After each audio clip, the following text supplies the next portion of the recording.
What's the business with you guys today? Oh man,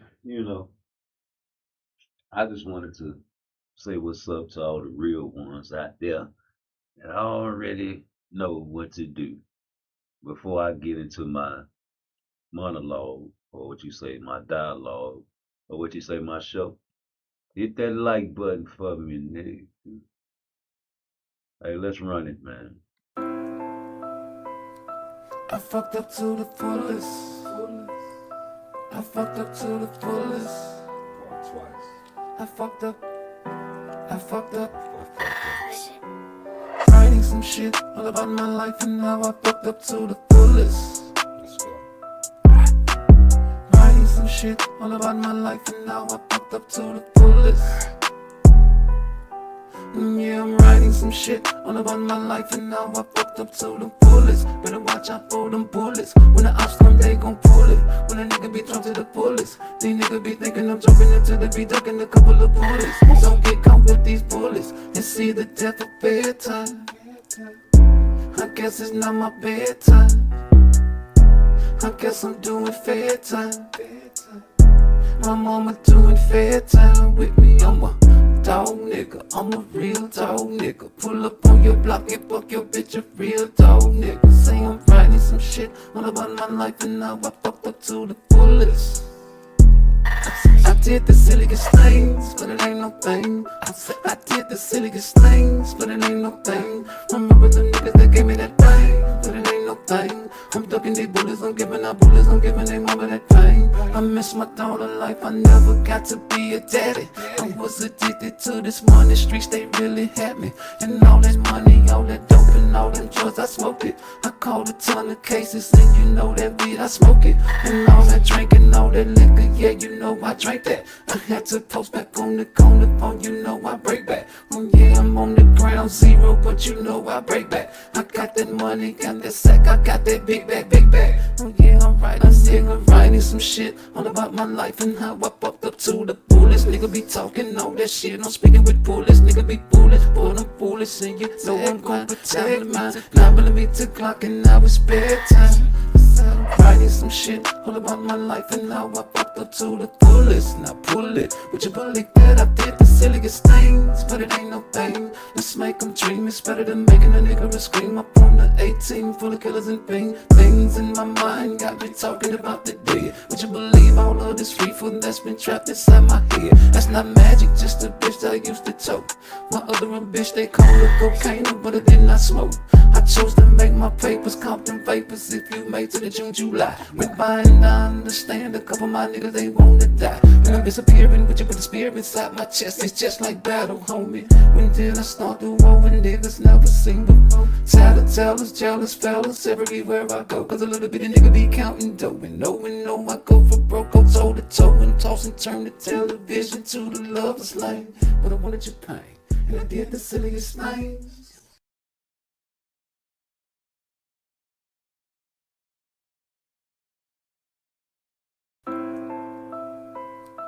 I fucked up to the fullest. I fucked up to the fullest. I fucked up. I fucked up. Writing some shit all about my life and now I fucked up to the fullest. Writing some shit all about my life and now I fucked up to the fullest. Yeah, I'm writing some shit all about my life and now I fucked up to the fullest. Better watch out for them bullets. When the ops come, they gon' pull it. When a nigga be thrown to the fullest, these niggas be thinking I'm jumping into the beat, ducking a couple of bullets. Don't get caught with these bullets and see the death of bedtime. I guess it's not my bedtime. I guess I'm doing fair time. My mama doing fair time with me. I'm a dog nigga, I'm a real dog nigga. Pull up on your block and fuck your bitch, a real dog nigga. Say I'm writing some shit all about my life and now I fucked up to the fullest. I did the silliest things, but it ain't no thing. I did the silliest things, but it ain't no thing. Remember the niggas that gave me that thing, but it ain't no thing. I'm ducking these bullets, I'm giving out bullets, I'm giving they mama that pain. I miss my daughter life, I never got to be a daddy. I was addicted to this money, streets they really had me. And all that money, all that dope and all them drugs, I smoked it. I caught a ton of cases and you know that weed, I smoke it. And all that drinking, all that liquor, yeah, you know I drank that. I had to post back on the corner phone, you know I break back. Oh yeah, I'm on the ground zero, but you know I break back. I got that money, got that sack, I got that big bag, big bag. Oh yeah, I'm writing some shit all about my life and how I fucked up to the fullest. Nigga be talking all that shit, I'm speaking with bullets. Nigga be foolish, but I'm foolish, and you know I'm gon' protect mine. 9mm clock and now it's bedtime. I'm writing some shit all about my life and how I fucked up to the fullest. Now pull it, would you believe that I did the silliest things? But it ain't no thing, let's make them dream. It's better than making a nigga scream. Up on the 18 full of killers and things in my mind got me talking about the dead. Would you believe all of this free food that's been trapped inside my head? That's not magic, just a bitch that I used to choke. My other bitch they call her cocaine, but it did not smoke. I chose to make my papers, count them vapors. If you made to the June, July, went by and I understand a couple of my niggas they wanna die. Then I'm disappearing with you, but the spirit inside my chest is just like battle, homie. When did I start the war when niggas never seen before? Tellers, jealous fellas everywhere I go, cause a little bitty nigga be counting dough. And no, I go for broke, go toe to toe and toss and turn the television to the lover's lane. But I wanted your pain, and I did the silliest things.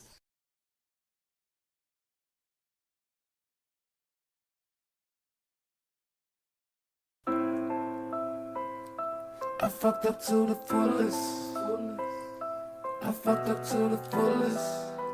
Somebody talk to me. I fucked up. I fucked up to writing the some shit fullest. all about my life and now I fucked up to the fullest. Size advantage show. I'm dropping the video as we speak. Writing some shit all about my life and now I fucked up to the fullest. I say I'm dropping the video as we speak. That's why it took me so long.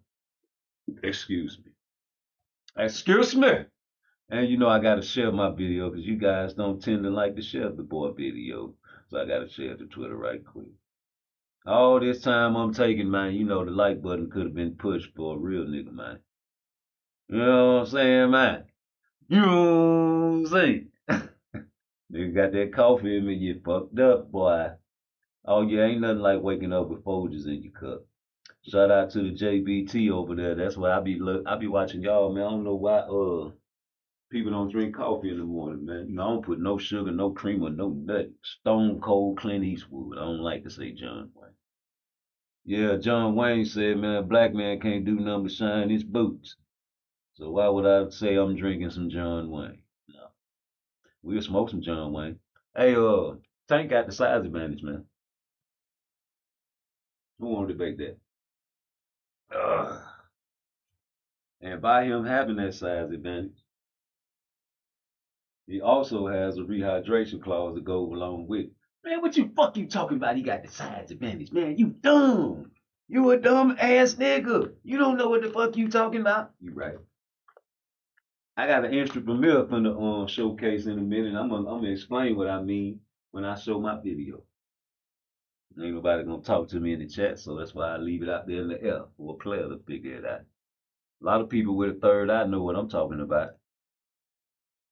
You know what I'm saying? We benefit off a lot of things in life, man. And the most important thing to benefit off of when you want to be successful is what? It ain't talent. How many people think it's talent? What do you really need, man? You really need God, but what else after you need God? You know, you need endorsements, nigga. You need endorsements, man. You know, and what I mean by endorsements, man, I mean a mother lover that's gonna, say, yeah, he that nigga. You know what I'm saying? He the next, you know. And people fuck with this person so much that they say, okay, you know what I'm saying? He vouched for you, so it must be the truth. You know what I'm saying? So I feel like that's what happened with Tank. Man, can't nobody tell me different because I know it happens in real life other than boxing. You know, you get a job from your cousin job because he good worker at the job and he talked to his boss man. You're like, man, my cuz just got out of prison, man. He got a criminal record, man. He a real stand-up dude, man. You get him in here, man. Yeah, tell him to come on down. Let a nigga that be at work fucking up every day go ask, hey man, my cuz, man, you know what I'm saying, just got out of penitentiary, you know what I'm saying, you get him a job. Hell no, nigga. Sound like Tank when he was asking about Pitbull after the fight. You know. So nepotism. You gotta be family to have nepotism. Fuck with your boy, you know. Oh man, I'm finna take you to meet Floyd Mayweather. As soon as a nigga hear that as a youngster, he get the bubble guts and get ready to start pooting and get nervous and all fidgety, hands sweaty. You know, 'cause back then he was the face of boxing. And if you know about the face of boxing, you see how they treat Tank. They were treating Floyd way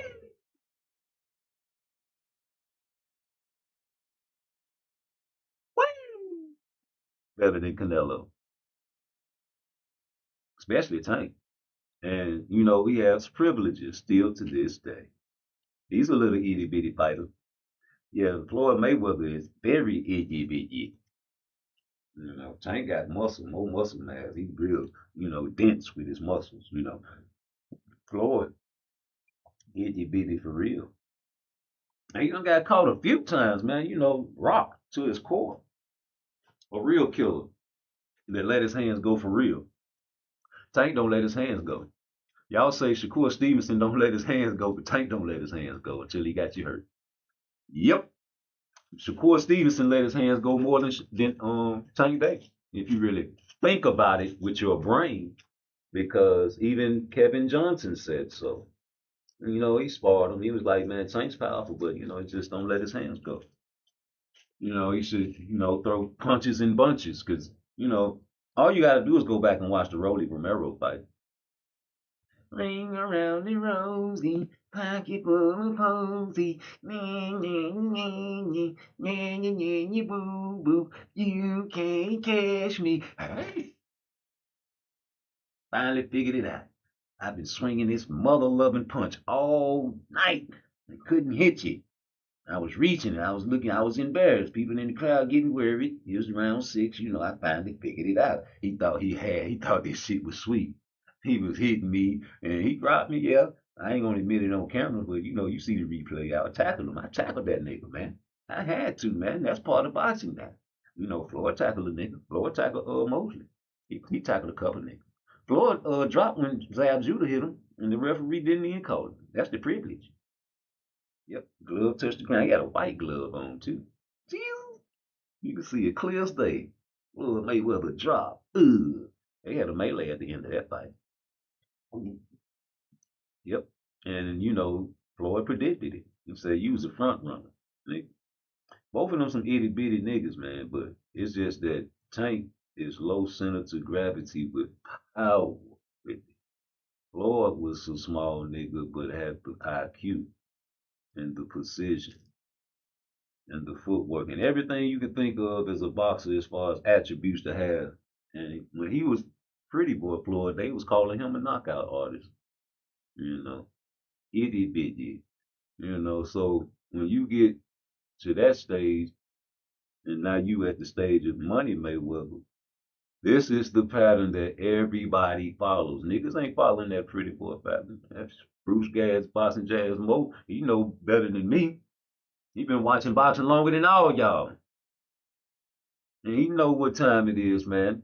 God bless the dead, man. We had a lot of Hall of Famers that were itty bitty. And I understand why a lot of people like Tank, man. That's why they like David and Goliath stories. The small guy. A lot of you guys out there in YouTube world and fans are small people. So you relate to Tank. The average size of a height of man is not no big old 6 foot, 7 foot nigga, man. The average size of a man is probably about 5'7" to maybe 5'11". So when you see niggas like Tank, man, especially you short, insecure ass niggas, y'all love them. And the ladies gonna do what they do because they ladies. They gonna nurture and they gonna feel protective over Tank. And you niggas do the same thing. Yes, you do. Yes, the fuck. He act just like the ladies, man. Well, Tank Little, he's supposed to put a B100. Man, that nigga has low center to gravity right there at the core and has power, which is a advantage over anybody that knows how to fight.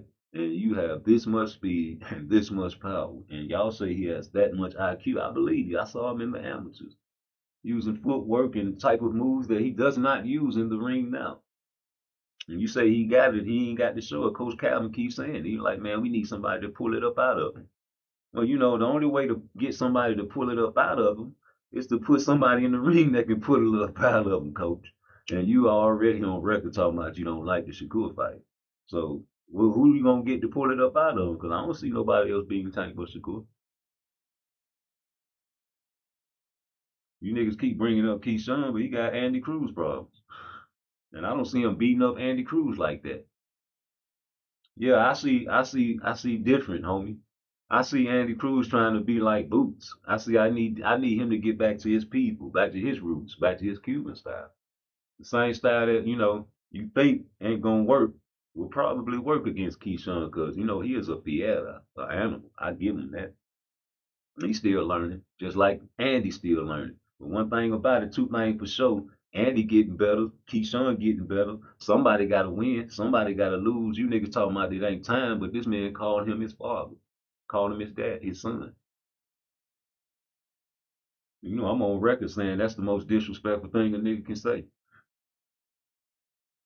because you are your father's child and you come from your father first by God.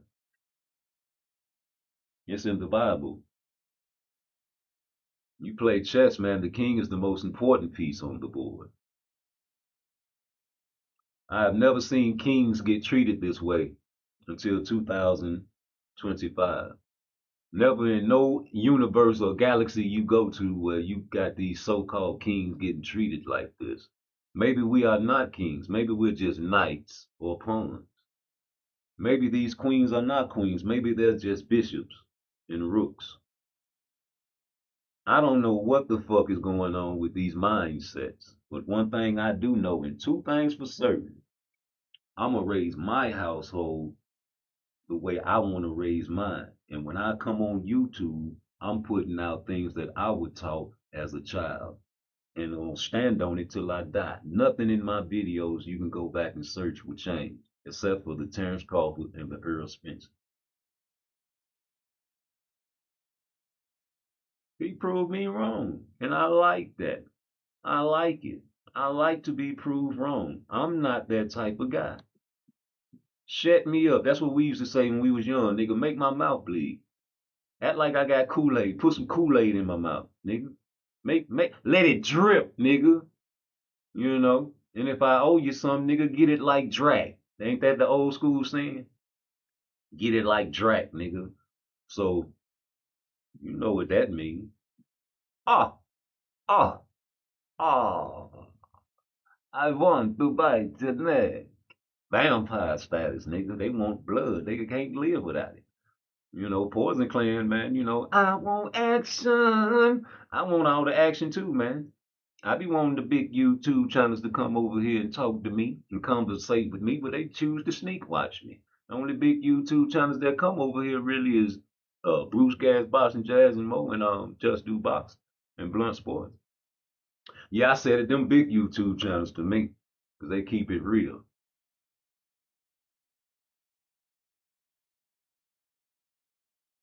They ain't finna come over here and be like,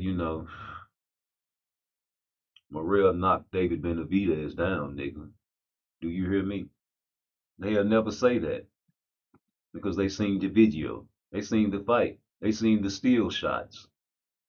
They seen everything them dumbass niggas seen, but except.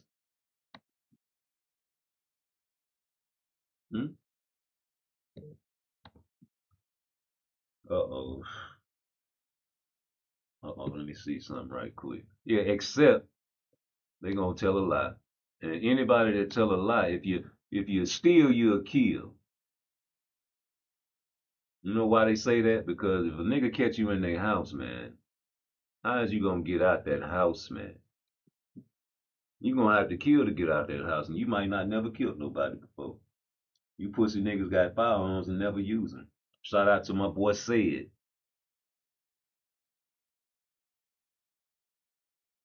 Mac 90, banana clip, all black. That's mine zone. Man, you ain't finna use this shit. Man, come on, Part Twice. Man, let me hold. I'm gonna bring it back, dog. Man, come on, Part Twice.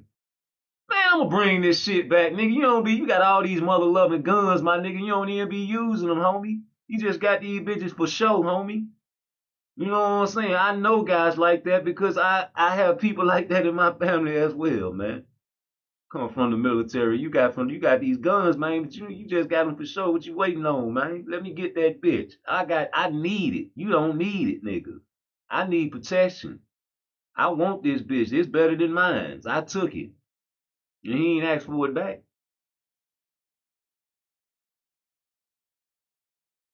He can call on me and I'll come with that motherfucker and help him with it. Cause he ain't gonna use it. A lot of you guys ain't gonna use it. A lot of you guys are talking that plot, but they ain't even showed me nothing yet. Separate the black man and the black woman. Clones. Please. Now they got the clones. They don't need nothing but sperm. They don't even need the woman anymore. Wake up. We need each other. Train the babies young. That's not just high school, junior high education. That is to treacherous. The man is 35 years old, the man is 45 years old. You better know how to do something. You better. Especially with the job situation. Especially with what's coming. Change is a warning of what's coming. Go. What's coming, guys? Technology. See, what we see today is just the taking off of it. It's still coming.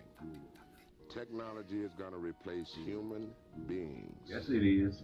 Unless you know how to program a computer or how to fix one, you're going to be in trouble in that area. Big trouble. In our industry, the industry has changed. Studios going out of business every day in Hollywood. That's right. Because technology has taken it from the big studio to a little space. Mm-hmm. Something new is happening in the 80s. Just for you, but you can't get lazy. All you do is just make up your mind that you're gonna do something. That's right. The key to life is your attitude. Make sure you're doing what you want to do. You know how many people go to college for 4 and 5 years and get out and never do or use what they went to college for? Wasting time. Your goals can unfold right before your eyes, but you gotta have certain priorities in order. The key to life, another key to life is education.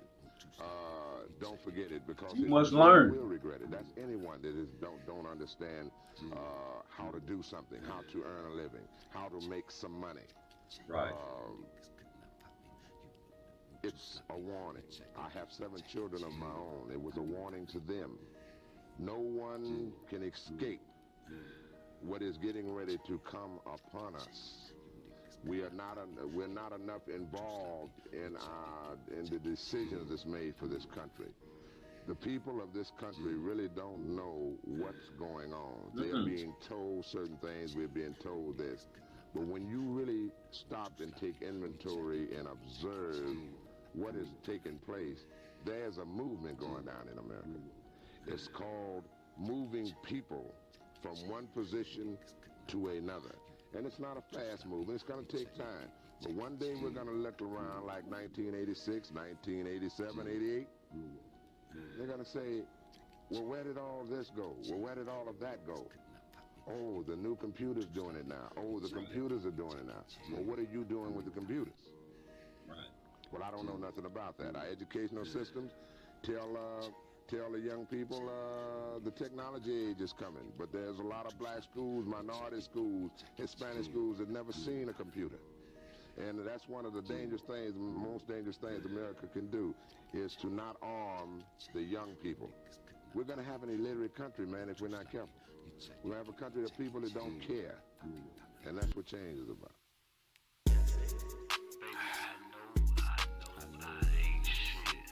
China. They coming. Take your job, baby.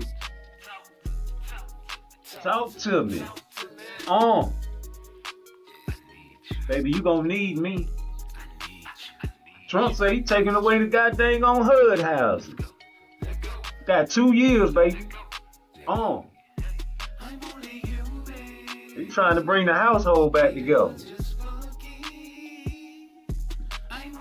Talking about you don't need no nigga for shit. Shit. I need you, baby. Yes, I do. By God, nigga. God said we need women. That's why he made them. I love her.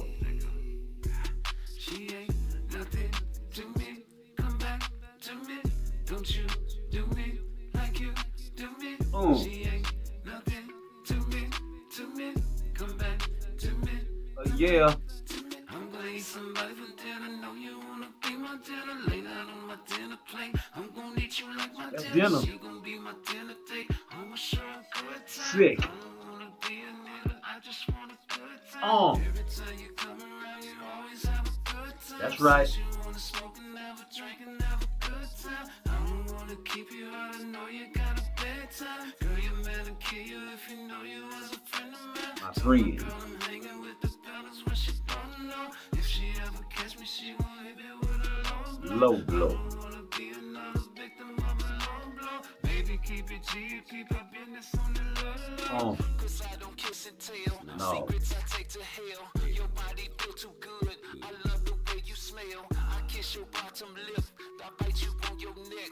I kiss your pearl tongues. Waterfall soaking wet. Yeah. Make my toes curl. Girl, your throat is very deep. Ooh. In between the sheets. You be my super freak. Fuck it up. I could keep you, but we both got our own situations. Fuck it up, fuck it up. You swear to God, it feel like a vacation. Maybe in another life. Right now we living in sin. Don't get mad if I get caught and disappear again. Maybe in another life.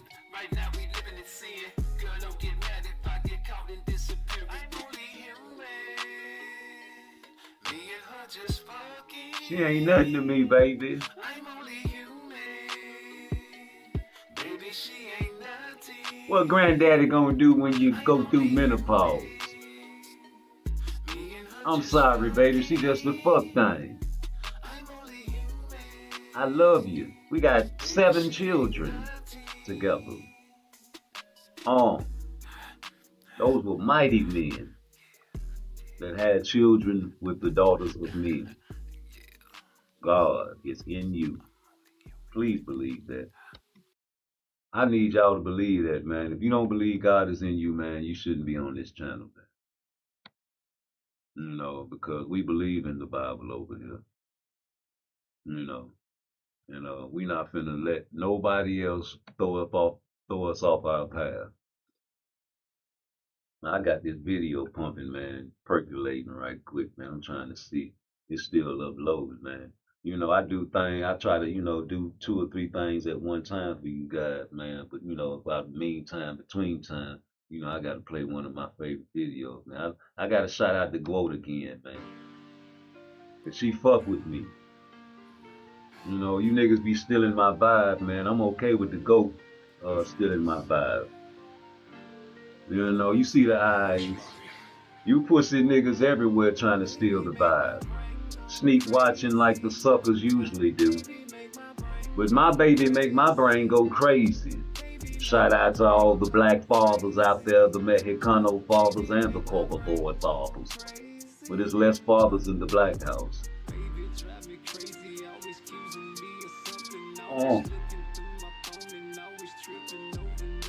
Nothing.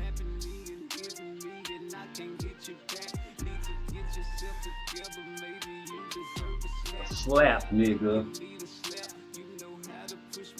No.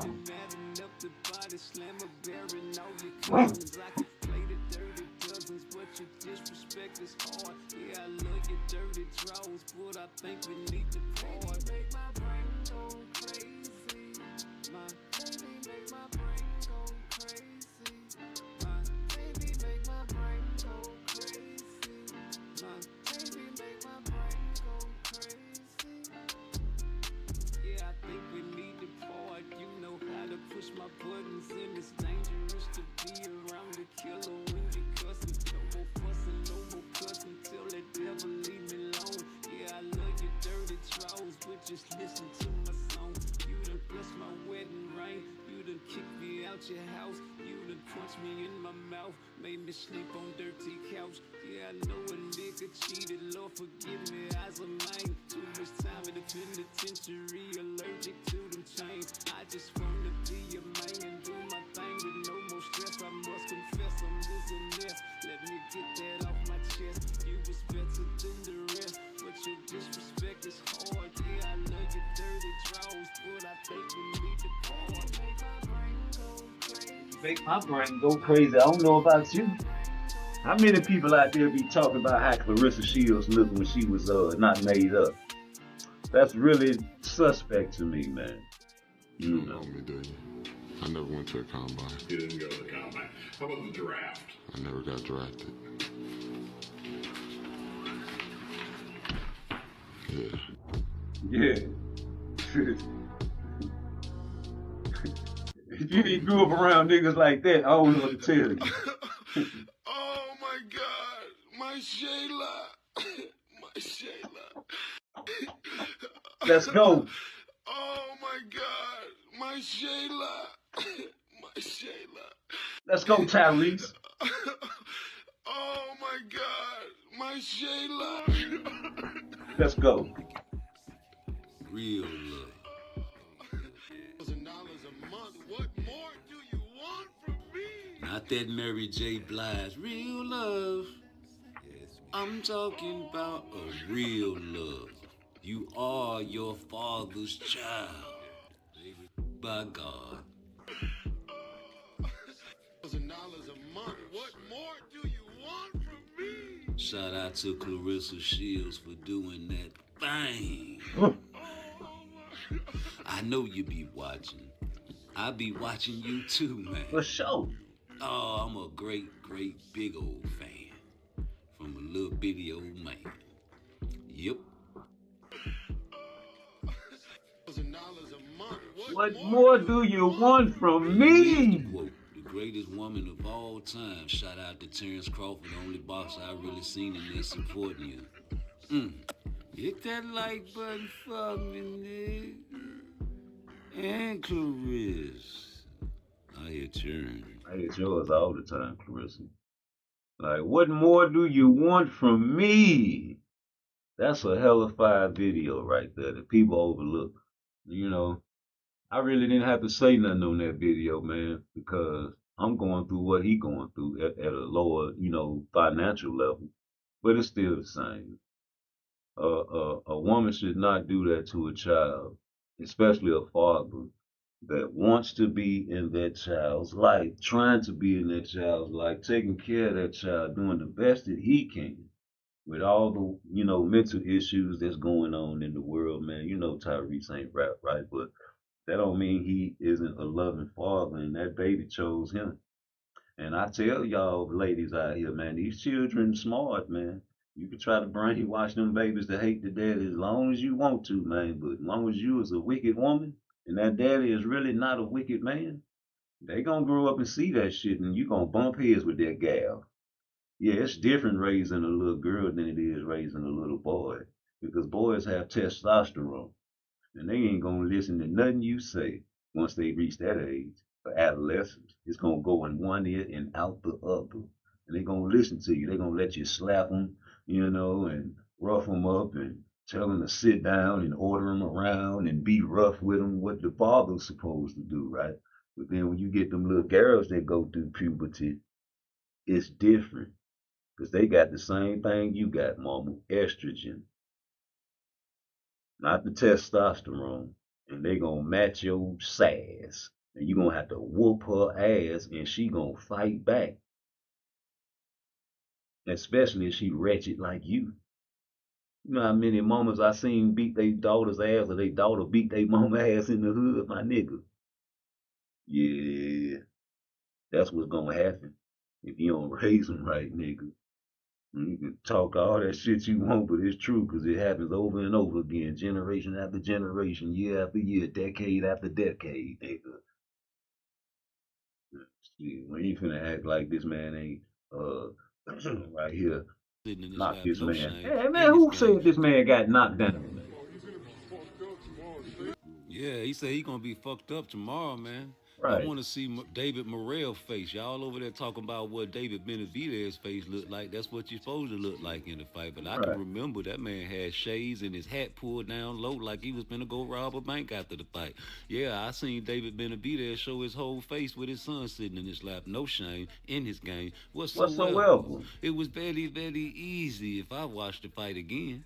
All them combinations and guard manipulations, pulling the guard down and catching him right behind the ear, the oído. I only know one thing and two things for certain. David Benavidez got a easy victory, and Eddie. he'll do it again in part two. Maybe easier, muy Bird. fácil, muy fácil. Hey man, shout out, hit that like, share, and subscribe, Hey, man. listen. You know, I'm a big advocate. You know, I myself have experienced a lot of brain trauma, right? And you know, I'm physiology, Mr. Physiology 101. And you know, a lot of times, you know, we don't think about it. Why you think when you get in a car wreck, and it can be just a tap on the back, you know, you don't spill none of your drink out your cup, and them lawyers come hitting your door. You be like, man, I ain't hurt. I'm straight. Oh no, but you know, it can happen 2 days later. You can't, you know, your back and your neck is you know, you can't prove injuries in your back and your neck, so they get the money on them. But nigga, you niggas will pee on yourself if you get tapped in the back of your car just to get a bigger check. You know, fall down in the stove and all that shit. So that I'm saying that to say, man, listen. And another thing for you guys that said David Morrell knocked this man down. You know how bad that shit looked when the steel shots came back out, bro. And you guys still on that knockdown shit and not looking at the fact that David Benavidez hitting the man with the body shot at the same time. You know what I'm saying? And was God manipulating this man the whole entire fight, catching him clean, rocking him. Like them shots right there is what I'm talking about. Them shots when he was God manipulating him and pulling his guard down and catching him clean right on his fucking face, man. Right on his ear sometimes, man. That shit is going to affect his lifestyle. These shots these guys take in Physiology 101. The skull is there on your head for protection. Just like the gloves are on your hand to protect your fist. The fist is there to hit the face, and the face is not meant to be hit because you have a skull there to protect the brain. The brain is not meant to be smashed against the skull whatsoever, not even with the jab. So when you get guys hitting guys clean like you know, like Morrell was getting hit, and it's coming from the Mexican monster. Let's put that in the fact. A so-called fat boy that's coming down. He could be a heavyweight, y'all say. And y'all say he ain't got no power, but I don't care what you say. The skull is there for protection. The brain is fragile. The brain is not meant to be smashed against the skull whatsoever. Kill the head, body dead. Hey, listen, with chess-minded people, does he have a few pieces off his chessboard after this fight? Because you never know. Some people say that you got a tough chin. Yes, I give Morrell that. He's tough. He one of them mother lovers, man. You gonna have to kill. You know, he gonna take all them shots. Come on.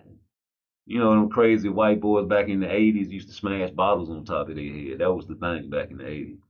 Watch this, dude. Crazy, like what's the name of that show? With the white boy, crazy white boys that be doing all them stunts. You know what I'm talking about. But you got people out there pain freaks, homie, and can take punishment and have a high pain threshold. And maybe that's David Morrell. Tough. Y'all said he was gonna knock David Benavidez out. That's why I'm laughing. Because you said he was a power puncher, and David Benavidez took his best shot just like he took uh, Morrell's, you know. And I just saw Morrell not being able to do nothing to him. You know, the only time that Morrell really got off on David Benavidez, if you go back and actually watch the fight, is when David Benavidez let him put the high guard up and rope a dope. You don't think that's what happened? That's what he said he did. So I'm gonna go off what David said. I don't go off what fans and haters say. I go off what the boxers say. And when I hear David Benavidez talk, man, you know, he sounds like a man that was telling you guys this was an easy fight, bro. Especially for you guys that got YouTube pages that said it was a knockdown. Look at it, man. Stop it, I say, man. We trying to help you stop from deleting your YouTube page, man. You niggas need to delete your YouTube page if you think this is a knockdown, nigga. And we done circled it. They done circled it. I done looked at it. I didn't have to look at it as soon as the fight happened. We was calling it live. We were like, man, nah, that nigga was off balance. It looked kind of like a slippage. But you keep saying what you want to say. I meant what I said when I said what I said. Nigga, David Benavidez, too. You didn't want to fight? Yeah. You didn't want to fight? He was there to fight? Yeah. Me and my brother said he's durable, man. He's just one of the motherfuckers that won't go down, but he was hurt a couple times in the body. He kept fucking him up. We gotta keep working. Güey, ¿estás seguro que son tus hijos estos güeyes? Todos. No mames, parecen modelos. Yeah, bro, it was easier than I thought, to be honest with you. I thought it was gonna be tougher. I thought it was gonna be tougher to hit. It's easier than I thought, to be honest with you. I thought it was gonna be tougher. I thought it was gonna be tougher to hit. He was 145. Knock down and knock out. You know, I had him hurt a lot of times. I just had to go back to the drawing board, perfect my craft a little bit. You know what I mean? Run that bitch back, man. Yeah, bro, it was easier than I thought, to be honest with you. I thought it was gonna be tougher. I thought it was gonna be tougher to hit. He was tough to fucking knock down and knock out. You know, I had him hurt a lot of times. I just had to go back to the drawing board, perfect my craft a little bit. You know what I mean? You know what you did well. One thing that I noticed that you were talking about. You said that you would start faster, and you definitely did that. You started with a faster pace, and you maintained that pace throughout the fight. To the point where though you made it look like he was fighting in spurts. Yeah. Did you feel like he was fighting in spurts? Yeah, like he was bro, trying to honestly, steal rounds? yeah. I want to see the punch output because I felt like I was so fucking accurate. I landed a lot. Because I know I was hitting every side of the body. I was so fucking accurate. I landed a lot. I want to see the punch output because I felt like I was so fucking accurate. I want to see the punch output because I felt like I was so fucking accurate. I landed a lot. Because I know I was hitting every side of the body. Actually, I landed him in every category, including jabs. Yeah. I landed him all around the board. And it's funny because every time I get in the ring, what's up, my boy? That was something like, hey. He said he was better, that I'm not better than him at throwing jabs, throwing combinations. I think I outboxed him towards the end of the rounds, the end of the fight. So I think that just what level am I? I'm excited to just keep showing the world what level I'm on. Eso.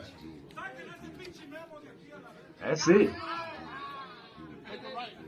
We need more fighters like David Benavidez. That's right. You don't need a lawyer, David Benavidez. Nope. David Benavidez don't need a lawyer. He'll be a co-main. He'll be the main event. He don't care what it is, as long as he kicking ass, getting paid to feed his family. You niggas want the spotlight so fucking bad.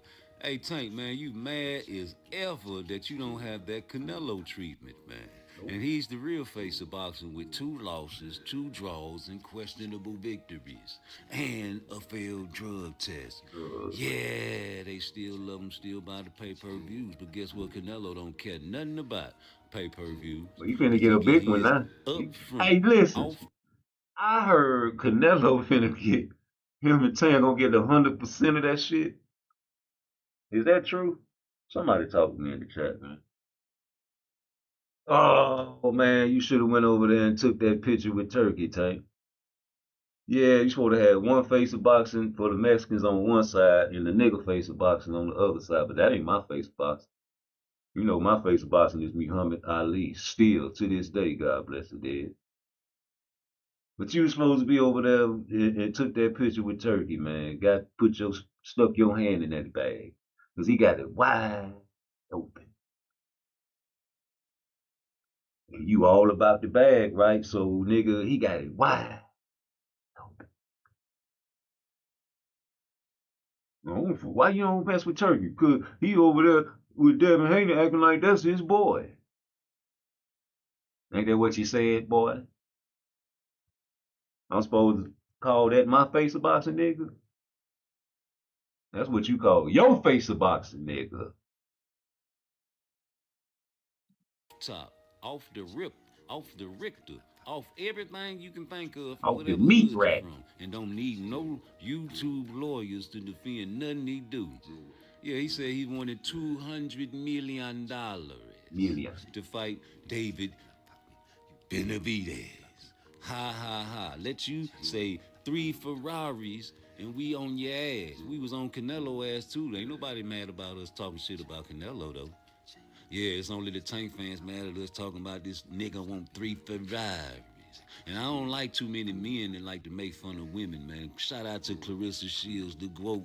Yeah, man, you almost unalived that girl. She was dead for about 1 second, man, in midair. Had to go down and do the stanky leg and get on all fours and revert back to a woman for a minute.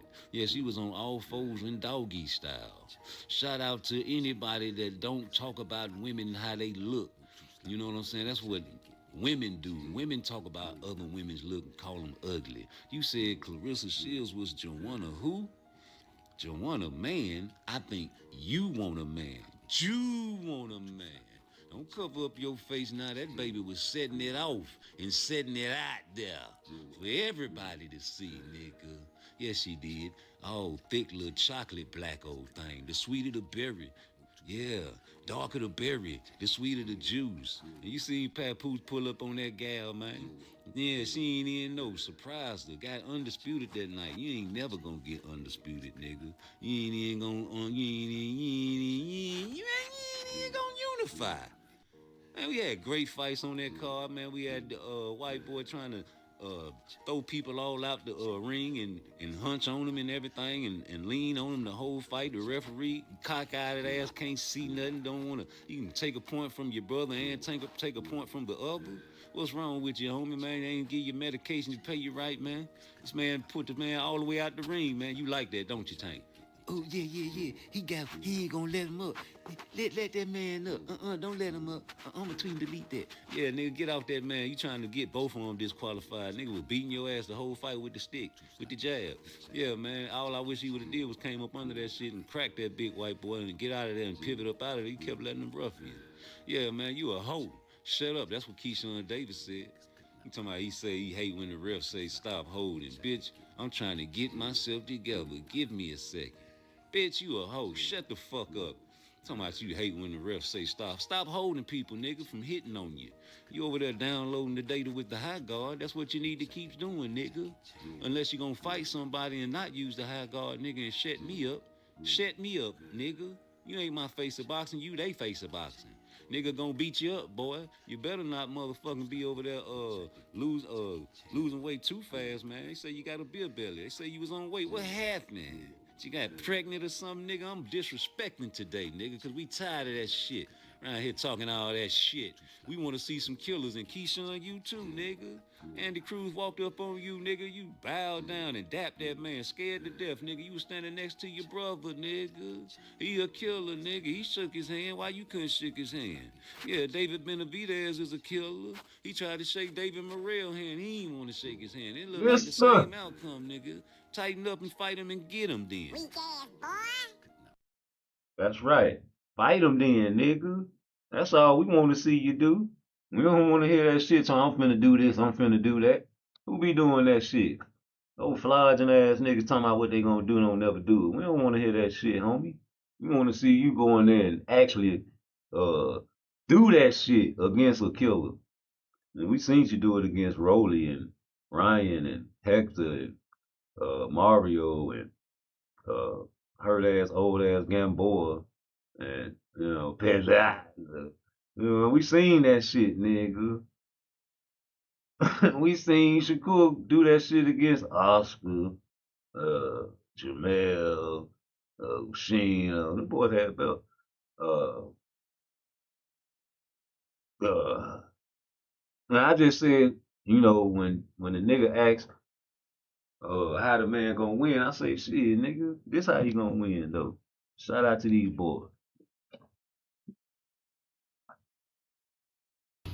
Don't reach for an opponent that's further away from you when you're trying to land a shot. Because if you do, you put yourself in a bad position. As you can see here, you're off balance. Your head is way too far out, leaving yourself in the line of fire to be countered by another punch, and you can't get out the way of anything else coming back at you. Instead, move your feet. Step into those punches to close the distance so that you're in position to still be offensive and defensive afterwards. For more high-tech boxing tips, be sure to like and follow and subscribe to our YouTube page. Don't reach. If you reach, I'll teach. That's Shakur.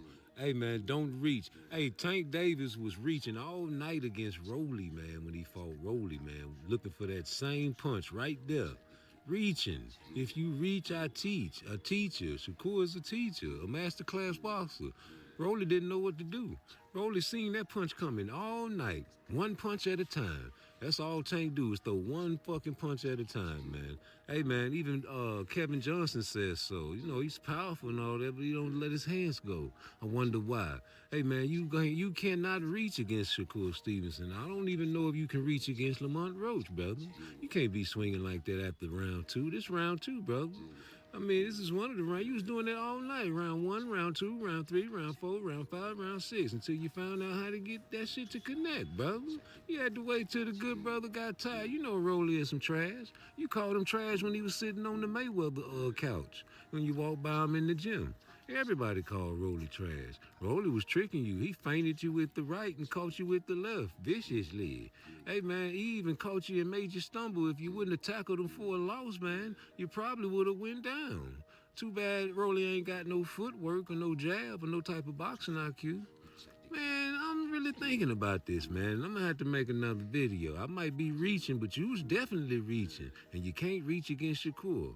Yeah, man, shout out to all the suckers that's on my dick. Get off my dick, man. You know, I had to even actually make a real emoji because you guys keep stealing my flavor and not giving me my credit. And I want it. I want all the clout. Yeah, man, you're gonna say my name whether you like it or not. I meant what I said when I said what I said. I say it again like I said it then. Ain't no shame in my game. I do my thing from Frisco to Maine, from San Fran to Japan. Do you understand? It's all about the money game with me. So hit my like, hit my subscribe, and get us up to 1 billion subscribers. I need the world to hear my voice, Craig. Because we all know Creole the Traveler be listening to me because he loves me. We can do it again. We're going at it this game. We can do it again. I beat your ass. We can do it again. I beat your ass like you stole something. I beat your ass like you got suspended from school. I beat your ass like you stole my birth ass, nigga. We can go get some more if you want.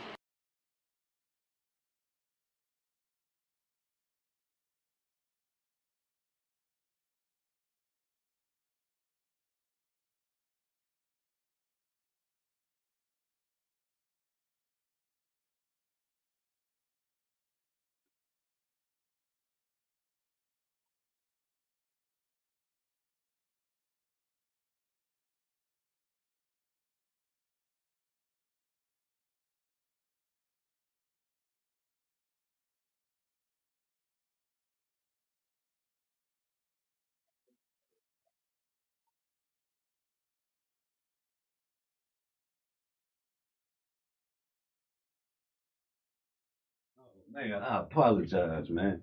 You know, I had to go handle some business with my partner, man. We over here kicking it. I'm still waiting for this video to download, G. Oh man, that's the reaching though. If you reach, I teach, man. And we gonna keep that right there rolling, and then we gonna run into this video right here because this for Shakur Stevenson fans only. I'm talking Only. about some relationships. Yeah. Oh, man, Real man, Shakur shit, fans, who? nigga. Shakur Stevenson is that dude, bro. I'm dumb. No, not my boy. Say it ain't so. Jesus. Knockout Boxing 86 TV? That ain't him. You lying. That's AI, baby.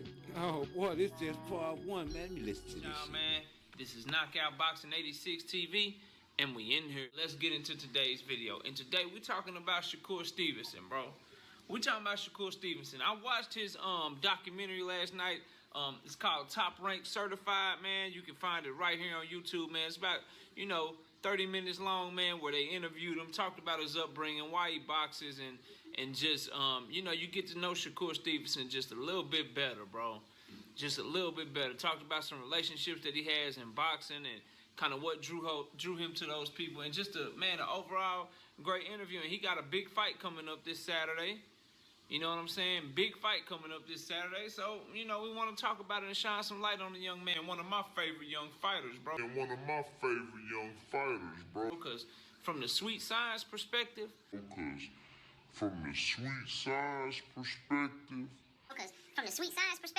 And a skill set perspective, and being defensively responsible and making you miss and making you pay.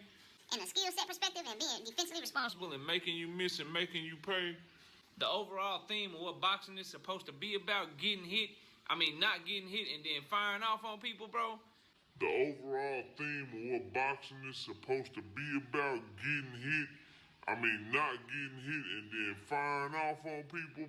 That's right. Being hit without getting hit type shit. Shakur Stevenson is that dude, Yeah, that's bro. right. That's right. Shakur Stevenson is that dude. To me, a lot of people hail Devin Haney as a great boxer, which he is, bro, with a great skill set. But if you're talking about, you know, skill set, I prefer Shakur Stevenson, bro. Me too, man. From a defensive skill set perspective, the way he controlled distance and just how good and how technically sound he is. Devin Haney, to me, might be more athletic. You know, he has the verticality in terms of being tall. He has just the natural quick-ass reflexes, and he's a lot more flashy. And he makes you look like a fool out there. Don't get what I'm saying twisted. What you said? But Shakur Stevenson, to me, the young guns, and I'm talking about him, Haney. I'm talking about Teofimo. I don't even include Ryan Garcia ass no more, bro. Chris Colbert, people like that, bro. Shakur Stevenson right up there, bro. If not the best, bro, in my opinion. But let's break down what he had to say, man. First of all, he got into boxing when he was 5 years old, bro. And his grandfather is the one that introduced him to the sport. And the funny thing is, man, what they talked about, bro, was like he chose boxing in part because he played other sports, bro. But they were team sports like football and shit like that, bro. And he ain't like losing. As you can see, if you go back to his Olympics when he got the silver medal, bro, he was torn up about that shit. But he ain't like losing. And he wanted to box because he felt like he was in more control of what goes on, because it's not a team sport, bro. And I feel that, bro. As a former athlete, let me tell y'all, bro, because a lot of y'all watching this are athletes, or a lot of y'all, you know, you just love boxing. But either way, bro, ain't nothing worse than balling out, bro. Like, I was a basketball player, bro. He threw one interception. They want to blame him for the loss. But the team lost like 42-48. Like, damn, bro, I put up 42 points. Y'all couldn't stop him on defense at all. That was kind of interesting, bro, to watch, just to get into his mindset and see what made him choose boxing, bro. He's a highly competitive person, and he want to be in control. That's right. Of what's going on, bro. He want to be in control of what's going on, man. And then just to hear the young man's upbringing, bro, like, I already knew this shit from the Olympics, but just for those of y'all that don't, bro, having 8 brothers and sisters, you know what I'm saying, that's all younger than him. He said off top, like, I put that weight on my shoulders, bro. Struggle, nigga. I can relate. I put that weight on my shoulders. It's my responsibility. I feel like I gotta be the best. I gotta take care of them. And I totally respect that, bro. I ain't got 8 brothers and sisters, but I got a family that I'm responsible for. And when you put that weight on your shoulders, man, that sense of responsibility, that shit make you work hard, bro. And I believe, you know, wholeheartedly that that's part of, you know, his work ethic. When he go home and he see, you know, brothers and sisters sharing a room, mama struggling, you know, when he was a kid, bro, that shit gonna make you work hard in the gym. Boy, you ain't lying. That shit gonna make you want to go in there and beat somebody's ass. Like, look, bro, you're not keeping me from my dreams, bro. You're not keeping me from my dreams at all, bro. Ain't waiting I'm on coming. no boxer, nigga. You gonna have to kill me, bro. And that's where that fighter mindset come from, in my opinion, bro. That struggle and shit. Like, look, bro, at the end of the day, I can't be doing worse. I gotta beat your ass, bro. It's either you or me. I don't know what your struggle is. I don't know where you come from, but I know where I come from, and I'm tired of that shit. I'm tired of struggling, so I'm finna beat your ass. And if you want to beat my ass, you're gonna have to go through me, bro. And so that mindset, bro, that shit great. Let me tell y'all this. For those of y'all that think Shakur Stevenson is some finesse boxer, bro, that, you know what I mean, ain't just, you know, slick and ain't got no dog, bro, you're sadly mistaken. You're sadly mistaken. Shakur Stevenson is an absolute dog in that ring, and I mean that is the highest of high compliments, bro. He ain't backing down from none of y'all. You can just see how he act, bro. He want to smoke with Jamel Herring. He chasing Oscar Valdez, bro. He wants to be great.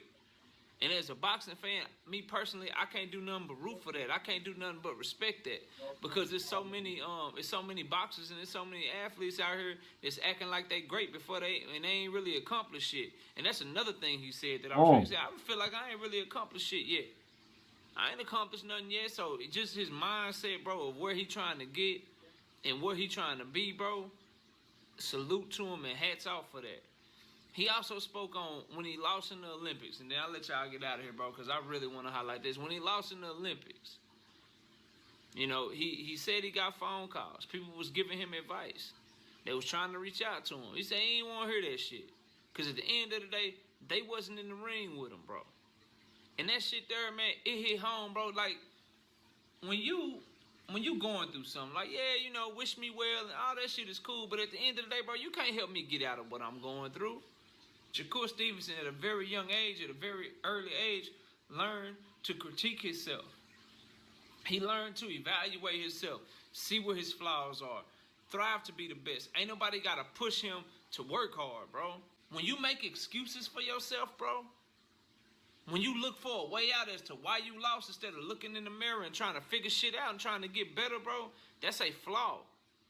A fatal flaw, in my opinion, for a professional athlete.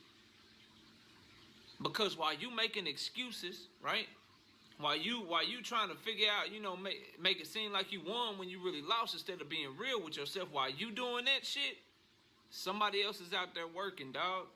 When you make excuses for yourself, bro, when you look for a way out as to why you lost instead of looking in the mirror and trying to figure shit out and trying to get better, bro, that's a flaw. A fatal flaw, in my opinion, for a professional athlete. Because while you making excuses, right? While you trying to figure out, you know, make it seem like you won when you really lost instead of being real with yourself, while you doing that shit, somebody else is out there working, dog. And Shakur Stevenson had that mindset to go along with the talent that he already got and the foundation that he got with his grandfather, bro, and then that push from his family. Like, he got people that's dependent on him, bro, and that shit is dangerous. He got people that's rooting for him and people that's dependent on him, bro. He got responsibilities already at a very young age that a lot of people really don't know shit about, bro. And so to hear him speak on it, not for the first time, because he did a similar interview when he was going to the Olympics, but to hear him speak on it now a few years later, more mature, more grown, bro, embracing that shit, saying, put that shit on my shoulders. Saying, I'll never feel how I felt in the Olympics again. I'm putting this work in, bro. I want all these top fighters, bro. To hear him say that shit, bro, man, look, he want Valdez, he want Herring, he want all of y'all, bro. And they running from him for a reason. Y'all can say anything y'all want to. Dudes ain't just running around here trying to fight Shakur Stevenson, and that shit is for a reason, bro. Dudes ain't just running around here trying to fight Shakur Stevenson, and that shit is for a reason, bro. He's an absolute dog, bro. A hard worker, and somebody that we gotta keep our eye on moving forward, bro. He gonna be on the top pound for pound list, bro. I'm telling you. He gonna get up there, dog. He that good. And I ain't saying he beat everybody from 130 to 140, because I think it's some tough matchups. I want to see him continue to grow into his man strength. I want to see some more pop behind what he's doing. You feel what I'm saying? To keep those guys that got good boxing skills that will be able to get inside on him, keep those guys up off of him by countering them, and they just got to respect, you know, the pop that he do got. I want to see some more improvements for him, but in terms of just comfortably picking somebody to beat him, like comfortably, like, oh yeah, he watched Shakur. Oh yeah, he gonna beat Shakur. Man, shit, who? Who you picking? Who you just picking like, yo, he gonna beat the dog shit out of Shakur? Who, Berchelt? You gonna pick Berchelt? At 130, you think he just gonna beat the shit out of Shakur? Who you picking? Colbert just to beat him? You think Oscar Valdez is gonna beat the shit out of Shakur Stevenson? All right, bro. Okay. All right, don't put your money on it. That's all I'm saying. Don't put your money on it. Don't feel comfortable with that shit. You gonna be sweating. It's gonna be sweat dropping down your brow and shit, picking against that young man. But overall, bro, Shakur Stevenson is an absolute nice young man, hard-working, got that dog in him that I love, bro. You feel me? And I can't wait to see him fight this weekend, bro. Me neither, brother. Me neither, brother. Brother. I ain't know you could be that. I ain't know. I knew it was something about you, brother. Yeah. Brother, that man hurt your feelings, brother. Yep. Brother, I'm not finished with you, brother. That was just part one. You know, part twice, never nice. Never. Rude exposure. It's rude to tell the truth in 2025. That's rude. Truth hurt, and I like hurting people. You flow. You fake. Yep. You still a good little brother, though. You entertaining than a mother lover, though. I understand the Tank fans need a soft place to land, and you the landing spot, and you get the cash out the shoot. I say hit my like, hit my subscribe. Get me up to 1 billion subscribers. Cash App part twice. That's I'm not right. planning, man. I'm not planning. You better kill me before I kill you. Quick on the trigger, busting this for the cover, dude. Ooh. Yeah, man. So let me see if my premiere came through, man. You know, I love to watch the premieres with you guys, man. So let me check this out, man. No, it ain't came through yet, so let's run it down, boy. Hey, man, I gotta play part two since I played part one. It's only right. It's only right I play part two, man. Here you go. With a bad game plan Yeah, nigga, I'm on your ass like white on rice, nigga. I'm making part three now. About his style and why he thinks that people don't want to see him fight. And I love what he said. He said, "Look, I'm not nobody to just run around the ring," which is true. He don't just run around the ring. He's just so good and so slick that he can stay in the pocket on you. See me in the ring fighting, it's not just to prove I can beat this man, it's to beat this man and to go back to Chicago and walk Skid Row, go to Harlem where the black people are taking needles every day. Dope is a big thing in America. People are dying. Black women are walking the streets, prostitute themselves. When Muhammad Ali come out, for 1 hour they're righteous. So my fighting is for purpose.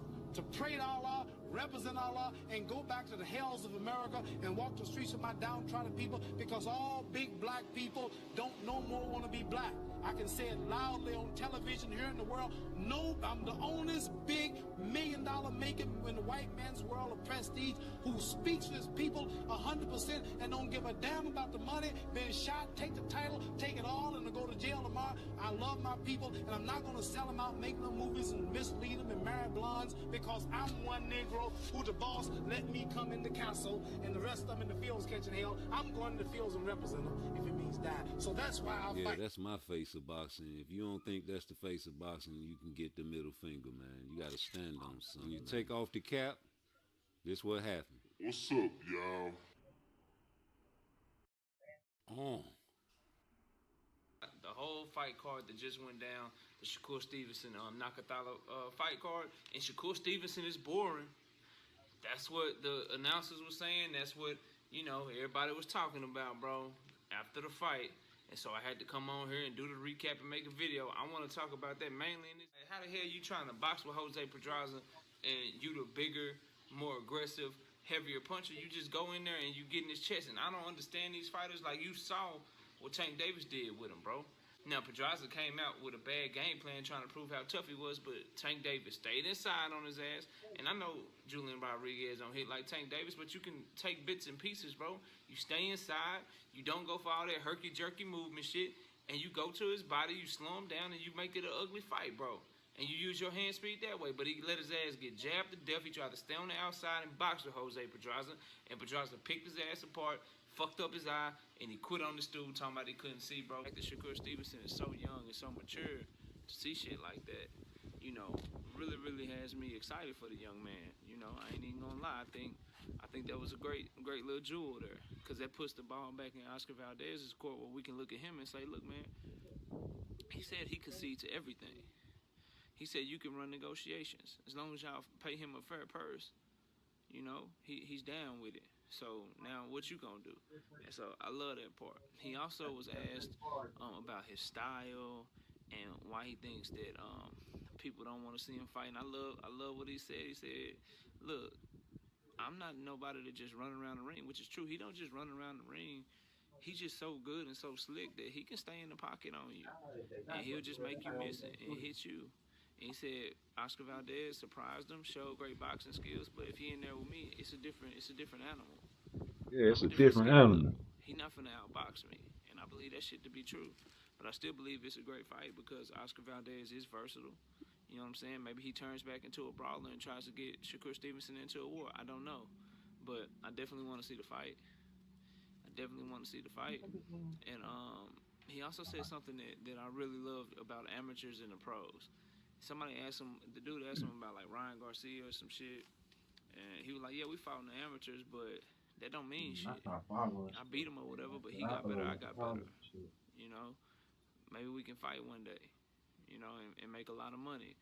But the fact that he is just This nigga been pursuing his capping career in this way, on all his it little just shows, man. it made me happy, bro. About Timestamps is a motherfucker. where he saw himself going. He said he can This potentially nigga used to go love to this boxer right 140. here. Now he It's a hate him weight because, class he see Tank himself maybe Davis, topping out at. you know what I'm So I saying, put got him money. down from So he featherweight at called Tank out. 126, Now all of a going up to sudden it's 130, popular to be a 135, Tank page. 140. That's That's a successful them career, niggas bro. If he benefiting could off, become champion in 4 weight capping for divisions, this nigga, man. That maybe nigga, revive a few I feel like I hopefully don't know, become for some undisputed reason, at man. I feel 102. like a lot of That's the niggas Hall of finna Fame. lose some money for the Super Bowl.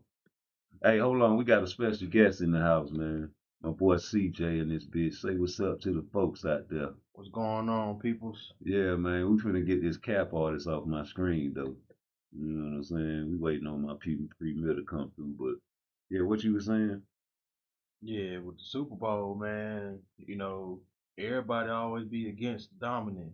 You know what I'm saying? And right now, it's a distraction. And it's crazy because I just so happy this to go on Facebook after the plane crash, and everybody's like, you know what? Philly just had a disaster. They gonna win the Super Bowl. Every time a disaster hit a certain state or certain, you know what I'm saying? They gonna win, like New Orleans. Right. Okay. My thing is, was it a disaster or was it just a regular, casualty? Right. You know what I'm saying? Like, was this a 9/11 or was this You just talking about the helicopter? Yeah, I'm talking about with the helicopter and the plane that just went up and fell down. I thought the same thing, bro. I'm like, man, it's just too. You guys are professional pilots, and air traffic control is supposed to be calling that. No, my thing is, I need to see the evidence. I need to see the evidence of the bodies of everybody, even the pilots for the Black Hawk, because now they talking about, oh well, they've been found a way to control the Black Hawk without nobody being in there. See, So now you got two pilots sitting in the fucking room controlling a goddamn a helicopter. Hey, let me And show. y'all telling me that this man that they was in the fucking crash. Remember? See, probably a lot of people don't remember when Cardi B, they just thought she was drunk and high or whatever. She was in a car and letting y'all know that, man, they finna start the draft, man, and she was like, who they gonna be drafting? These old kids, these kids that be playing video games. But what she didn't understand is these people put these video games out here for a reason, man. That's the future. They're gonna be fighting wars with video games, man. So you got these tournaments with these kids winning lots of money for playing video game, man. They gonna draft them kids, man, to work these drones, man. In Those 2006, are engineers. yeah, it was in 2006. Matter of fact, I'm glad you said that, bro. In 2006, man, uh, it was this nigga in Dallas, Texas, homie, and he was shooting and killing police officers, homie. And they couldn't get to him. He was ex-military, G. And they sent this robot in. In 2006, I was in the federal penitentiary. I was watching it on the news, CNN showing the shit. I just graduated. And they rolled the fucking robot over there where he was there. He looked at it and that shit exploded and killed him. And I'm just saying, they been had that shit. You know what I'm saying? Ain't no telling what they got. They got shit like the movie Terminator out there, man. And we just don't know about it. And so I was looking up jobs that you gonna need in the year 3000. But I don't know. I think this gonna be the scariest one right here. A lot of people, it might go over a lot of people's head, and it might not. But the more people that come into our country, they can set up their military here and not be overseas. And you can destruct where we at already. Remember that rapper, what's his name? Andre 3000? Mm-hmm. He prolific, man. I like his lyrics, you know what I'm saying? I'm not from Georgia, but when I was young, I used to listen to the Goody Mob and Outkast, right? Yeah. You know what I'm saying? But these are the jobs, man, that we need to teach our great grandchildren. We need to teach our children to go to college to do these things. So these are things I looked up for the jobs that you should be looking for people to be having in for the year 3000 because AI gonna take over a lot of the jobs real soon. They taking over China right now. But uh, of course, time travel. You got a time travel guide. If time travel becomes possible, like even suggesting that job lets me know it's some diabolical they in the lab using. Then you got the holographic artist creating stunning holographic art and starting performances could be a popular career. Like the Tupac, remember when they had him on stage performing? The hologram. That's how the phone's gonna be in the future. You gonna call like me and you talking right now in the same room. You might be in Chicago and I might be in Cali. It's like we in the same room together though. You know what I'm saying? So they're gonna have all that, computing specialists as the quantum computers become You more. going to jail, both of y'all. Right. Virtual meeting. You right. Know what I'm talking about? Yeah. Okay, so and then you got the mind upload technicians. They already do that, the algorithm of your phone from the camera and shit. Mind upload technician is a job title for the year 3000.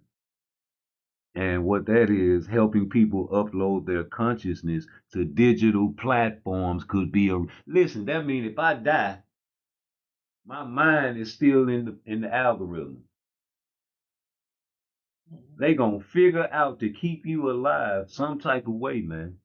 That's what they working on, man. That's what they predicting on this right here, man. Because Chat GPT and all these AI services, they try to, mimic, God. They do that all the time. They create all the time. What you think we is? I was just watching this movie last night called Geostorm. And that's all the tornadoes, the hurricanes, all at once, real massive, right?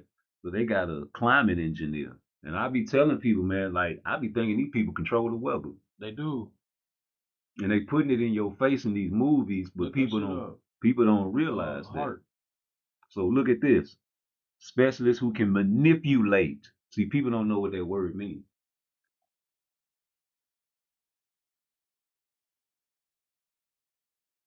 Manipulate. When you can manipulate something, that's like, okay, this square doesn't fit in this circle. So I got to manipulate this square to make it fit. So what I got to do, I got to cut the edges. I got to squeeze it in there. I got to smash. I got to break something. I got to do something to make this square fit in it. Got to manipulate it. I got to make you think what I think. If you a pimp, man, you got to manipulate women.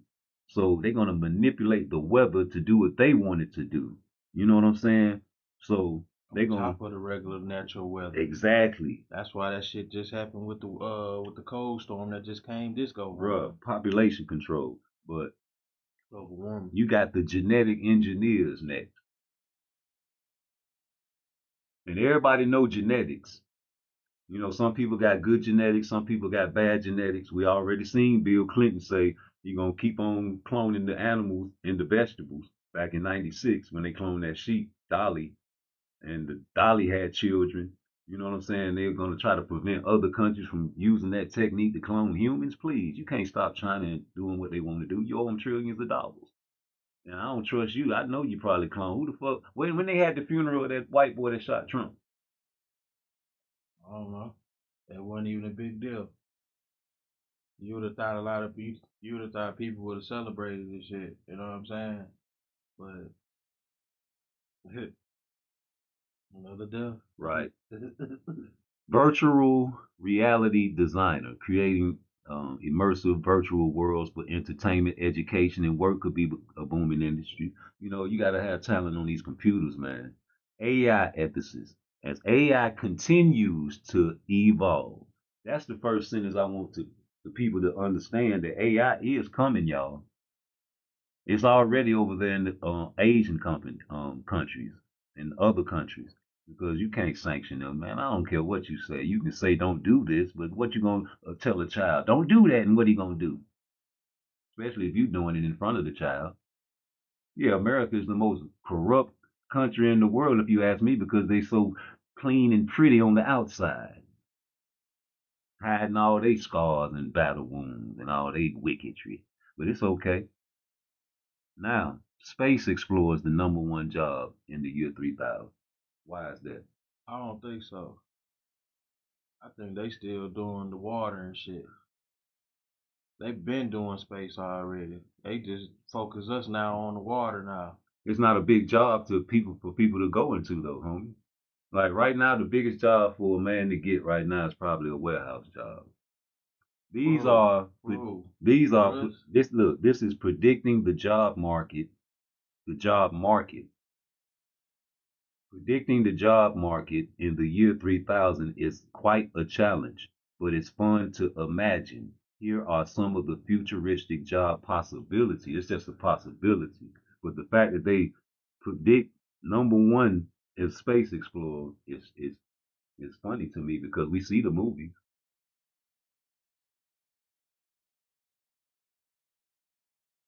And you know they put everything in the movie for what?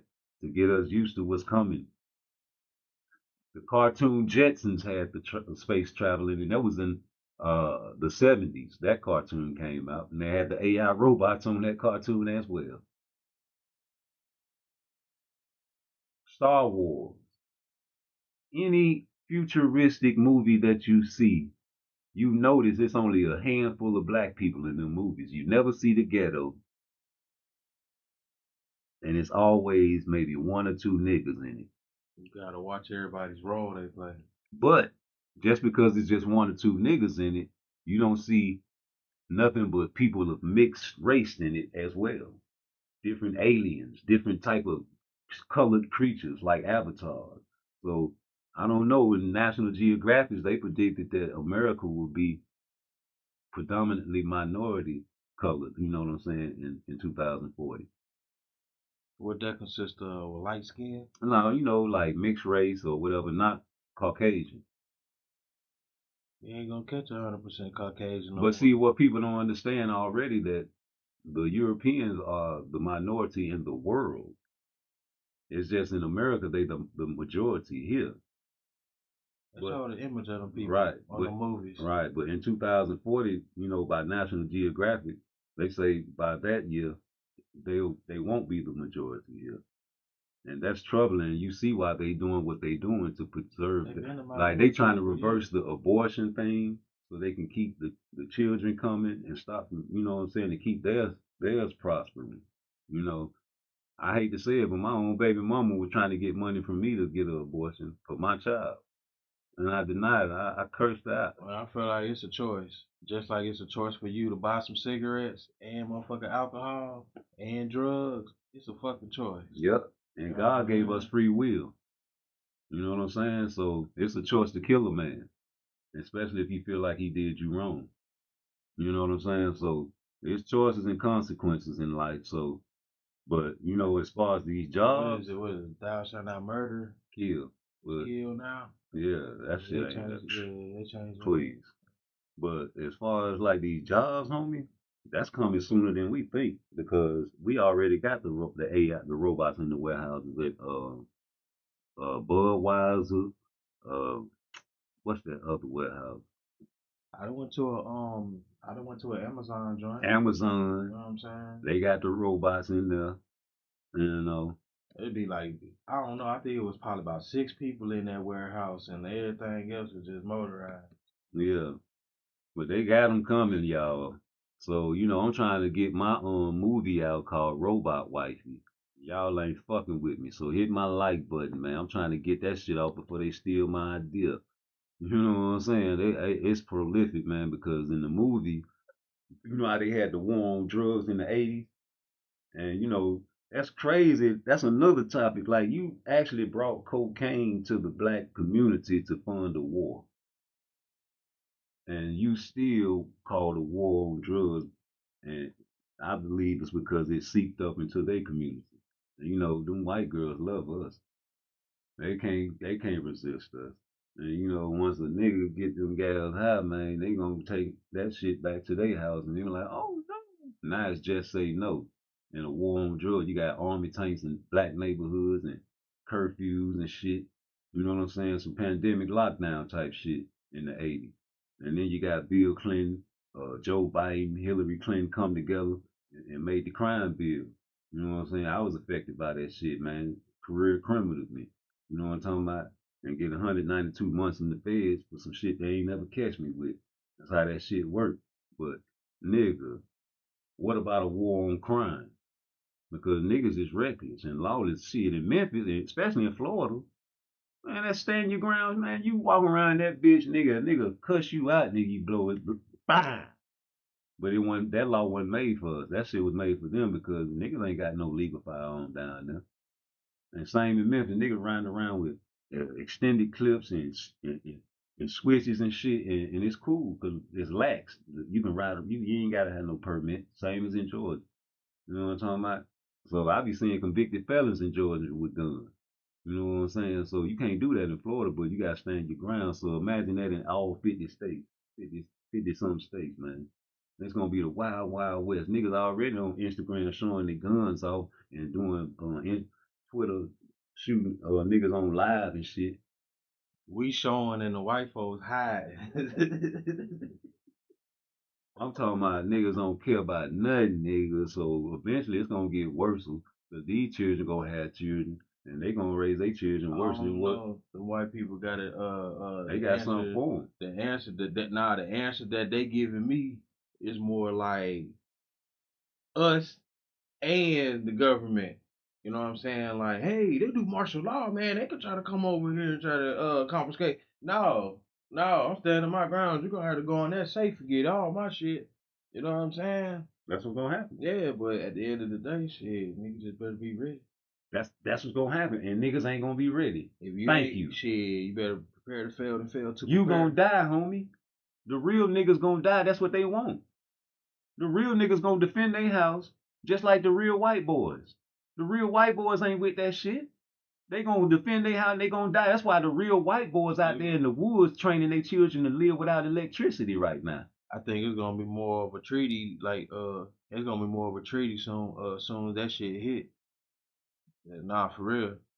It's gonna be a treaty. It's gonna sound like some shit Abraham Lincoln did. Bro, it's gonna have to get real bad for it to get better. It's gonna be a revolution. And it might not happen when our children are alive. Everybody, man, everybody bitching and crying because they getting the same benefits as what we getting. People are crying, man. Hey, man. People are crying. You know what I feel about that situation? Man, we've been going through this shit, man. Shit. I feel like now people are seeing that we've been fucked over so bad and they want us to jump over there and help out. But you got a lot of niggas that ain't gonna think like that. Like me personally, I'm against what America doing. Cause I feel like you only separated by imaginary lines in water. And who made these imaginary lines to separate America and Mexico? Would you live in Colombia? I don't know nothing about Colombia. All I know is America. Would you live in South America or Africa? I don't know nothing about Africa. I don't know nothing about none of them countries. You don't know their rules and regulations. I don't know them rules. All I know is it's an imaginary line. So I can stand in Georgia and Florida at the same time and not see the line there. That's what I'm saying. So who made these lines? The same people that made these lines are the ones that raped and pillaged the natives and took this country. And the only reason they know about this country is because they had a GPS on top of the boat that was telling them where to go, a nigga. So when they got here, they used trickeration. That's you? Oh man, that's what I'm on. That's what.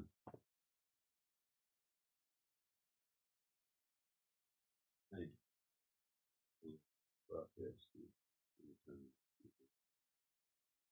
Anyway, these lines are imaginary, homie, because they made it, and them the most treacherous people we agreed on in the live earlier. They the most treacherous people that God has on this earth right now. And they enemy, America's enemy, is not the black man's enemy. Hell, all I know is they against the Muslims. And the prophets in the Bible are the same prophets in the Quran. So I don't know how they making this war look like the Palestinians are wrong because that's their land by God. But we gonna stay off that. But the fact that these imaginary lines are preventing people to come into their own land by God, it's the same thing these people are going through. So I can't side with America on that, especially people, making fun of the people getting deported. They got families. And they came over here to escape that treachery where you say I wouldn't want to live there. I wouldn't want to live over there in Mexico, man. Them people in the cartels, man, will kill you, cut your head off, your arms and your legs, and put all of that in the front street with a sign saying who did it. So I wouldn't want to live over there either, homie. Okay.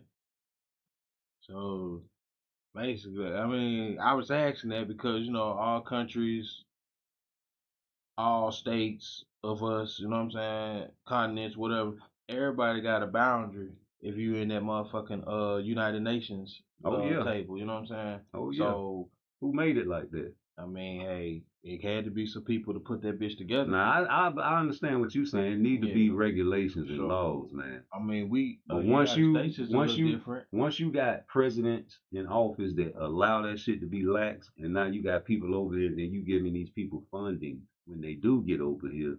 Now you saying you gonna cut their water show after you done let these people over here. You got their family coming over here. They've established families and businesses, got tire shops and all kind of restaurants over here now, and they family. You just separating these families that's being created over here because it's a different president now, and he want to make America great again, not understanding that you breaking up another family.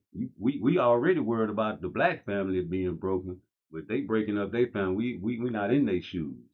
You see what I'm saying? They got to worry about their family. Like you said, when this shit go down, it's people gonna have to kill to protect, and they gonna have to die for it. Stand your ground. We're gonna stand this land. So that being said, where you from? I'm from Earth. Okay.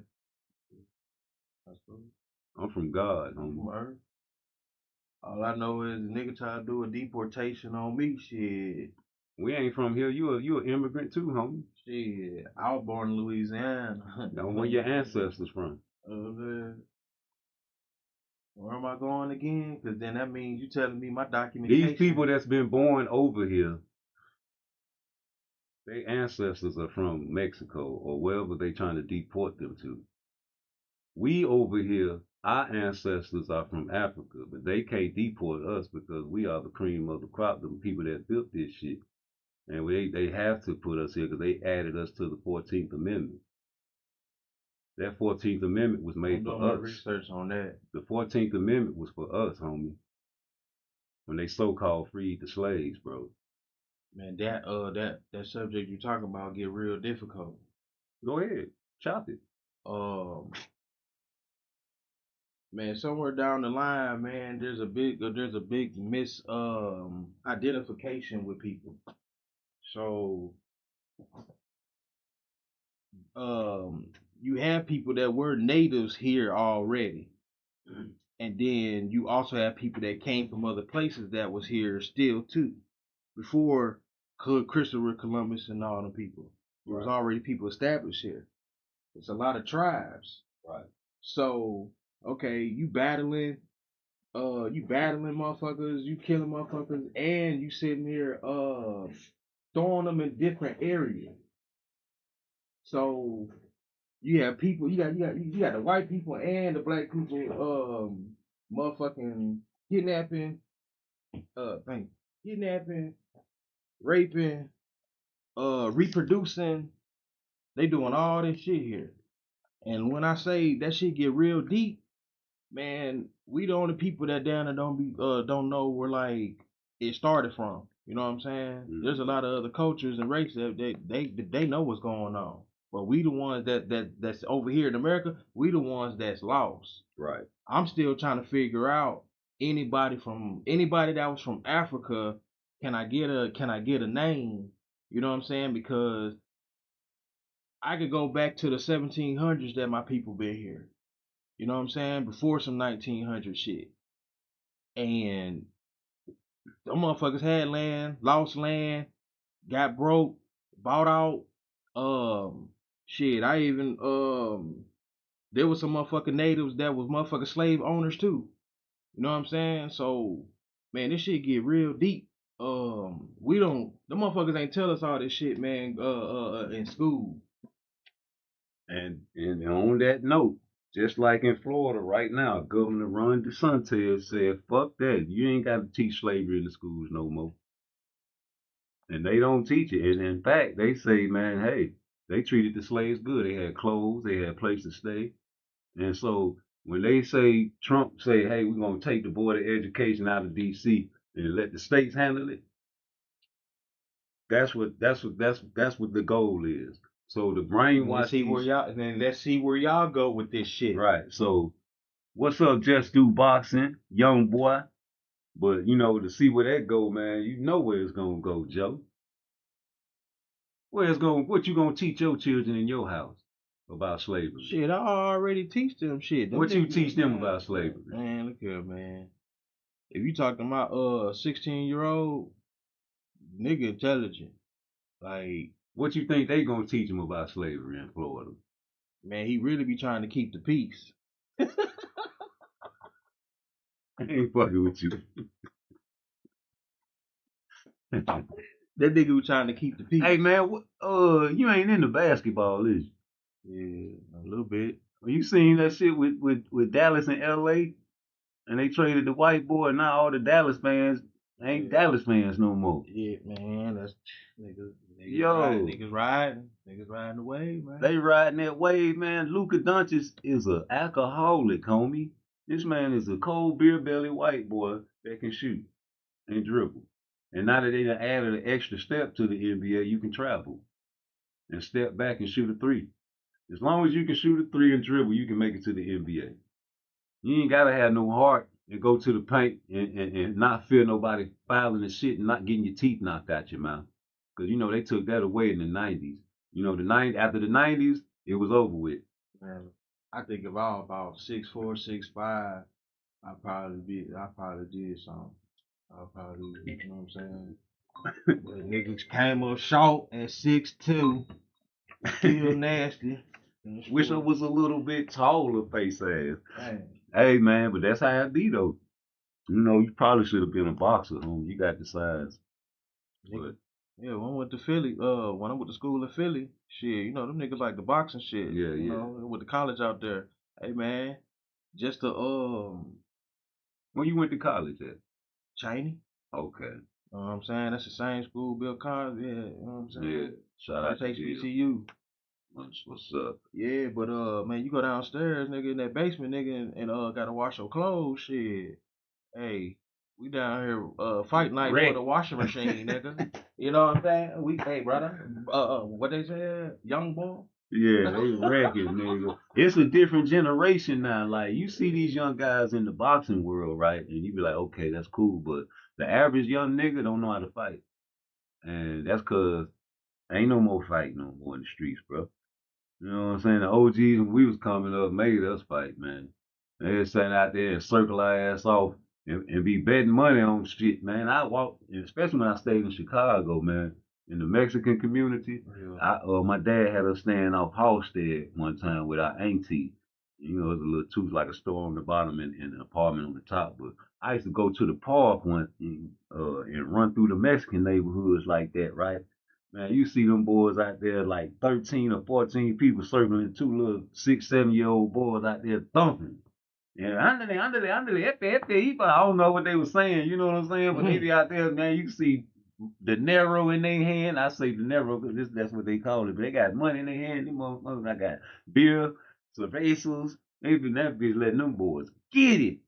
And I used to see that shit on a regular basis, man. I just know that shit, it's in certain communities still, but nah, you ain't no kids out there fighting. I make my kids fight. You know what I'm saying? That's why I got them gloves out there and that thing, because you ain't finna fist fight in front of me. Man, you know what I'm saying? I tried to do like a tournament mode in Texas, man, and everybody wasn't feeling that shit. No. You know what I'm saying? No. You gotta have a name, like a popular name for them people to, because people's are dick riders in the world now. You know what I'm saying? They'll go with whoever popular. I just seen some shit that was supposed to be on some positive shit. Everybody came straight with the negative shit when, okay, if I go on every side of town And everybody always got stories about this nigga, this nigga, this nigga, this nigga. Oh, he's a knockout artist. He's a knockout artist. And it's just like, man, why don't we just do a hood combo, man, on the tournament mode? Man, every year, man, we get one of y'all niggas gonna get a trophy, nigga. Which one of y'all little niggas got the hands on it? Nobody want to get embarrassed. They getting money, man, and that's the problem. That's the problem. And that's a problem in boxing now. A lot of these niggas, they done ran through so much weak competition. Now these killers calling them out, and they don't want to get embarrassed. A lot of people won't fight this nigga like you say he was in Philly, a nigga named Boots, Philly nigga. They don't want to fight him, man. I don't care what nobody say. He only fight Mexicans and Europeans. Yeah. Is that a good thing or bad thing? That's a bad thing, man. That's a good thing, but a bad thing because nigga, it make the niggas look bad. Like, we watered down. I'm just gonna keep it G. Niggas watered down in 2025, man. Niggas ain't, back in the day, niggas used to be feared without a firearm. You knew goddamn well, a nigga be like, boo! And a motherfucker be like, ah! You know what I'm saying? Not say boo to a white boy. They gonna beat your ass or shoot the shit out you, homie. You know what I'm saying? So, niggas just ain't the same no more. Just like boxers. Like, they don't want to call other boxers out no more. They talking about this clout chasing. Nigga, that's part of the game, nigga. You a fighter, nigga. I want to fight you. Now, the only way it's clout chasing if I send a contract and you don't sign that motherfucker. That's it, nigga. That's that. Ain't no way around that shit, nigga. You a tough guy, nigga. But they done changed the game to it's the bag now. So now money is the root of all evil. They know this, but if you ain't got no bag, I ain't finna fight you. That's cool. That's why I tried to make it like that for the niggas to fight in the hood. Come on, man. Man. You ain't hear me.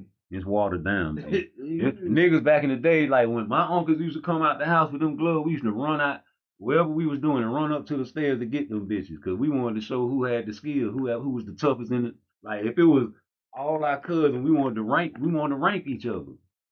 I'm number one. I'm the best boxer. You number two. That's the sorriest nigga in the crew. You know what I'm saying? Until you can pull your rank up, nigga. Man, we used to be wrecking. I'm talking about then when we didn't have a glove, what we was doing? Slap boxing. You know what I'm talking about? My uncle used to come out there and like, man, stop slap boxing with them. They trying to learn you. They're trying to figure you out. You get your arm length, get your speed. See what they get into a real fight with you. They know how to get you. They know your power. They know you can't wrestle them down. So you know what I'm saying? So sizing you up type shit, man. We went through all that. Kids don't go through that no more. Yeah. You cheering gonna shoot your ass, man. I try to keep my kids doing some type of active shit, man. Man. Some of them don't be, they I don't know, they like, yeah, them don't get it. It's some children, man, you'll get a guy try to put their kids into some boxing or some sports or something like that, and the mama is just, no, and want them to stay in the house, man. And the kid's bad as fuck, but all they need is a little, activity, like you say. And when I grew up, man, especially when I lived in Chicago, they had centers. You know what I'm saying? That you can either wrestle, you can play basketball, you play, you know what I'm saying, box, or whatever you want to learn. They had people over there that'll teach you that. And nigga, they ain't got none of that shit down south, man. I really ain't seen the community center either. Nah. Like that. You know what I'm saying? I grew up in community center. Man, in Memphis. Had pools everywhere. I volunteered and everything, you know what I'm saying? Bruh. At least in Florida, they got the beach. You know what I'm talking about? But you get these places like Alabama, man. Even in Jacksonville, like you got to drive way out to get to the beach. You know what I'm talking about? But it's there. But ain't no shit, no shit like in DC. They got the Upton Gym. You know what I'm saying? That's what I like. They got shit right in the ghetto where these kids can go to and get a lesson. Yeah. When they get out of school, that's where it be happening at. There ain't shit to do when you get out of school down here. You go to the block, nigga, and nigga ain't no centers. And then you got a sentence in the white neighborhood down here. And that shit gonna tax you. They gonna tax you, boy. You know what I'm talking about? So, nigga, man. My mind frame was different, man, growing up, though. That's the reason why I ain't proceeding doing the shit, man. The athletic shit, man. My mama got mad at me because the coaches used to come to her house when I used to skip school and shit, right? Mm-hmm. And they wanted me on the team. But nigga, when I was 16, Bruh, I was in the streets, nigga. And we'll skip first, second, third lunch and some more shit and be gone, man. And then it got to the point where I done got kicked out of all the schools. I got kicked out of Inglewood. Then they sent me to Matty B. I got kicked out of Matty B. That's an alternative school. I threw a desk on top of a nigga head there. And they sent me to Grand Park. I said, fuck Grand Park. They had us out there looking for cadavers. It was a homeless person. He had died and they couldn't find the head. And you know what I'm saying? They had us out there searching for shit. I was like, man, fuck that shit. I stopped going to school and stayed in the streets, right? Until I got locked up and got my GED. But, nigga, ain't no way in the world you gonna tell me a young boy, adolescent, going through puberty gonna listen to his mama. When you get these little youngsters out here, they need male guidance, man. You know, when they very young before they get too late. Once they reach puberty, it's over with. It's over. You ain't just gonna go in one ear and out the other. And you know, you'll be like, all right, mama. Okay, mama. You know what I'm saying? She might hit you. That shit don't hurt. You know what I'm saying? But daddy, like you a big dude, homie. And so your children, when they little bitty babies, they see you as a giant. And if you are raising them righteously by God, and still instead of being their friend, being their father, a protector and a provider ain't supposed to be friendly. You a protector, man. Somebody come through this front door right now. My job is to die and get you out the back door and get them children up out of here. You know what I'm saying? So when your children grow up, man, they supposed to see daddy as number one, the toughest, the roughest in the household. Not somebody that'll get yelled at by mommy and just say, all right, you got it, baby. No, no. Back in the days, mama used to say, all right, now I'm going to tell your daddy, and they straighten up, didn't they? Let a woman say that right now to their child. Man, fuck that sucker. And it'll never happen in my house. And that's why I'm trying to prevent that shit now. Hashtag saving booby. Y'all hit that like button for me right now. We got CJ in the house. You know what I'm saying? What's up? What's up? But yeah, it's a lot going on in the world, man. And you know, we want to get these boys out of the streets, man. So that's why. And then that's another thing, you know, shit. I ain't never just read a book on parenting and shit. So man, all this shit coming in, you know what I'm saying? Like if you about to have a kid or want a kid, man, just be ready, man, for everything that comes through. You know what I'm saying? Everything. Like everybody don't live, you know what I'm saying, good lives, you know. Some people live fucked up, really, really, really bad up lives. Hey, to tell the truth, man, like really think about what this shit means as far as like giving these ladies 2 years in HUD in these housing projects. You know, giving these benefits, giving yourself 2 years. What can you do in 2 years if you buckle down and tighten up and stop partying and you know what I'm saying, stop blowing your fucking money on this and that? Shit, you could fuck around within 2 years. You could fuck around and finance a motherfucking house. Bro. You know what I'm saying? Get your credit. Can you do that in 1 year? If you just buckle down, I think you can do it in 6 months. Be honest with you, they got programs out there now to where they trying to get you to get a no down payment. You know what I'm saying? Let me share this with y'all. It was this millionaire. He got an Instagram, and he always put out positive shit and advice. And he had some shit that I always will remember, bro. He say for 6 months out the year, this how you get out the red. 6 months, you gotta stop your habits. You gotta buckle down, go to work, just get your money, pay your bills, and don't spend no money on nothing frivolous. Cut your friends off, stop communicating, stop going out, just be a hermit. And grind. Get all the overtime you can get for 6 months straight. Don't be buying no candy, no extra little treats here and there, just straight meals that you need to survive off of. Because you ain't gonna die if you miss a meal. But if you're only paying bills and You just keeping your head down for 6 months, keeping away from these niggas that's gonna make you spend unnecessary, keeping away from these bitches that's gonna make you spend unnecessary money. Because when you stay out the way and you at work, man, you miss a lot of shit that happen in the streets. And you want to take off and go party, man, niggas gonna get shot at that party. You might be a victim. But you keep your head down for 6 months. Don't spend no unnecessary money. Try to cut out your habits. You're gonna be out the red in 6 months. So 2 years, nigga, people ain't got that much discipline to just not party and stay out the way and keep their head down and work. It's already, they know this not gonna happen. So that's why they giving them 2 years.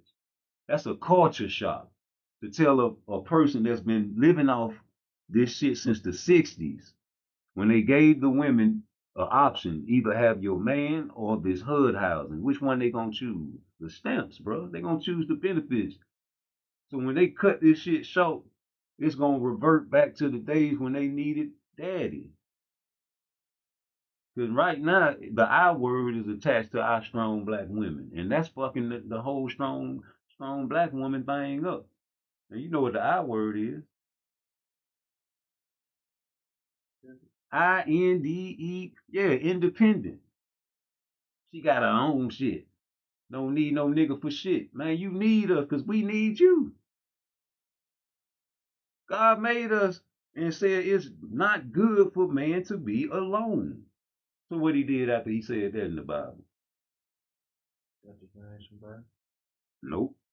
He made the beasts of the earth, the snakes, the dogs. Got him for somebody.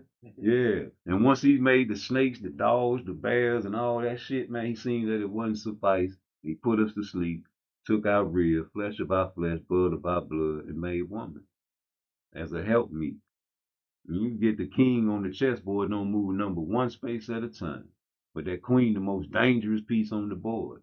But if you lose your bitch at the beginning of the game, man, niggas be mad. You thinking about to give up, man. Fuck that, spin the board. No, if you smart, you can still get another bitch. If you push your pawns right. You know what I'm saying? So once the king get checkmated, it's over. And they know that. That's why the Willie Lynch letter, the main thing on that letter was to separate the black woman and the black man. The dark skin against the light skin. The good hair against the bad hair. The smart against the dumb. The old against the young. All that shit in 2025 is the issue that's going on, especially in the sports world. Terrence Crawford, #1 pound for pound boxer in the world. They giving him flack for Chase. He want to get some money. This man sued Bob Arum and said he's a racist. And Floyd too. You know what I'm saying? This man 80-some years old. You know he's a racist, man. He was living in the town where they had the white and the black water fountains. They got a record of him talking crazy, talking about black fighters this and black fighters that. So you dealing with a nigga like that, a white boy like that, he gonna hold you back. So now he older. He gonna beat Earl Spence, beat the shit out of Earl Spence. He wants some money. He at the end of his career, they don't even want the man to get no money. He a dark-skinned nigga, and it's hard to market that boy. And Bob Behrman was right. Bob Arum lost a lot of money on Terrence Crawford. You can't market Terrence Crawford, and he don't know how to market himself. He ain't no Muhammad Ali, no loquacious nigga that can just keep talking and sell himself like a Rolly Romero or a Ryan Garcia. Some scrubs. You know, this is a hell of a fine fighter, but they don't care about that no more in boxing. They just want a nigga that can sell and make money for them. And if you can make money, nigga, we'll get you fighters that you can knock out and look good in the ring against. Now, this nigga done knocked out everybody, went undisputed, and now he trying to fight Canelo. And people don't want to see that fight. Why? Because they haters, homie. They want him to fight some young nigga like Boots that he already tried to fight, but they act like he didn't try. Like, of course he was with BLK Prime, some, you know what I'm saying, wasn't no big company where people really fuck with. And then, you know, hey, I ain't mad at Boots either, nigga. I don't know who the fuck BLK Prime is. But the fact that he tried, man, he tried. And the word try in boxing is very underrated. Because Shakur Stevenson tried to fight Tank. Devin Haney trying to fight Tank. Keyshawn Davis trying to fight Tank. A lot of these boxers trying to fight Tank. And that man has the power to say, okay, I'll fight you. Because it's on Tank terms. If you the face of boxing, nigga, I can't send you no contract. Nigga, you got all the clout, nigga. You gotta send me a contract, nigga. I got no say so in this fight, man. When you want to fight, you gotta tell me. I told you I want to fight you, but you won't send me nothing. Oh, they say he sent them something, but okay, it wasn't what it was. Okay, yeah, okay. I don't believe that, bro. You've been saying this shit for year after year after year. This man been at 135 pounds, man. Talking about you gonna fight him next, nigga. And you ain't never fight. Now you talking about, man, please. Show me, man. Prove me wrong. I'm not them type of guys that be like, oh man, no, nigga, prove me wrong, man. Shut me up. I'll be happy when you do that, cause then I'll get my way. Then I'll get the fight. A lot of people nag at people and fuck with them just to get a reaction out of them, especially Florida boys. You go down there to Florida, especially in the night, I don't know how it is now, but the word pussy nigga will get you killed. And when you say that word or fuck nigga, they want action. So they'll say, oh, puss ass nigga, that's because they want you to react. They want that word. They want it, they craving it. So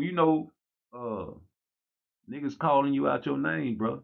That's what we want you to do. We want that word. We want you to react. We want you to say, yeah, nigga, okay, I'll fight him. Cause nigga, what else we gonna do? We already tried the nice way. Like, Tank, he a great fighter, he be knocking shit out. You know what I'm saying? He's one of the top pound for pound fighters out there. That shit ain't work. Man, being nice to a hood rat don't work. How many niggas ever fucked a hood rat bitch? You can't be nice to them bitches. You only be nice to the ladies. Am I wrong? Am I wrong for that? If you being nice to a hood rat, you just faking. There ain't nothing nice about that bitch. She gonna cuss you out, call you a pussy nigga, dance in front of the children, shake that ass, and teach the daughter how to be fast like her.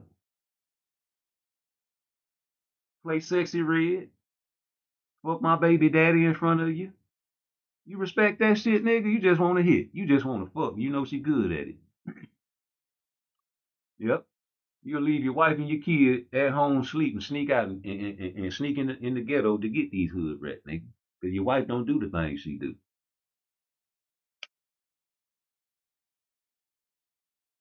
Hmm? That pussy stank, but it's good. I call her late night when up in her neighborhood. I got to get up in that That's what your girl gonna say if she know you. That's what your girl gonna say. You cheating on me with that? I'm wrong? Yeah. I just want to see. Hold on, let me see something. I swear this video taking forever to download. Well, they don't want this shit to come out. What's going on? Yeah. Just like McDonald's. That's like any fast food restaurant, man. That shit is bad for you. It's gonna kill you for what we do. What restaurant you go to every day? There ain't no McDonald's. Yeah, Which one you go to though? Chick-fil-A? Yeah, nah. Damn, they be busting out vegetables and shit, eggs and shit at the crib. See? You know what I'm saying? They gonna be out there trying That's to what you're supposed to do, but the majority of the world, especially if you got a job, nigga, and you on your lunch break, if you ain't got nobody to cook for you, or you can't cook, it's over. Whatever closest. You can go cold. You can go cold turkey and shit, man, and be an independent person. Yeah. You know what I'm saying? That's a mindset. But then you also can change do another option on teamwork. You know what I'm saying? I know I learned a lot when I played sports and shit. You know what I'm saying? The only way we could have won that state and the regions and all that shit is because we had to play as a team. Everybody's position was played well. Everybody's position. Who a team player out here though? Shit, nigga, there's a lot of people that's intrigued on teamwork. We need to find them people, man. So right now, let's see if the team done played with me. Mm-hmm. Okay, I got 7 likes. Okay, I'll take that for now. You know, That's not teamwork. Teamwork is getting this channel up, homie. Teamwork is sharing the videos. Teamwork is telling your people about, hey man, look, we got a nice little podcast over there on the rise. That's teamwork. You know, shout out my page, clip my videos, you know, drop your link in my chat. It's not big, but shit. Look what this boy just dropped in my chat. Let me see what it is. Is he gonna come out orthodox? Is he gonna come out southpaw? I'm tripping because I was talking to one of your guys after the fight in the locker room, and he said before y'all came out to fight, you looked at him and you looked at Shakur and you said, "Hey, what y'all think I should do?" Yeah, because in my mind, I want to fight. Right. I want to fight, but given the circumstances that he haven't had nobody. Hey, but first, before this video play, I want to let y'all know I made a video and I was wrong. And I told y'all, this fight really surprised me. And now that we hear this video, I see why I was wrong. Because I had no idea this nigga was going to come out in the southpaw stance against Earl the True Spin. And, you know, trade jabs with each other. You know, you got southpaw and you got a southpaw, man. And then he can, you know what I'm talking about? Well, if you southpaw and I'm orthodox, I can battle your jab. You know what I'm talking about? If you southpaw. But yeah, man, and it proved to be, you know what I'm saying, something that I thought Earl Spence jab would hurt him more than his would hurt Earl Spence. And everything was backwards. That nigga jab hurt Earl, man. In fact, I think the jab knocked him down, yeah. I think so if I go back and watch that fight. You know what I mean? Got the confidence to come out there and just be like, okay, well, even the skills to say, all right, let me see how you gonna take a punch to the chin. Let me see how you gonna take a punch to the body. Right. Let me see how you gonna react when you can't bully somebody around. Okay. So my mind was, you know what I mean, it was racing a little bit. And I was like, man, how should I come out? And it was like, man, just come out boxing. Boy, let me tell you, if you beat a man like Earl the True Spence, you got all my recognition, all my praises. You know, I can't say nothing else about Terrence Crawford. I used to hate on Terrence Crawford, if that's what y'all want to call it. But it was because of his moves, bro. You know, I call Terrence Crawford Triple B. Like Triple G, I call him Bad Business Bud. Because, you know, we was trying to get that Earl fight, and they was stretching that shit, nigga, and I felt like it was Terrence's fault. You know, and that's why I put the blame at. But I had to rewind the track and think about it because Terrence Crawford was like, nigga, we can fight now. When they was in that hallway and Earl Spence was like, no, I'm going to handle my business on this side of the street and I'm going to do this and I'm going to do that. Then I'm going to come back and I'm going to get that belt. Well, that man wanted to fight right then, homie. But you said you wanted to take the easy way out. And you know what I'm saying? So was that before the car crash? You might have would have wrecked with him. You know what I'm saying? But you flew through a car window, homie. And I can never forget that. And anybody that flew through a car window, man, I salute you if you get back into the sport. Especially if you get back into the sport and fight Danny Garcia. Right off the rip. And then try to fight Pacquiao but get your orbital bone broke. And then come back and fight the man that beat Pacquiao and get hit in the middle of the ring thinking it was a sparring match trying to find your mouthpiece. Could have fell on the judge's table if there was no ropes. And had the nerve to take all that time off without a tune-up, which I asked you to do. I say swallow your pride, Earl. And, you know, fight Thurman or somebody. I know he, you know, ducked you, thun. But fight that brother. You know, Terrence Crawford just busted his glove against the nigga head. Yep. Him bust the glove, oops, upside Abenesian head. And I felt like that, you know, That was his tune-up. And you came in there and you selling hoodies, uh, you know what I'm saying, strap season, talking about bud necks, and you got beat up, bro. And Harvey Dock, that's one of my favorite referees. He saved your life, just like he saved Devin Haney's life by taking that point from Ryan Garcia when he was beating your ass. You know, he was in the Timzu bloodbath. When Timzu was all bleeding and y'all was like, that's why he lost. That's why he lost. No, that's part of the reason he lost. But nigga, I don't give a fuck. I seen a man with a dislocated shoulder in the fight and still knocked the boy out. And the motherfucking referee see you bleeding. He ain't supposed to tell the other boxer, hey man, come on man, don't hit him in his cut. He bleeding. Why you gonna do that? No sympathy. And you gotta adjust. And Tim Tszyu, I told you I picked Fundora before the fight, because Tim Tszyu don't never take his head off the center line. He just swing power punches like he gonna knock everything out. No, you ain't got no finesse. You don't even take it. You just like Brian Newman Jr. You throw power shots and then you keep your head right there. You throw that motherfucker, you better move it.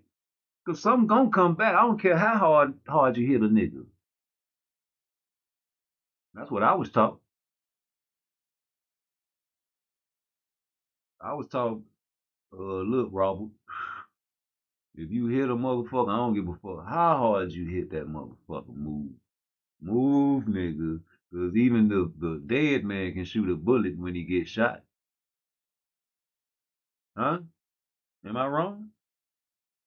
You cut a chicken head off, what's gonna happen? A lot of y'all niggas ain't never did that though.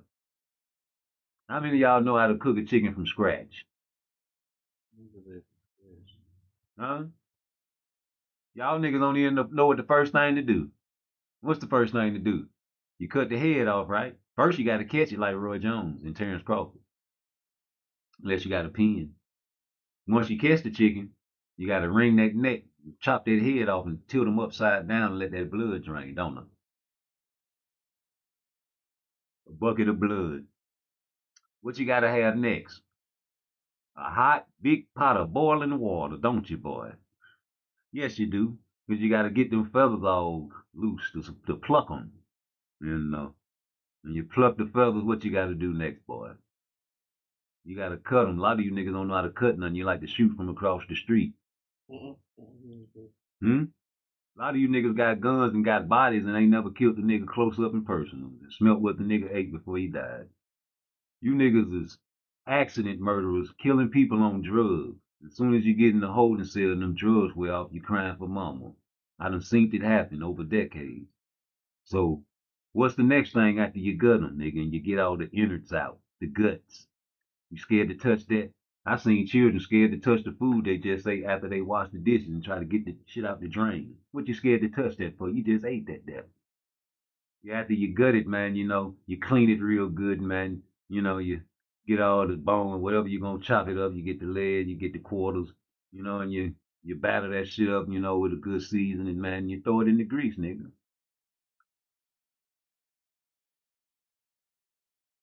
Was that a tutorial?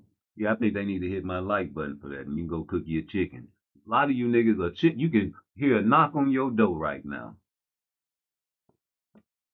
And a nigga will run off, and you'll open your door, and a chicken will pop up, and you niggas will run and get your gun and shoot the chicken.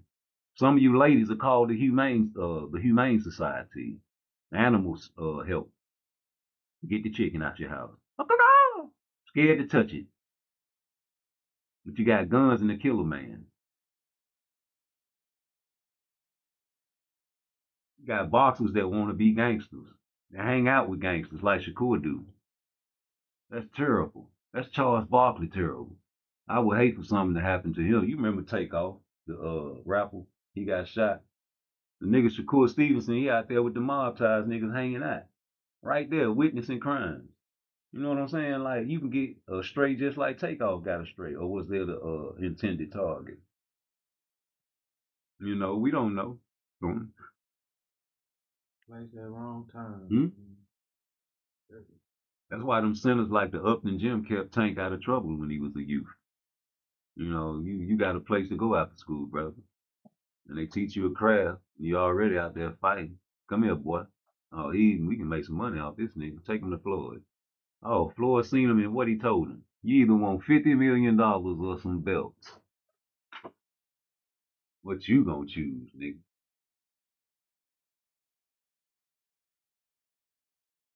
50.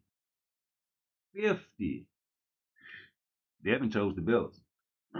You know, he grew up in Nevada and shit. Like, you know, he had, you know, the special snacks in his lunchbox. You know, his daddy said he had money before boxing, nigga. He was driving Fords before boxing, you know. So I can imagine that type of child going to school every day, especially in, you know, junior high and high school. Oh, man, especially when you start liking the ladies. And you went, hey, Dad, can I get this? Can I drive this to school? Oh, go ahead, son. You know, you ain't come up really wanting for nothing, nigga. You ate 3 meals a day, every day of your life. Never missed a meal. Had special snacks and letters from mommy in your lunchbox at school saying, I love you. And that's might not be true, but it's close. I guarantee you, I can't prove it, but I bet you it's true. And so you fought in Mexico as a young age. And all them fighters on your record, man, is kind of counterfeit when you talking about resumes. You fought an old ass Lomachenko, homie, and people know that I don't really like Lomachenko. I feel like he's been a loser ever since he turned professional. And they try to erase a loss off his record. And Bob Arum, God bless the dead, tried to compare him to God bless the dead Muhammad Ali. And that's a blasphemy to me. You lost again to Teofimo Lopez. He really dominated you and then fell off in the later half of the fight, but you lost round 12, didn't you? Just like Devin Haney didn't even fight hard in round 12. You had him. You was taking his heart. You took Devin Haney's heart because he was in the corner telling his father, "He figured me out, Dad. He figured me out, man. Just keep going. The brick is faster than here. You know, keep going to the left. Keep going. He's figuring me out, man." I guarantee if the motherfucker, boy, if there wasn't no goddamn let up on Lomachenko, man, he probably would have stopped you, boy, because your mind ain't strong. Just like Teofimo Lopez's mind ain't strong. How you gonna, you know, it's cameras out there. They talking about, do I still got it? They heard you say that shit after the fight. No, you ain't got it no more. And I'm tired of people thinking Teofimo Lopez still got it. He don't got it. What fight he showed you he got it? Claggett? Y'all said he's not good against mobile fighters. Jermaine Ortiz. But Claggett, he's not a mobile fighter. Claggett is a high guard, come forward, give me your best shot type of fighter. He's a punching bag, man. He's a punching bag. A little lower level than Mario Barrio. Tough. And was giving him hell. You want to fight who? Please. These niggas trying to get the biggest bag they can get. Like a bitch. Like, I understand it, but damn, man, you know, man, please. You stuck on Lomachenko. That everybody's stuck on Lomachenko, bro. When they said Tank versus Lomachenko, I said no. Man, fuck Loma, man. He's old now, remember? Now he's older. You had a chance to fight him back in the days when we wanted to see that fight. That would have been a great fight. Get your popcorn, nigga. The young Tank against the not that old fucking Loma. But what Floyd said, he's old. He's about 10 years older than Tank. That was a lie. And Tank, you knew it was a lie. And you sat there and chewed your gum a little harder when he said that. And ain't said a fuck thing. You don't have to fight him. You just keep doing your job. What's your job? To fight the guys they put in front of you? Why you can't be like Shakur and Devin Haney and call niggas out and actually try to fight them and you got the power to send it. What you doing? You an employee, homie. You not a boss. If you was a boss, you'd fight all these niggas at a young age. But you 30 now, nigga. You old. As far as a boxer, because you use the high guard. And you download data with the high guard. That's like a running back in the NFL. There's time on the NFL earth is short. Shorter than a quarterback. The quarterback has protection, defense, on offense. The quarterback has defense on offense. Tom Brady had a great defense protecting him. Am I right? Peyton Manning had a great defense protect. Am I right? Did Michael Vick have a great defense protecting him? Did Lamar Jackson have a great defense protecting him? No. Patrick Mahomes got a great defense. And that's why they're going to win the Super Bowl. It's just a prediction. A little quick one. Fight somebody, homie. Everybody's saying the same thing, and the only people defending you are Tank fans. It ain't just the Shakur fans saying it. It's the Devin Haney fans saying it. It's the Boots fans saying it. It's the everybody fans saying it, nigga. The Bam fans saying it. The Virgil Ortiz fans saying it. Canelo picked you to beat Shakur, so fight him.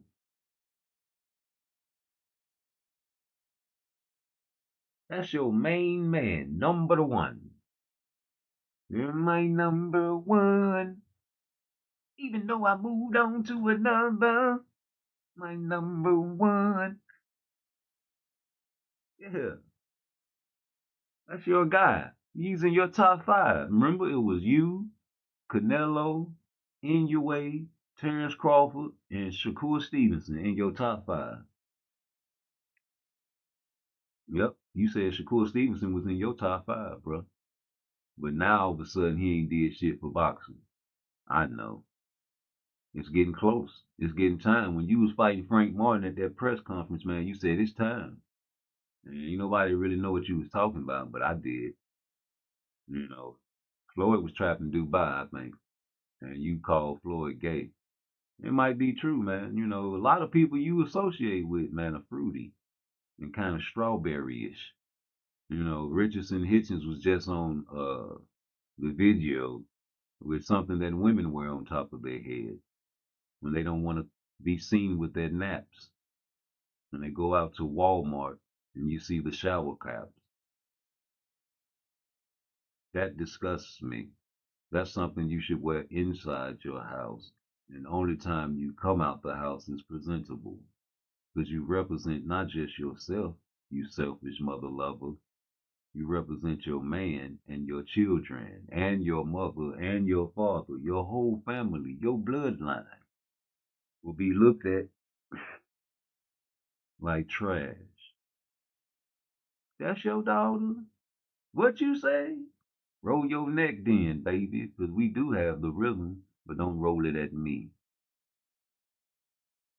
Hey, man, one thing I'm going to tell you before I go back into this video, man, because I don't know what's going on with this upload, but we're going to figure it out one way or the other. Do this right quick. Well, yeah, man, one thing I'm going to say, man, before I get back in this video is, that boy, Kermel Morgan gonna be the future. Now, I don't know what weight class he gonna jump up to eventually, because he young and he's still growing. I don't care. I don't care if he's at 135 or 140, brother. He might be a 147 at the end of his career. Well, you know, he one of them anomalies. You got this guy, he's so-called 42-0. And he really using Kermel, I feel like, is a little clout jump off. Now, that's clout. And you want to talk about clout, that's clout. I ain't mad at the brother, though. But I know for a fact that he is not going to ever fight Kermel Morgan because you called him gay for saying that he'll do you bad. And people with homosexual mindsets will always hear that sentence and think gay thoughts. And the fact that you said that let me know that you, one, do not want to fight Kermel, two, no, you can't beat Kermel, and three, you're gay. You and that fella that you was doing the interview with, y'all were in a house.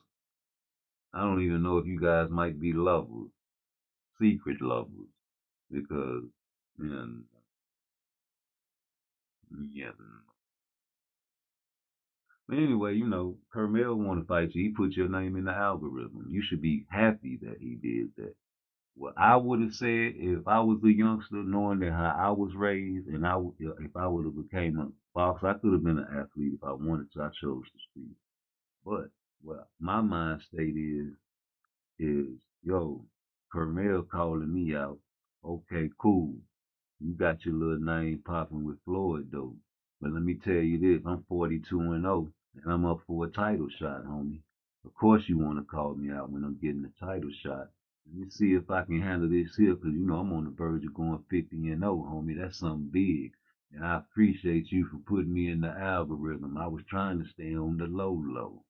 But here we go. Now you done did it and called me out. Well, let me handle my business and we'll talk business later. And you could have spent them like that if you wanted to after that. But the fact that you came out with this nigga that probably used the clippers that he bought at Walmart to trim his beard up with, said the things that you said, let me know that you scared of that brother. A young brother that ain't even fully developed yet. That's an easy victory. He's 7-0, right? He leaves himself open for shots, you know, he get cracked, right? Right. That's a name. He's attached to Floyd.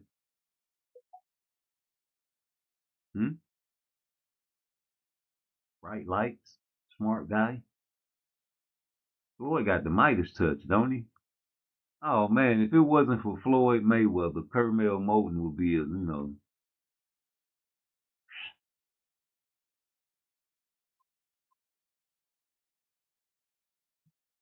know what I'm saying?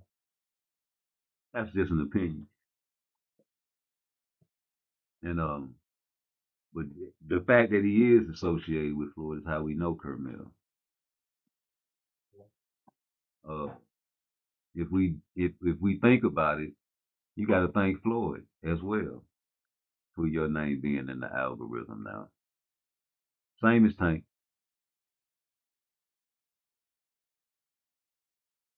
Everything is going back to Floyd. He's the nucleus. He is the center of gravity at the PBC. When you can't mention Al Heyman without mentioning Floyd Mayweather, you gotta always thank Al Heyman, but you're still thanking Floyd Mayweather as well. Don't you get it? Don't you see?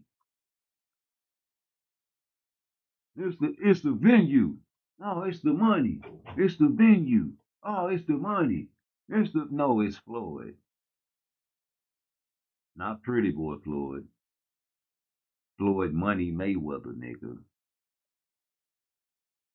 Nothing you can tell me. So we're gonna see what the PBC do, because I'm pretty sure, they're gonna stick their hand in that turkey bag if they ain't already.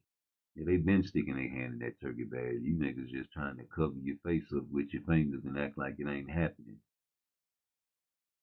Talking about bowing on bending knees, you better. You know what you gonna do? You niggas at the PBC mad as hell, ain't you? Y'all stuck like Chuck. Y'all wanna go over there to Saudi Arabia. Fuck what the fans talking about. Man, they trying to fight over there in Saudi Arabia, man. And get all these. That's only Tank talking that shit because he don't want to fight motherfucking the top dog. Yeah, you reach your hand in that turkey bag, you going to come out with some money, but you going to come out with a name attached to that motherfucking money, nigga. Yeah, and that name ain't going to be somebody that, you know what I'm saying, it's going to be a safe name to fight. That man, he's a fight fan that's been allocated billions of dollars for boxing. If you invest $1 billion into a company, what do you expect? And if you a fight promoter and you paying a motherfucker for a fight and you got all this money, is you gonna pay him to fight a Rudy Poop? Could if you're looking at it like WWF. The WWF is fake.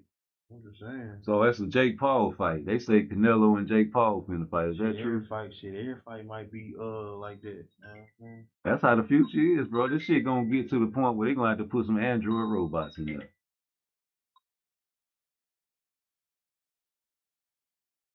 So it's gonna get to the point where like the movie Rock'em Sock'em Robots. They had the robots fighting each other, man. That's how you gonna get the great fights or something, man. You gonna fight a robot? You might be fighting a robot now, don't even know it, a clone. You know, the shit over there in China, man, them Asian countries are wicked. Anyway, damn. You know. Yao Ming. Boy, what happened to Yao Ming? Yao Ming building schools and shit for his country.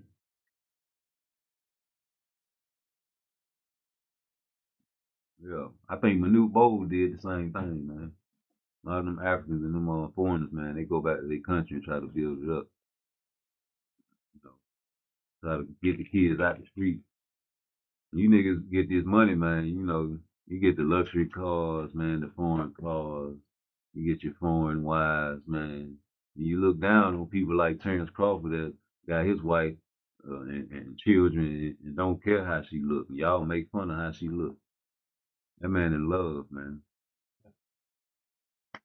All right, see, please. That man in love, man. Y'all don't even know what love is. Beauty's only skin deep. Yeah, yeah, yeah. Beauty's only skin deep. Oh, yeah. So if you're looking for a lover, don't judge a book by the cover. She may be fine on the outside, but so untrue on the inside.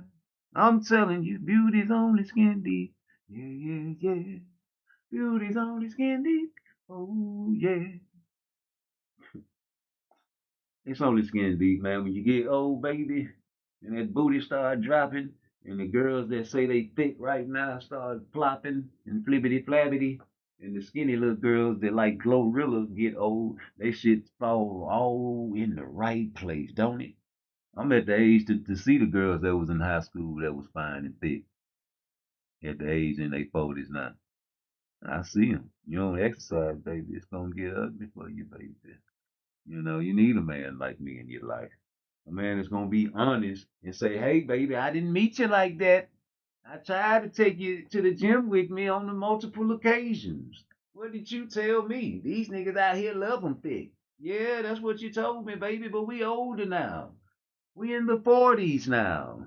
And that weight just ain't coming off after them crab legs and spinach dip. I'm telling you, all that tequila is catching up with you now. You did not listen. Now you're mad at me because I am a man and I tried to tell you, but the young bitch at the job is young and in shape and she treats me nicely. I teach my daughter every day. If you treat a man nice, he'll give you everything he owns. Sign the will over to you when he dies. But if you treat a man bad, baby, you're just for fucking.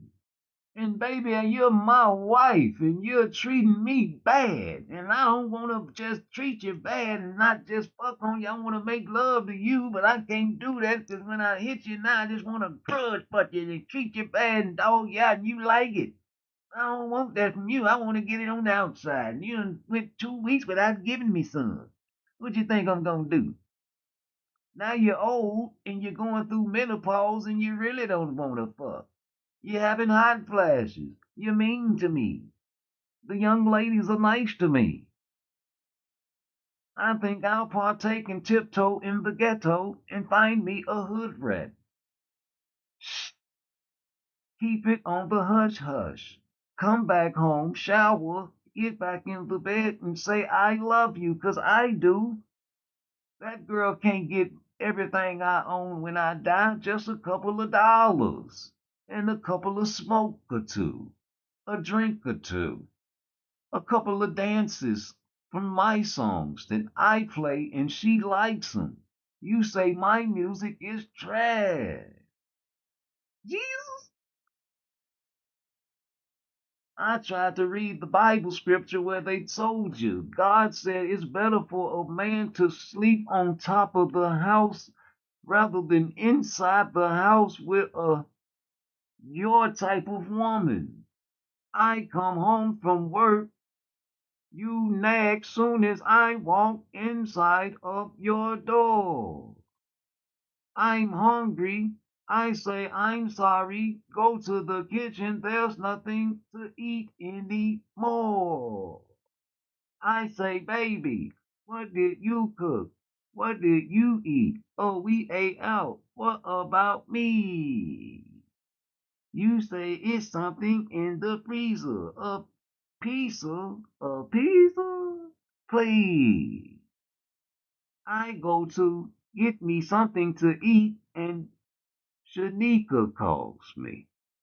I hear party music in the background, something that made me feel happy. She said, hey, daddy. I say, what's up? I'm over here frying some chicken, some candy yams. I got some this and some that. And I want you to come over here and taste it for me. I say, I'm on the way. And that's how it be happening, ladies. And so, how we gonna prevent that? We gotta keep this shit together, brother. Nobody really wanna cheat on you, baby. But people want different foods and different ice creams every day. You gotta mix it up and keep it good. And niggas gotta keep it, G too. You gotta stay up on your hygiene, trim your beard up every day, just change your outfits, just like the ladies change their hairdo. You know. Can't always wear the same old haircut all the time, man. You might want to take it to a Burger King one day and fuck her in the bathroom out of the blue. Make her fall back in love with you or something. You gotta be spontaneous. You don't do that. You're comfortable. You fuck your wife in the same bed for over the same 2 or 3 years straight. Take her to the moat like you do the hood rats. Fuck her in the room. Get her to the club. Get something out the sex stores that's all insideable and you got the remote control at a dinner table. Do all of these things to keep your girl because it's cheaper to keep her. When your girl divorce you, she get everything you got.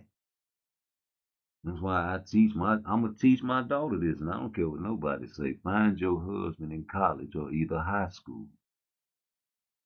I'm not gonna be telling my daughter she can't have a boyfriend. As long as you raise them and train them right, she ain't gonna be sneaking and fucking issues. And she know daddy ain't gonna have it. I gotta know who this nigga you fucking family is. And she gonna know to get a boy that's smart in school. She know not to get the little hood niggas in the school.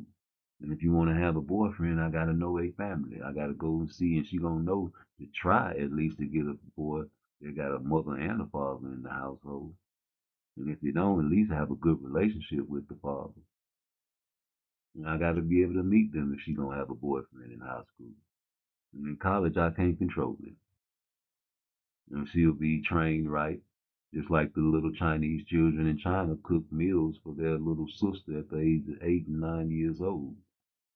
No parental guidance needed.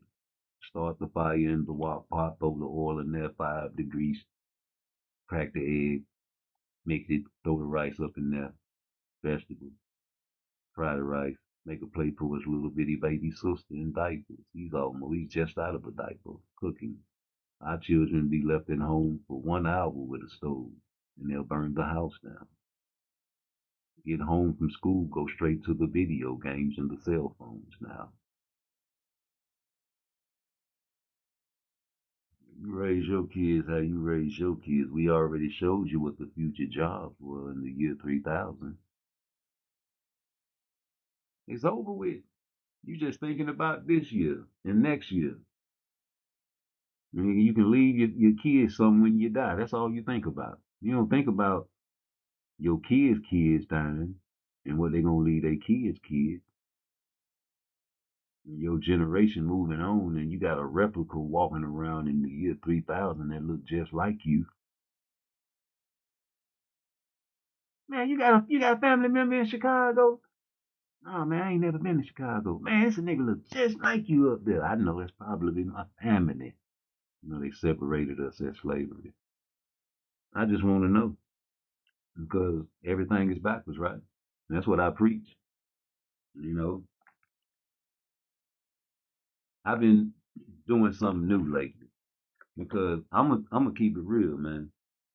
I'm a keep it real type of guy, and I hate beef.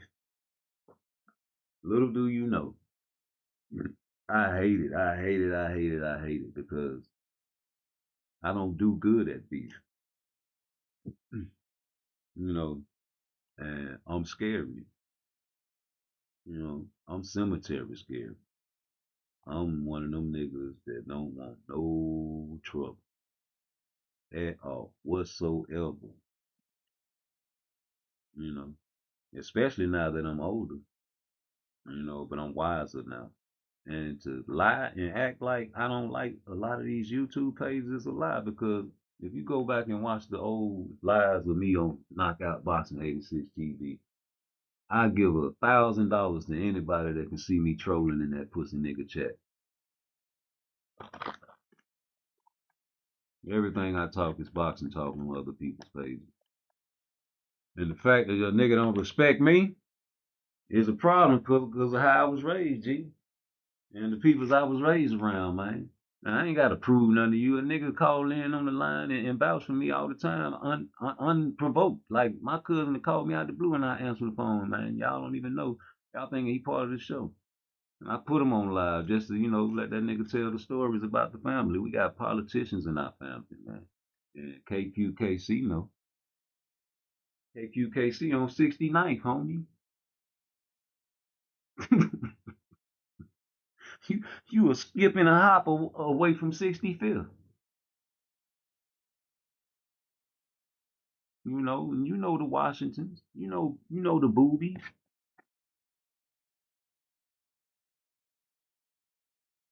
And it's just funny to me that the youth, you pulling the wool over their face, G. You can't fool with me. You my OG. You like my Uncle Booby age, homie. You know, not my cousin Booby, my Uncle Booby. You around his age, homie, so you know better. You get, you know what I'm saying? But you got exposed by Blue Blood, man. So it ain't nothing for me to say nothing about it. You know what I'm saying? You doing this for the paper, G. And you know what I'm saying? I don't agree with when Blue Blood exposed the fact you doing it for your daughter part of it. But you know what I'm saying, nigga? You from the city. And so when I put you in that video, nigga, I ain't really say too much and dish you on that video now. Now I did put you on that nod no, but nigga, I ain't say nothing really disrespectful about you. What I said. KQKC, that's my homie, but you ain't right, G. That's it. G. And I know where you from, homie. You from 69. And these youngsters don't know about the 80s and the 90s. And they think this the most gangster era in the world. Don't they, KQKC? But we didn't have the doorbell cameras and the cell phones to record our heinous activities. Ain't that right, KQKC?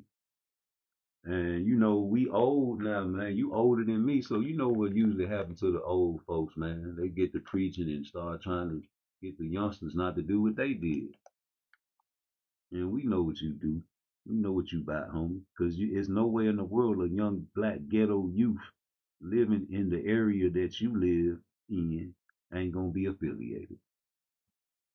And nigga, you can be saying you neutral all you want to, just like my Uncle Booty. He had so much motherfucking rank, nigga. My cousin Derek and my cousin Booty ain't even had to join no fucking game. They ain't had to be no BDs or no GDs. Them niggas was neutral, but everybody looked at them and associated them with the set. Yep. They ain't getting touched, and ain't nobody gonna fuck with them either. And nigga, you know these guys, huh? You know how the feds swooped through there, and got them boys off the streets. You survived that shit. Now I told y'all. I say it's either one or two things about KQ, KC. And it's three things because it's an alternate. One, you an old school OG gangster, man.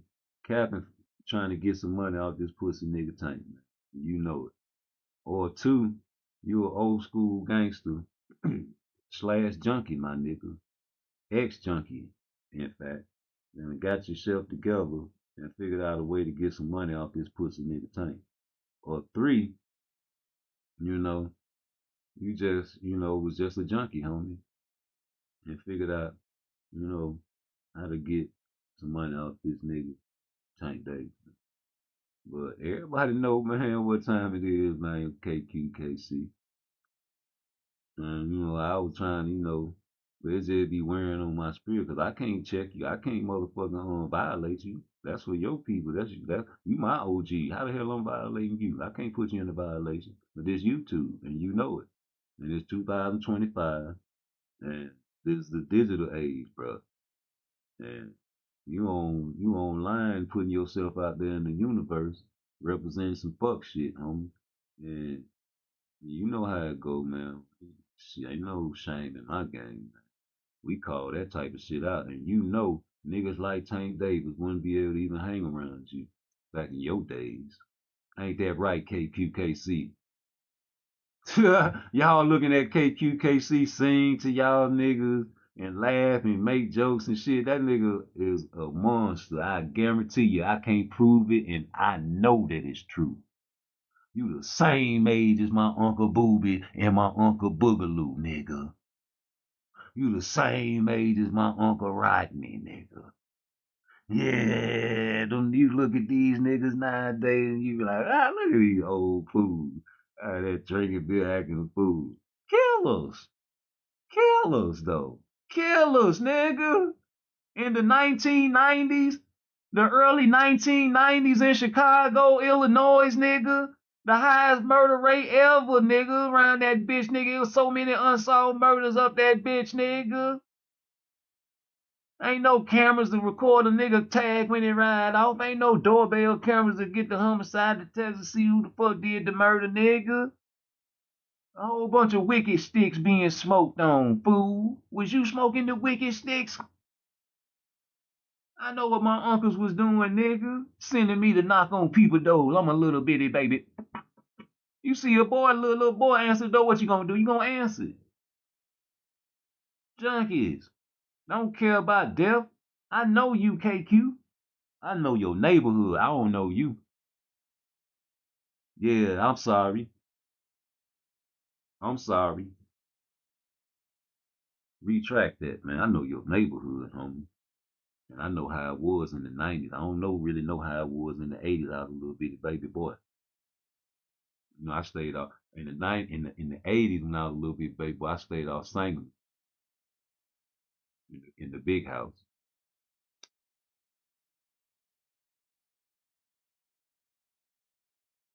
You can't fool me, nigga. You can fool all them people you wants to, but you can't fool me. And pussy niggas can't fool me either. You know what I'm saying? Cause we raised up KQKC to know who them niggas is, and you got that nigga sitting right beside you, nigga, cause he popular.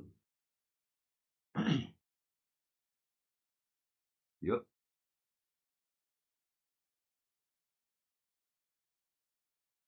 Don't say it on live, my nigga. Cause you can't. Just like you done went so far deep into defending Tank and tearing down Turkey out of sheet, you can't turn back. If you turn back, your followers will look at you crazy. That's why my timestamps are prolific, nigga. Y'all timestamps are sloppy. And that's a shame, man, because 100 years from now, they can still dig these videos up, homie.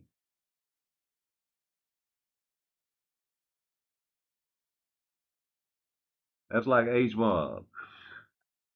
BFTV was roasting that nigga yesterday. I got in on the festivities, nigga. Because it's funny to me, and it's true. We do have a issue with fighters like David Benavidez, man, because there's nowhere in the world you can see a knockdown, brother. And if you do, man, I understand this is entertainment, man, but come on, man, that's looking bad, G.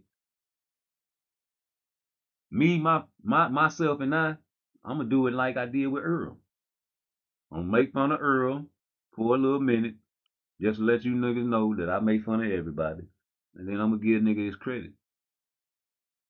I gave Terrence Crawford all the credit in the world, nigga, because you proved me wrong. I don't like being wrong. How many of y'all out there like being wrong?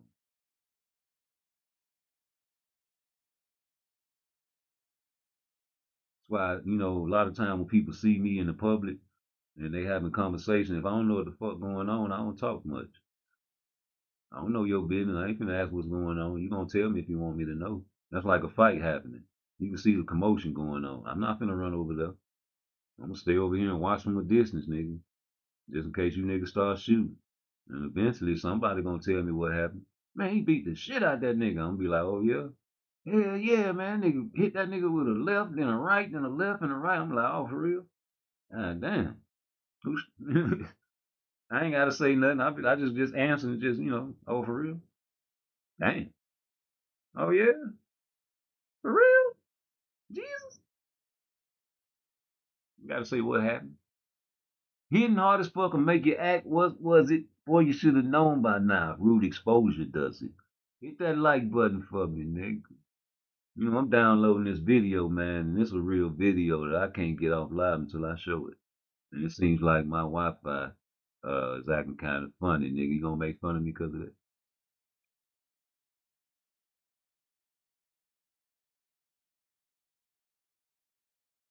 You know, we in the country, man. When you in the country, man, you get these motherfucking fucked up towels. Not KQ, Knockout know about that shit. He in the country, he in the developing area, like he say. He got the best service money can buy. Sometimes that shit act funny, man, sometimes this shit acting funny, man. Sometimes it act funny, but the voice still getting heard. I don't like you niggas looking all in my face. That's why a lot of celebrities wear glasses, shades, because the eyes are a passage to your soul. And a lot of people don't deserve to look inside your soul, brother. Now, you seen me on Instagram. You seen me sometimes. I go live. I show my face sometimes. But it's my spirit that you need to hear. It's my voice. It's the thoughts that I was raised with.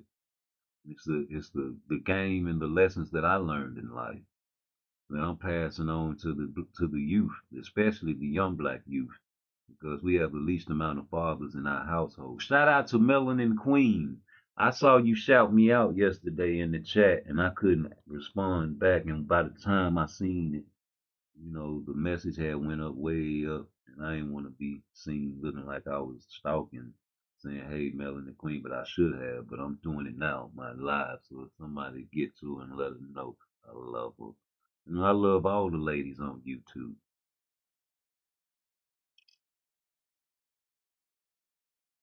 because I am trying. I'm on a path, or the word "trying" goes underlooked because when you try, sometimes you don't succeed, right?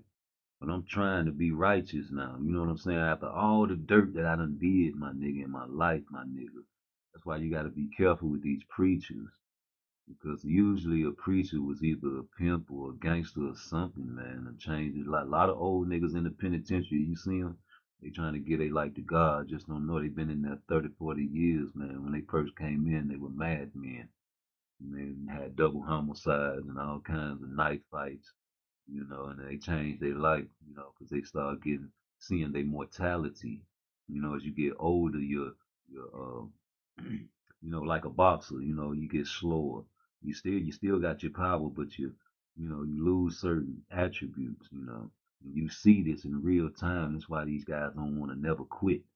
They still want to feel like they got it, man. That's why a lot of older people go through midlife crisis.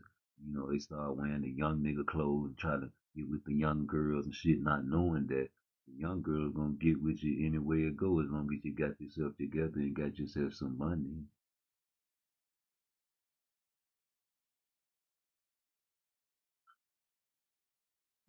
We go through these things alone, so this is what the good thing for YouTube is. Good things for the internet.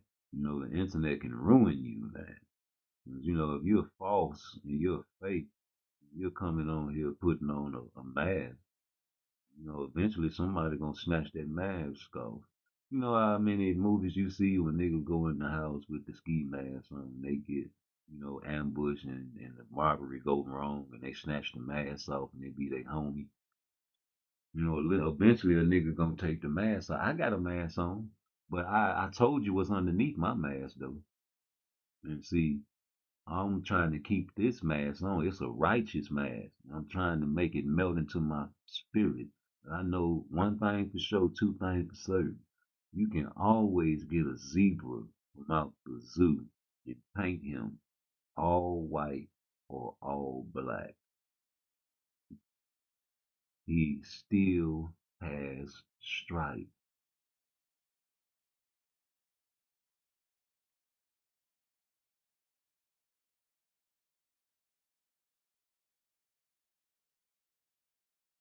You know. And the one thing I'm telling you on this YouTube shit, if you have a big YouTube page, just like Charles Barkley, homie, you have a responsibility if you're a black man. Just like you have a responsibility if you're a Caucasoid. You have a responsibility to your people to set an example. Me and my homie was at work yesterday, and I was like, man, I want me one of them snow bunnies, homie. You know what I'm saying? They making fun of the good brother making a song to my snow bunny. I said, I'd take one of them. I said, I want a real snow bunny, though. I don't want one of them snow bunnies that act black. I want one of them snow bunnies that want to feel your hair for the first time because they're curious. I'm curious about your hair. Yeah, you want to feel, oh, I never felt it before. Oh, it's soft. No, it's just juices and berries. I want one of them that say my name, not, hey, Robert.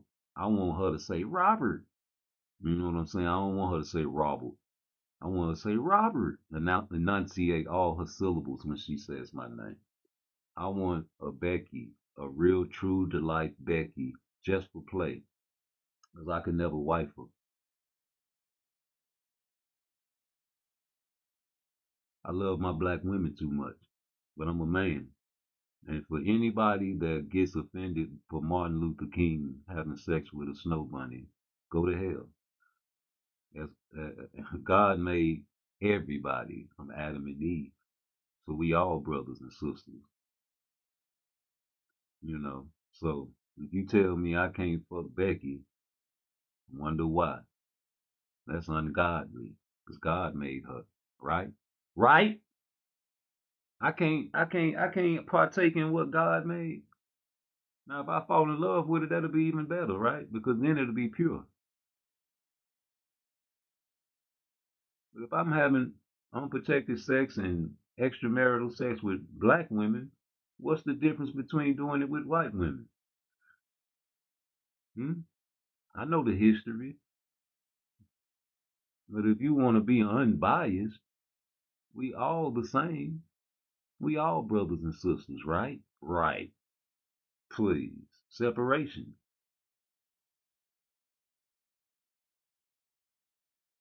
Dark skinned niggas and dark skinned women are less marketable.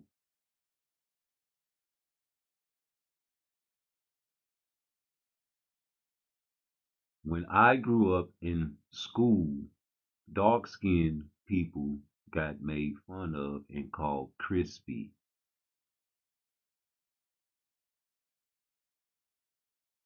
They also called dark skinned people African booty scratchers. Light skinned kids in school were seen as punks and soft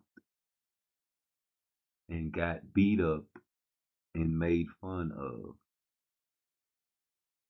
Light skinned niggas ended up having to be tough because of the beatings and the taunting.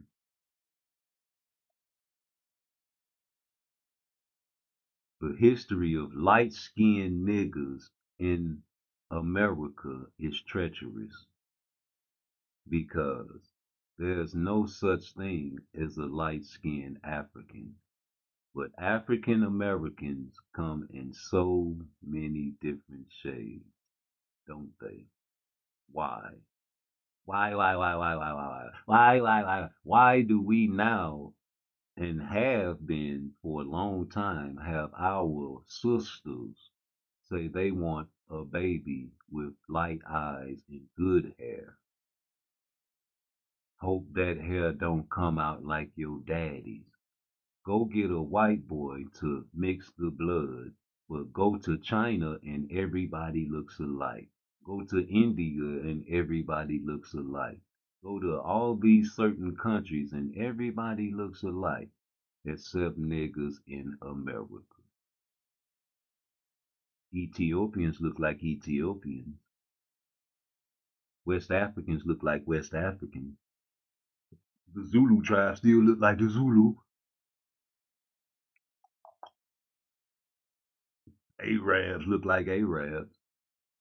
Chinese, man, and Oriental people get mixed in the same batch because Asians, similar with their eyes and skin complexion. They all look alike in Korea. The top player hitter from Korea, you bitches better recognize. Look at the different niggas on my screen. You got dark black, you got crispy black, you got sexy black, you got sexy red. My bad. My bad. Niggas. Niggas.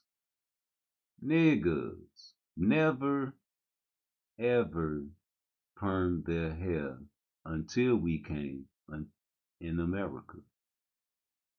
This is something that we did to imitate the smooth wind blowing through the hair of a European style. Tank Davis had a hairdo that went viral. And when I was a youngster, these type of hairdos were made fun of. And no way in the world would you be able to hang out with the fellas like this unless you were a pimp. And even if you were a pimp, the pimps that I know never wore bangs on both sides, or any side for that matter. And if they were getting their hair done, they would never come out the house until it was set. Ooh. And if your shit is not set, and what I mean by set is like, for the perfect example, Snoop Doggy Dogg in that video when he had the Shirley Temple curls. Doom, doom, doom, doom, doom, doom. Na na na na na. It's the motherfucking Snoop D-O-double-G. Na na na na na. That video. Or the Murder Was the Case They Gave Me video when he had the straight perm. Murder was the case that they gave. His shit was set. Ready for the cameras. You said, or someone said, this hairdo was just a pre-hairdo before you get your hair done. No pimp in America, that is, will ever let someone take a picture of his hair not set. And if it's not set and he does have a picture taken of him, it will be covered with a bandana or a wave cap or such, not a shower cap. Now, if you don't know pimp terminology, you wouldn't know about the word set.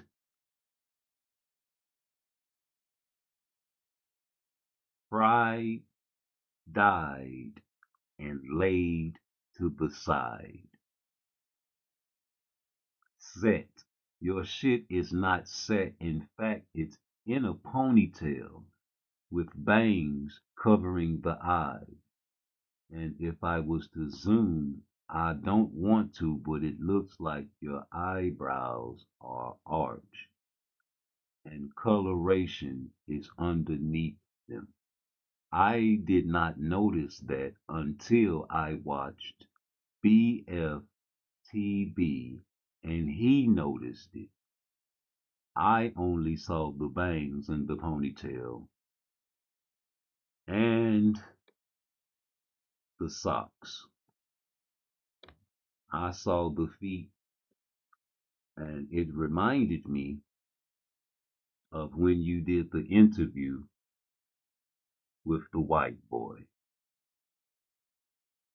and you had no shoes on, but your feet were in the same position, except you were standing up instead of sitting in a lounge chair.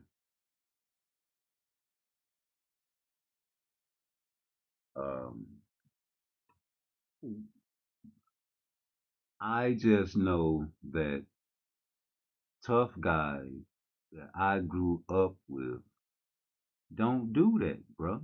So when you get old niggas like me, you're gonna see that we just don't give a fuck. What you think? We not conforming to that.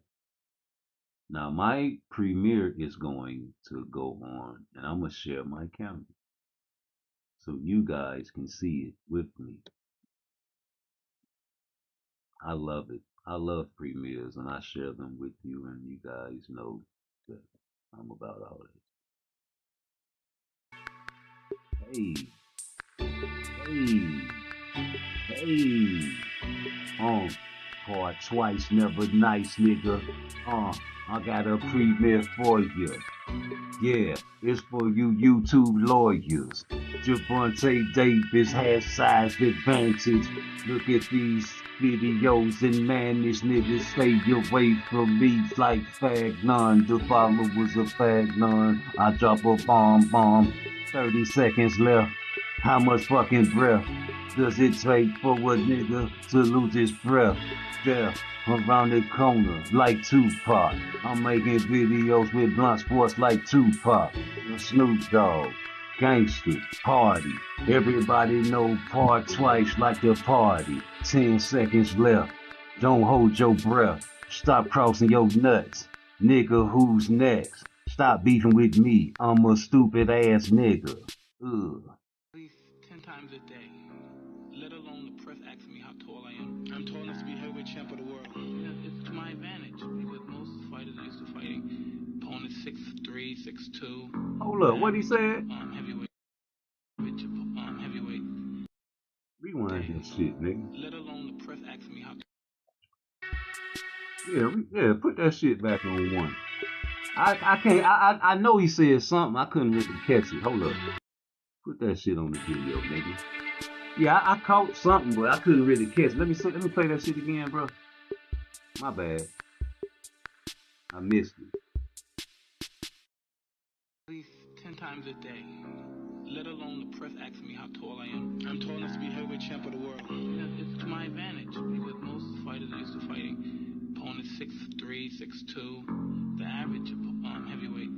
And I feel that I use it to my advantage because I move my head, I'm very quick, and I'm low to the ground, and it's very difficult to hit me. I crouch low just to make my opponents punch down because I know where they're going to punch at because I'm down there and I'm looking at them because I'm so low, and I come up, I feel it's my advantage because they can't see most of my punches coming. I get a lot of leverage from my punches, and it doesn't matter if I punch up or straight or down or around, I have good leverage. Right. It doesn't have anything to do with the length of your arms or anything. Jabbing is all to do with timing. If you throw your jab at the right time, you can be 5'6", and I'll jab a guy 6. Oh, okay. Miss. I was throwing it because I didn't want you to counter my miss. Exactly. But that 2-1, boom, boom. Yeah. It's the same. Yeah. So just stay balanced up. It's the explosion right here. So it's boom. Push off with the back foot. Yeah. You already got a lot of power in that jab. That was one of the things I really was wondering. Yeah. Does this dude fight with as much power as I see him fighting? You just got some power. You just got you got strength. Cause that speed, that jab had way more speed on it than I thought it was gonna have. Yeah, and it was still strong. Lose the jab. A lot of people in the penitentiary, all this raping people, they don't go through them episodes. They go through tricking you out of your butt. I don't understand. So he created the wall. No, the wall was, look, can I stand up? Yeah, you can stand up. Okay. Picture. Well, I can't, well, yeah, just. Yeah, right here. Yeah. This is the wall. Uh-huh. The wall already had a hole in it. Okay. What he did, he took a plastic thing, like a balloon light, and blowed it up and poured some baby powder in it and blowed it up and tied it, right? Okay. Pressed it up and fitted it in the hole. Uh-huh. So now he took a little sheet like it, spread some cement over it. And when it got hard, he did like that, taped it around the hole, and then painted it. Well, you can't even tell the hole is in the wall. Right. So at the time, when he wants your booty, he gonna argue with you about it, and then run his hand through that thing, and when you hear that thing pop, and he pull his arm out with all that white shit on it, and shit floating all in the air, you gonna think he done ran his fist through a goddamn concrete. Oh. So who wants to fight somebody like that? Oh, so, I get it now. So I'm sitting in the cell. He said, hey. I looked up at him. His eyes is red too. Big old, like I said, his nose about the size of my fist. Just a big, black, ugly nigga. And he said, this cell is as much as yours as it's mine. I ain't say nothing. Well, he had some shorts on that had a bunch of holes in them. Every time he moves his leg, his thing will pop out one of them holes and shit, right? You know, act like he's all, excuse me. He'll put it back in, then he'll move and it'll pop out again. I said, hold up, man. So I went out and I told my friend, I said, hey, what's up with dude, bro? So he said, man, I don't know, man. He said, I don't know none of these people. He said, I just came down here with you. Right. He said, well, here, it gave me a little pear knife about that big. He stole it out of the kitchen, so I took it in there. So now he got on some different type of shorts. These right here, the holes is like long like this, so a lot of it gonna fall out of these, right? So I'm sitting down on the bed. So he's walking around and he said, the hell with this. So I looked over at him to see what he's talking about, right? He said, I'm sick of it. He had a freak book. He said, I'm sick of reading it. So turn up the freak book, right? He said, I want man's real. So I ain't saying nothing. I said, well, what this nigga talking about, right? I sat down and right. And you hear what I'm saying? I said, what? He said, I'm tired of it. I gotta fuck, son.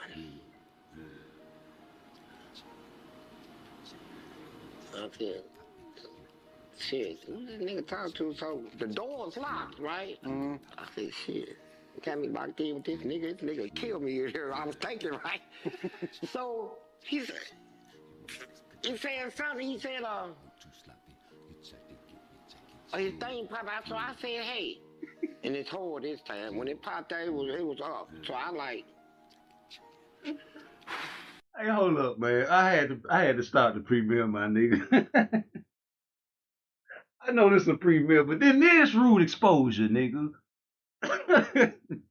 First of all, nigga, as soon as the nigga you got in the cell, pussy nigga, and you seen the nigga what kind of shows he had on, you was supposed to straighten that nigga at the door. He wasn't even supposed to get a chance to trick you, nigga. He wasn't even supposed to get a chance to punch a hole through the wall, bitch ass nigga. Yeah, he done made a fake hole in the wall and punched through the wall, made you think he was Hercules, pussy nigga. Yeah, it's easily trick Negroes like this I be talking about on my YouTube page, nigga. Yeah, them the main reasons we over here in America right now.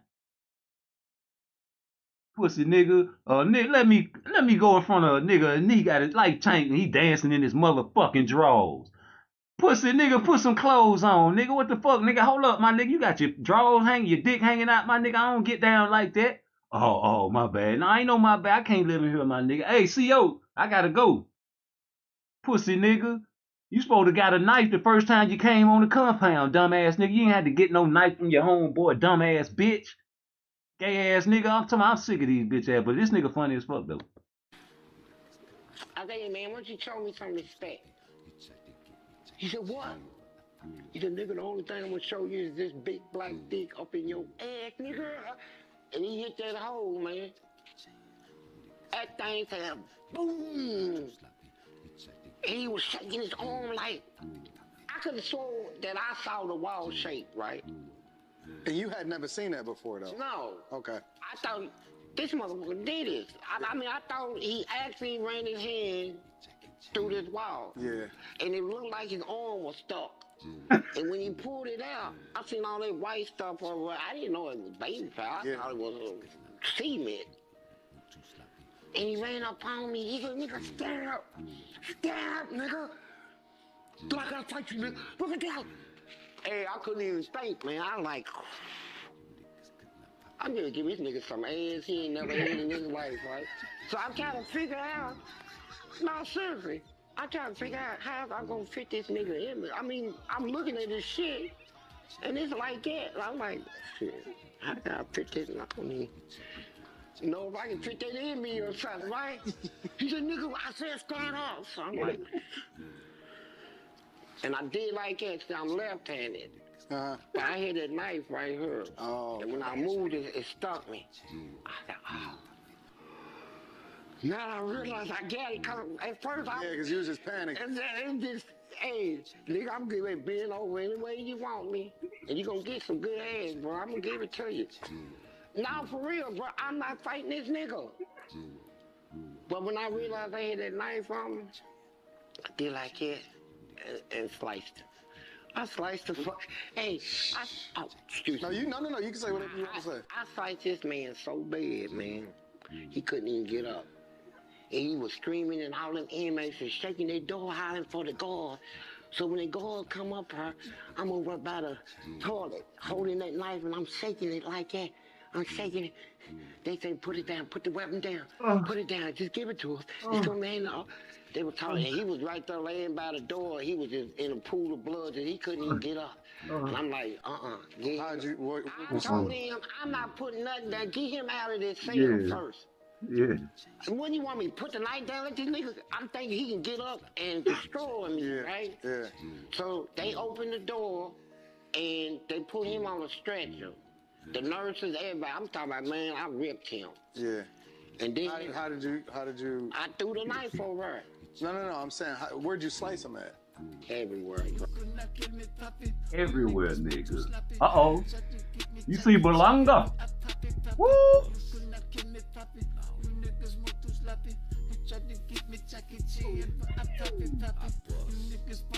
Santa Maria. Y'all go subscribe, baby. Hit that like button for me, baby. Y'all hate no Belanga, nigga. Bitch, you better pop me. You could not kill me, Poppy. He got bag after that Canelo fight, boy. You see him? Another big man that think he Shakur. Boy, you should have did that against Canelo. Yeah. That shit look good in rehearsal, homie. Yeah. Put them hands up in front of your face when you do that, though. Oh, man, it look beautiful, don't it, when you slow it down, don't you? Watch this here. Drop. Jesus. You ain't gonna do that in no fight. I guarantee you. That nigga jumped on the rope, nigga. I guarantee you ain't gonna do that in no fight, boy.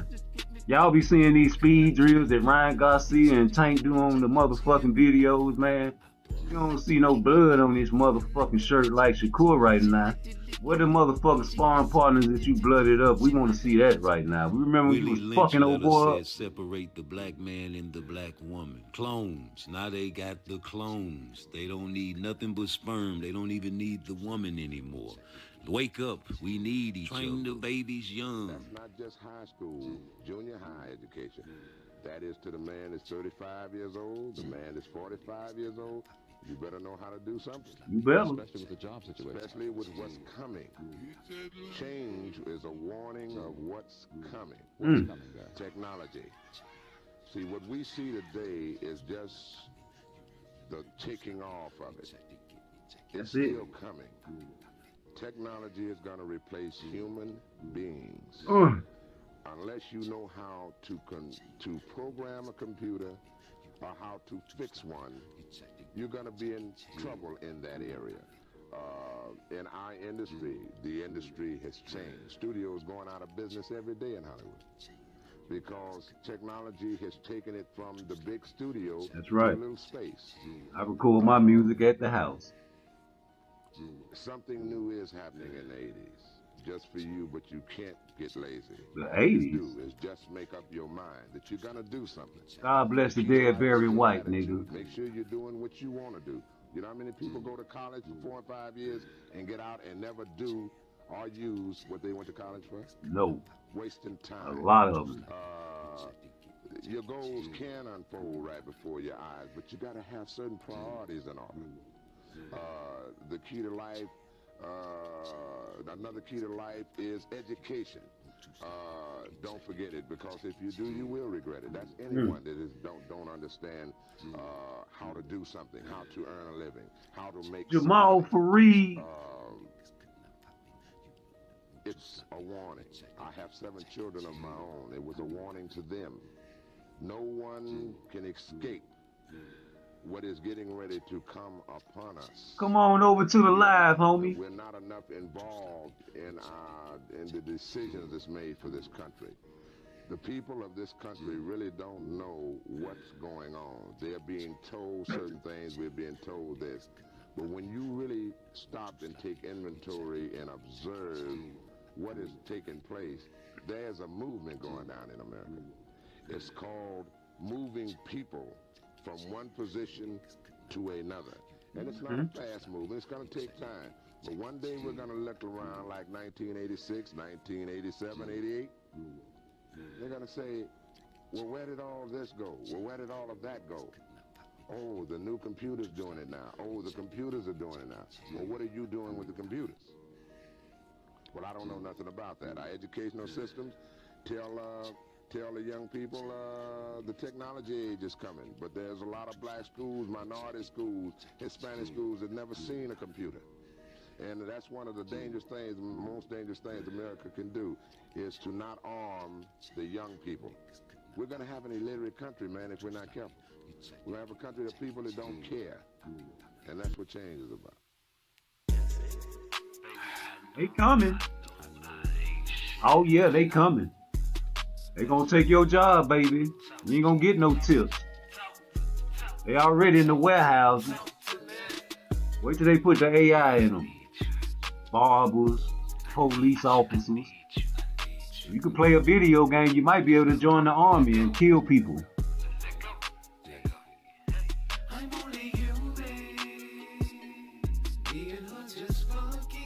Hit my like button for me. Come on over to the live if you at the female. You know we stay lit. Stream PARTTWICE on all platforms. Let's go, sexy. Dance for me.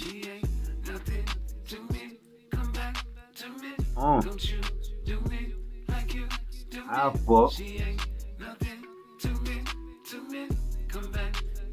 Better strap up though, nigga. I'm gonna eat somebody for dinner. Know you wanna be my dinner. Lay down on my dinner plate. I'm gonna eat you like my dinner. You gonna be my dinner date. I wanna show a good time. I don't wanna be a nigga. I just want a good time. There she go.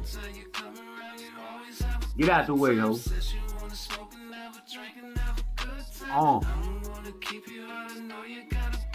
Yeah. Just for play. Oh. Low blow. White. Maybe. Secrets I take to hell. Your body feel too good. I love the way you smell. I kiss your bottom lip. I bite you on your neck. I kiss your pearl tongues. Waterfall soaking wet. You make my toes curl. Girl, your throat is very deep. And in between the sheets, you be my super freak. Wish I could keep you, but we both got our own situations. Girl, when I'm with you, swear to God, it feel like a vacation. Living another life. Right now we living in sin. Girl, don't get mad if I get caught and disappear again. Oh yeah. Maybe in another life. Right now you can't shake it like sexy though. That's why I creep off and get sexy, baby. Cause sexy can shake it like that, man. You just too pretty for me, baby. I love you. I'ma leave you everything I got when I die. I promise you. I got God in me, man. You know, so respect that at least. I'm gonna keep you number one. I promise you.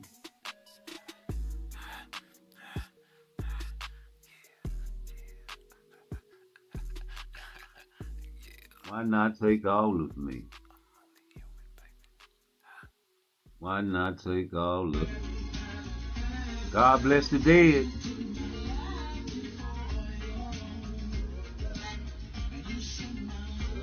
God bless the dead. God bless the dead. God bless the dead. God bless the dead. God bless the dead, man.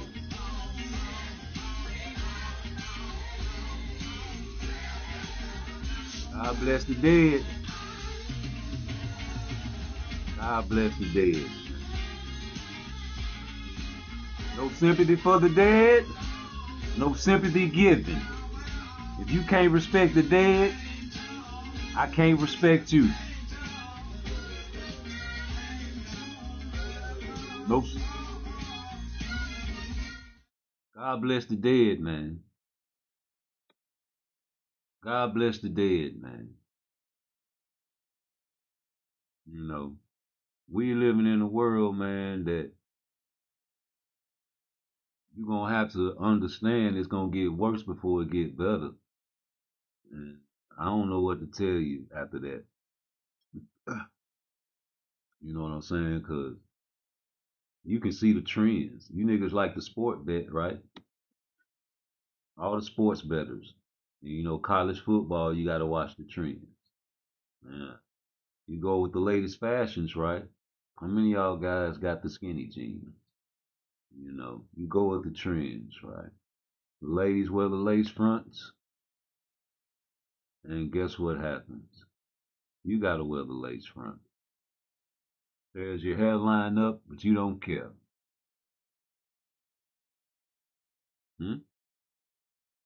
Blunt, you know what time it is. You finna go to the shout section and play this Canelo Crawford video, nigga. Let me get this off the screen. Hold up. Blunt Sports, man. What's good, man? Y'all like, share, comment, subscribe to the channel, man. You see what's on the screen, man. Little quick, little short, man. In a football stadium, that hold 80,000, maybe 90,000 people. You know what I'm saying? That's big. This is not gonna be Canelo's first football stadium though. You know what I'm saying? It'll be Crawford's, man. But that fight gonna sell. It's the biggest fight in boxing. You know what I'm saying? So shout out to Turkey, you know what I'm saying, getting it done. Shout out to Canelo and Crawford for both of them taking a challenge, man, to fight, you know what I'm saying, each other, the two greatest fighters of their generation, you know what I'm saying? Two other greatest fighters of their generation. Blunt, gone. It's my thing. Size advantage. Who got the size advantage, man? They say Canelo got the size advantage. That may be true, but will it matter with the boxing IQ? And like I tell you, I think Tank got the size advantage over all the opponents he's been facing, maybe except for Pitbull. And them guys like Pitbull, man, like they defense is set by God. There's nothing you can do about that. And when I played that video of Mike Tyson letting guys know that, you know, he was getting flat because he was a short heavyweight, man. You know, small considered for the heavyweight. You know what I'm saying at that time, and he was like, "Shit, man, my size is my advantage." You know, and me with this Crawford fight, I think Crawford gonna come in and not try to worry about, you know what I'm saying, the weight too much and just come in light on his feet. I think Crawford gonna come in and, you know, put a boxing clinic on. Y'all might not think so. I think so. I don't think he's gonna get 10 times a day. Let alone the press asking me how tall I am. I'm tall enough to be heavyweight champ of the world. It's to my advantage. You see that? You heard that? Opponent 6'3", 6'2". Listen to him. 10 times a day. Let alone the press asking me how tall I am. I'm tall enough to be heavyweight champ of the world. It's to my advantage because most fighters are used to fighting opponents 6'3", 6'2", the average heavyweight. And I feel that I use it to my advantage because I move my head, I'm very quick, and I'm low to the ground, and it's very difficult to hit me. I crouch low just to make my opponents punch down because I know where they're going to punch at because I'm down there and I'm looking at them because I'm so low, and I come up, I feel it's my advantage because they can't see most of my punches coming. I get a lot of leverage from my punches, and it doesn't matter if I punch up or straight or down or around. I have good leverage. Jabbing doesn't have anything to do with the length of your arms or anything. Jabbing is all to do with timing. If you throw your jab at the right time, you can be 5'6", and I'll jab a guy 6. That's not nice. Yo, fuck that. Tyson was wrong, but he was right. You know, jabbing is essential, and you know, when you lunge in like Tank and Tyson, eventually you're gonna run into a masterclass boxer or somebody that has enough boxing IQ to understand how to evade a power puncher. You know, and this brother said it though, and I be going back in the crate, and you know I love Twitter, so when I see these old videos, I remember these fights. I remember that Buster Douglas fight, bro. We watched it real time, G, when I was a little kid with my uncles, dog. I never forget it. Everybody was like, man, Tyson finna beat the shit out of Buster Douglas, probably first round knockout, bro. And he gonna go party and kick it in Japan. I ain't know before as a kid. I just realized recently, like a few years ago, uh, that he was partying with Bobby Brown before the fight. You know, I was in a lot of them fights. I feel like he could have beat Lennox Lewis if he had a back foot. He could have beat all them guys, especially you know Lennox Lewis. Now Holyfield, that's different. Holyfield, he knew old school tactics. Holyfield rough you up and fight dirty. You know, Floyd fight dirty too. And it's okay to be a dirty fighter. Madonna was dirty, and people love him. He's a hero. Floyd's a hero. You know, Tyson fight dirty. It's just that you gotta have boxing IQ at the end of the day. And he had boxing IQ, just not going backwards, not running. Mike Tyson is not no runner. The most you seen Tyson run was when he fought Jake Paul, and that was a script. If you don't believe it was a script, okay. But you see the work. You know what I'm saying? Listen to Mike, man. Day. Let alone the press asking me how tall I am. I'm tall enough to be heavyweight champ of the world. It's to my advantage because most fighters are used to fighting opponents 6'3", 6'2", the average heavyweight. And I feel that I use it to my advantage because I move my head very quick and I'm low to the ground and it's very difficult to hit me. I crouch low just to make my opponents punch down because I know where they're going to punch at because I'm down there and I'm looking at them because I'm so low, and I come up, I feel it's my advantage because they can't see most of my punches coming. I get a lot of leverage from my punches, and it doesn't matter if I punch up or straight or down or around. I have good leverage. Jabbing doesn't have anything to do with the length of your arms or anything. Jabbing is all to do with timing. If you throw your jab at the right time, you can be 5'6", and I'll jab a guy 6. That's not nice. I was Yo. going because I didn't want you to counter my miss. Exactly. But that 2-1, boom, boom. Yeah. So it's the same. Yeah. So Just make that look something. it's the explosion right here. So it's boom, pushing off with the back. Yo, why everybody mad at these celebrity Hall of Fame, future Hall of Fame boxers in the camp with Tank, but never, you know, talk about how Tank had Floyd his whole career through TBE, the best ever.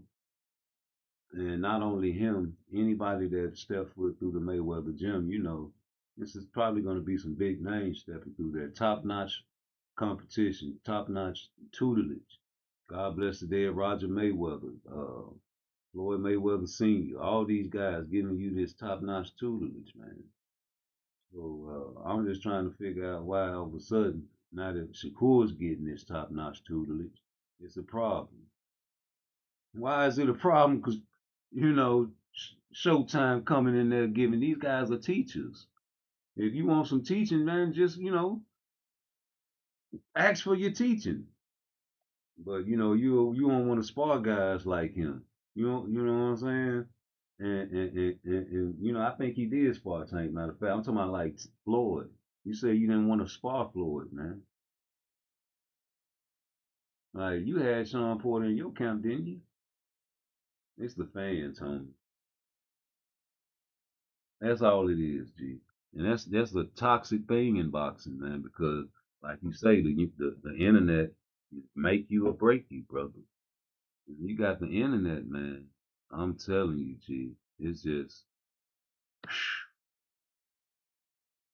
but I don't know what else to say, man.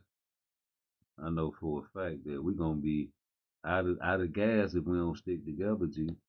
A lot of people out here think I be bullshit, man, but it's probably something in this food, man, that got these young niggas acting like that. I became a vegetarian in 2014 because, you know, it was a health thing, you know, but at the same time I had already stopped eating red meat and I was trying to wean myself off of chicken. You know, when I finally got off of all that shit, I felt better, more energetic. You know, I'm an athlete, so you know that helped me, especially being behind the wall. But nigga,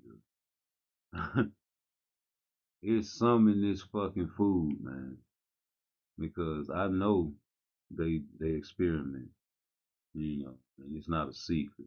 It's some in these drugs, man. It's some in everything. You know, the fact that you sell water and fruit, you know, is an issue for me. Because that's something that grows off of a tree that God created. And the water is for everyone to drink.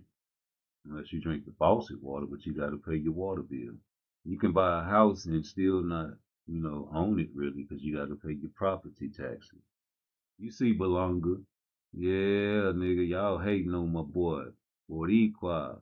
But you rolling with Fat Joe, G. Hey, let me tell you something about Belonga. I kind of like Belonga, though, because I feel like that was a great fight for Canelo. I feel like this fight, they needed a bilingual boxer with ties to the black community.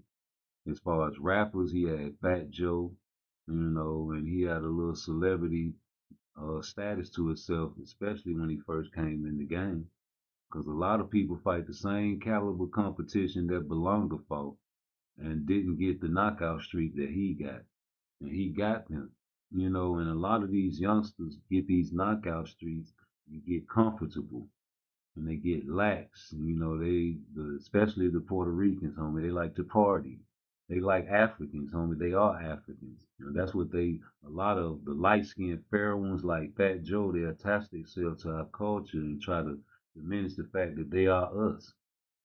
You know what I'm saying? When the slave boats ran through the Caribbeans, they stopped over there first.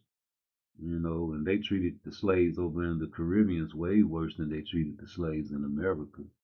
It was the brainwashing and the mental and the separation of the families over here that was the worst part of slavery in America. See, y'all families still stuck together in Puerto Rico and Haiti and Cuba and Dominican Republic, Colombia. You know, all y'all still stick together. That's why y'all still close knit. With niggas over here, separated. And it's gonna be like that until we have a revolution. You know, something like Toussaint Louverture. You know, that's why they treat Haiti like they do now, because he fought for his freedom and won. Had a lot of people died in that revolution, but hey, you got to die whenever you go to war. You can't be scared to die because you want to go to heaven, right? How you gonna get to heaven if you don't die, man? You know, so don't be scared to die. Don't be acting like you was a gangster and you're scared to die. Shout out, God bless the dead to my dog, Lil Kenny, man. You know, I tell this story all the time. When we was in the studio, we was youngsters, you know, and nigga that owned the studio, I didn't know he was beefing with somebody. And I guess the producer that he had, he stole it. Stole the nigga. He was a junkie and he stole the shit. Stole the nigga. How you steal a nigga? Anyway, them niggas came running up in the studio with 4 5 and shit. I'm in the bathroom. They ain't got no lights in it. I'm pissing. I'm like, damn, nigga, you gonna let me put my dick up? Get out the motherfucking bathroom, nigga. So I come in the studio. The producer, he's sitting by the soundboard, the piano, the keyboard nigga that make the keyboard music. He's sitting on the bench. I look over to the right, and my dog Kenny with one of them pussy niggas that was already at the studio on the floor, balled up, hugging each other. I said, what? I ain't say nothing, so I sat on the bench with the nigga at the keyboard. And I'm looking at him like, man, ain't this a bitch? We smirking at each other like, ain't this a bitch? We finna die like this.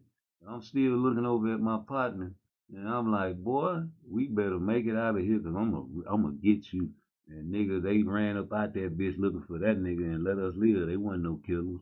A lot of these niggas be doing this shit, man. But I'm glad I survived that. But nigga, you don't go pull no gun on no man and don't kill him. And when I got out of that shit, nigga, I made fun of that nigga for motherfucking 40 days and for 40 nights. You know, I told all the fellas. That shit was funny as hell. He was like, man, I thought I was finna die. I know, nigga. And I say, nigga, them motherfucking police in the corners would have found, the police would have found you hugged up, dead, just like that. They was gonna take pictures of the body because you can't move the evidence. You can't touch the evidence. You know, you can't corrupt the crime scene. They was gonna take pictures of you hugged up with another man. Yep. And you know, I was laughing, but I was for real. And you know, these guys out here, man, you know, we got professional athletes that want to be us. You want to be a gangster so bad, and you know, the people put this image out there ever since, you know, NWA. You know that, right? And you know that black lady that was saying that they the reason that black people, you know what I'm saying, the music industry or whatever the fuck, Candace Owens. And you know, it's kind of true. You know, they probably didn't know what was going on. There's some hood niggas. They rapping in the hood. This Jew come up to him, somebody, I like that. I like that. You know, he a dope boy. He gonna go up where the money at, nigga. Oh, Ruthless Records. Yeah, niggas with attitudes, nigga. NWA, nigga. I'm talking about you couldn't tell me shit. Oh, they was burning the albums and shit, protesting them niggas, man. We loved it just like we love Two Live Crew. As nasty as you want to be when we was in Florida. Nigga, they was having the hoes on stage, doing sexual acts at the concerts, man. There was a Diddy party. They was on stage at the Loop shows. Two like, me so horny. Me love you long time. Yeah, remember that? Look, Marquise, he ain't even from Florida. He from New York. Talking about sitting at home with my dick on hard. I got my black book for a freak to call. Pick up the telephone, dial the 7 digit. Say, yo, this Marquise, baby. Is you down with it? I arrive at the house. Yeah, nigga. You know, we see back in the days it was cool to talk about fucking on the bitches, but now you got the bitches talking about fucking on the niggas. You know, so everything is backwards now, man. So man, we remember that shit. I'm just telling you for a fact, boy, shit gonna get ugly more than it get bad. It's gonna have to get ugly before it get good, man. You see how the boxing world getting now, man. That shit ain't gonna get no better, man. But Turkey over here is like an angel, and y'all want him to go away. Y'all say he ain't saving boxing. I say shit. I say if Turkey would have never came, we would have still been getting the same old, same old. And PBC fighters are still inactive, but now they got a chance to deal with them because you know PBC gonna go where the money go. It's big bank take little bank all over the world. You can go to any other galaxy in the universe, nigga. I wouldn't give a fuck where you go. You know, because we in one galaxy, right? And, you know, it's trillions of galaxies out there. You just pick one, nigga. And I guarantee whichever one you go to, it's always gonna be big bank take little bank. It's always gonna be the most over the lesser. And them the ones that rule. It's monopoly. These people looking up over us and you know pushing pawn pieces, pushing pieces. Nigga, we pieces. You think you a king, but you probably only a knight. You probably a pawn. It doesn't matter as long as you're on the board, you winning. If you can help your team get the victory, you don't want to be a team player. You want to hate on everybody else. You got a whole chessboard full of black pieces, and you want to help the other side. You want to go and contort and consort with a drug chief. You want to sit around and act like it's cool to kick it with Ryan Garcia and give him another fight after he just cheated your brother, but he ain't your brother, is he? You got Shakur Stevenson going on record saying he was rooting for Devin Haney because he is people. Y'all don't remember that video. Like, why would I, you know what I'm saying? I'm rooting for Devin, nigga. You know, he black. You don't like that honesty? I know. That's why these type of channels don't grow. Because pussy niggas, there's more pussy niggas in the world than real ones. How many niggas you always say, boy, oh man, you can't trust nobody. That's true. God bless the dead.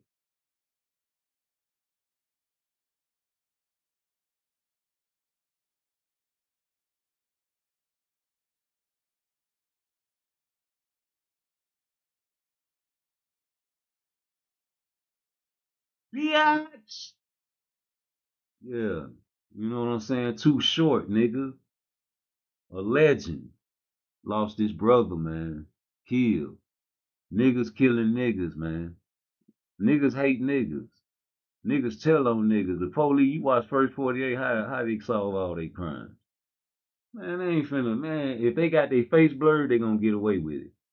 That's just a secret. Come on, homie. A lot of these niggas out here is gangsters because they imitating their mommy, homie. And they don't even know it.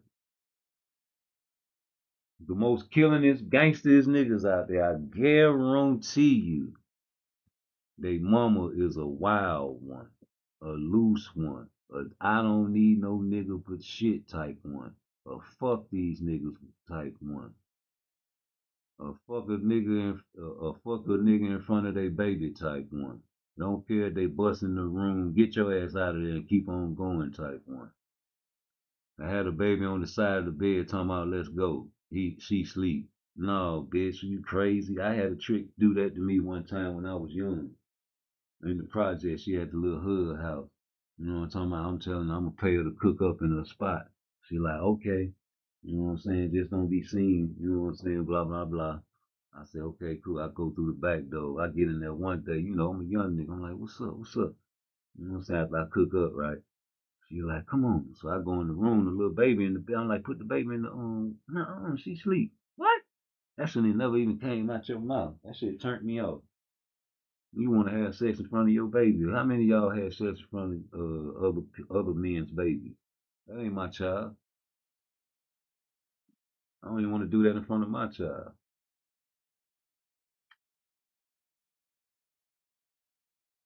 These women be raising these boys that got these YouTube channels, man. Man, you know my mother, I love her, man, and I know she was thinking she was doing the right thing. But she sacrificed her relationship status because of me. And she told me, and I told her, baby, you was wrong. You know, all boys supposed to have men in their life.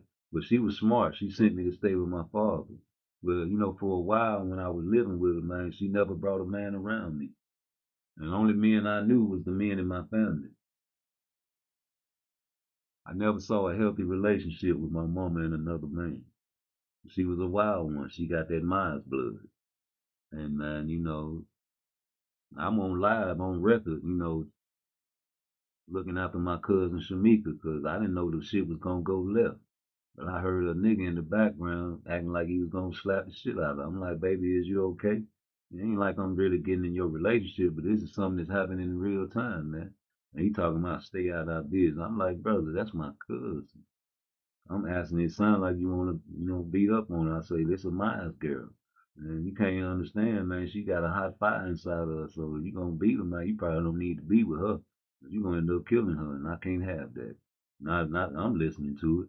Now, if that shit was happening behind closed doors and she called me, I'm going to be like, baby, you need to come on down here with me or go to your auntie house. But I can't get involved in your relationship. I don't let nothing happen to her. I done gave you the instructions. As far as getting in your relationship, I ain't doing that, brother. You met my mama, nigga. We danced and did the pimp walk in front of my mama, nigga, when we was listening to Johnny Taylor, nigga. We was drinking moonshine, nigga, in Memphis, nigga. Now, if I feel like my kinfolk, my blood, my cousin, a female, in fact, is in threat and danger while I'm around, I'm a protector. That's what I'm is, a protector. Now, if you got an issue with that, it's, you know, it's whatever. You don't know me. I don't want to know you now. I said, I don't want to argue and fight with you, brother.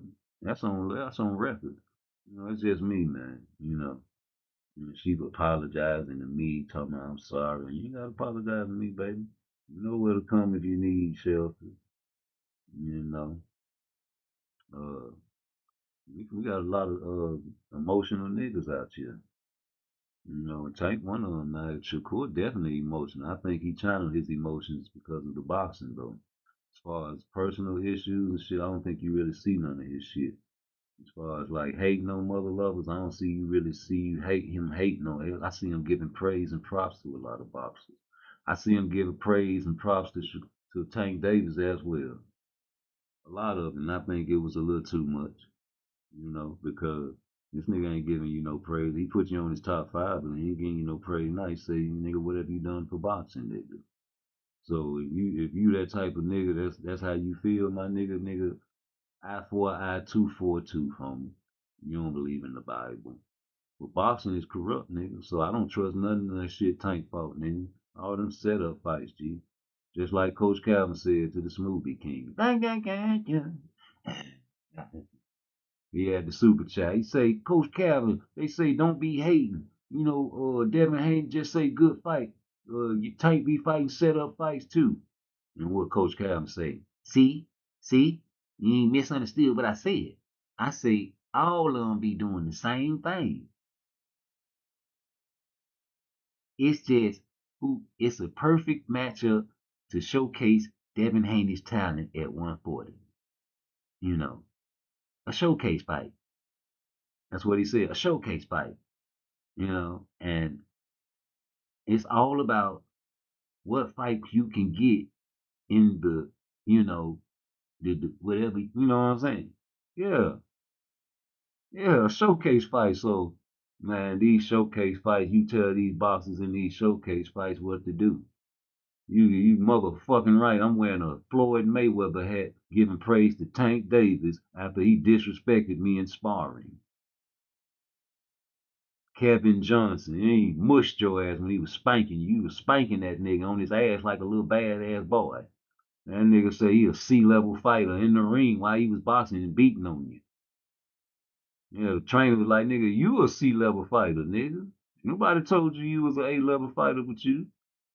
They gonna take that money. You talking about I don't get paid like a C-level fighter. Like a little girl, man. We don't like tough guys like that. We want you to prove us wrong over here. And niggas don't like the fact that we want Tank Davis to prove. What Tank got to do? Tank got to prove me wrong, pussy nigga. And nigga, he the face of boxing. He represent the black faces. And that's just what it is, nigga. Canelo is the Mexican face of boxing and the white face of boxing. And nigga Tank is the only thing we got, but he ain't mine's on. Nigga Muhammad Ali, God bless the dead, is still my face about. There ain't nothing you can say about it, nigga. You seen David Morrell and David Benavidez doing the Ali shuffle. What Tank do? The motherfucking shoulder roll? Nigga James told it. Tony did the shoulder roll. They was doing the shoulder roll back in the 20s and the 30s and the 40s and the 50s and the 60s and the 70s and the 80s and the 90s, nigga. Floyd Mayweather ain't invent no mother loving shoulder roll, nigga. You better do your mother loving research. That's physiology. Your body moves like that. Your body ain't got no choice but to shoulder roll if you a defensive fighter and you trying to block a punch, nigga. That's instinct. These moves that these boxers have are not new moves. Floyd Money Mayweather did not invent no shoulder roll, brother. The people that are imitating Floyd Mayweather don't even know they imitating somebody Floyd Mayweather is imitating. His father did the shoulder roll. Where his father learned the shoulder roll from. Roger, God bless the dead, Mayweather did the shoulder roll. Where he learned the shoulder roll from. A lot of people say the shoulder roll was invented in Detroit. I don't know. Maybe it is. Maybe it was done way before Detroit, and that's just where it got popular at, nigga. You don't know nothing. You just coming off your opinion, ain't you? Well, my opinion matters on my channel. Your opinion matters too, just not more than mine. And boxing is the most corrupt sport in the world, Craig.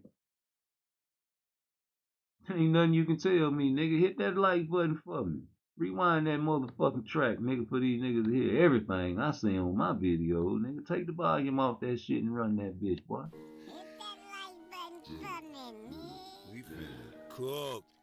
Shout out to Just Do Boxing. Y'all go subscribe. This is where I seen the video at. But because Floyd paid Detroit, or the ones that worked in that fight, the judges, the referee. I remember going to an amateur fight, and I asked one of the referee that was in that same camp. I said, bro, who you think won that fight between me and Ishe? He said, K9. I can't comment. I waited an hour, 2 hours later, he got a couple of beers in him. He was like, K9, somebody got paid $50K, $75K for your title. What? They bought my title, bro. Took it back to Vegas. But guess what? Before you can get a cup of coffee, he lost the title to Carlos Molina. And that's when I won the title back when I went to Cancun, Mexico. That's how I became the oldest world champ in junior middleweight history. Yep, 2 times. In essence, I'm out here in No Excuse Gym, Lamont Rose Jr., man. How excited are you, man, that the WBA ordered that mandatory with you and Hector Garcia? Man, it was in due time. You know, I've been waiting. I'm super excited. This is what I've been training for I don't know how long, since yay high, you hear me? So it's time to rock and roll, it's time to lock in, it's time to go get what belongs to me. Now I gotta ask you, man, just a few months ago, going back to DC, were you down there at the fight between him and Tank? Yeah. What was your thoughts about that and that whole atmosphere? It was cool. It's like, Tank bring a lot of fans out. He's a big name, and he fought the guy that I thought I was gonna be fighting, but they ended up fighting, and he took care of business. So now it was my turn. So.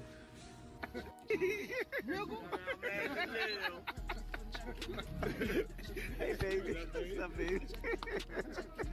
Okay.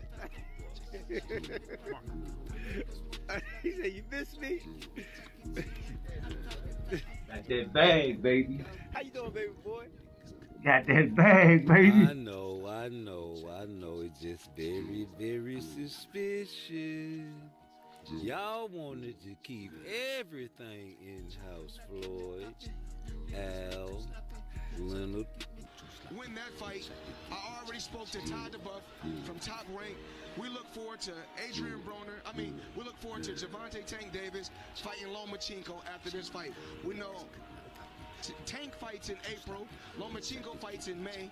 I already spoke to Top Rank, Todd DeBuff, and we're going to make that fight happen between Lomachenko and Gervonta Davis. Thoughts on a potential clash with Lomachenko, Vasyl Lomachenko at this stage. Does it interest you as a fighter? Is that something you would undertake? For right now, no. Well, I'm not naive to say that he doesn't matter or anything like that. Of course, Teofimo matters. But what doesn't matter is belt.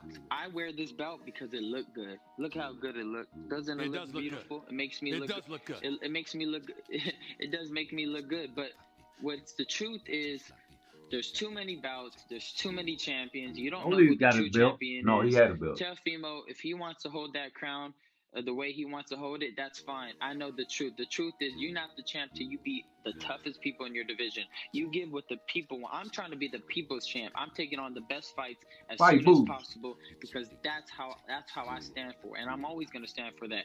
If people want to say, oh, but he got this, that's fine. The truth always comes out. The world will see who the better fighter is the more we fight. You called out Gervonta Davis immediately following your win.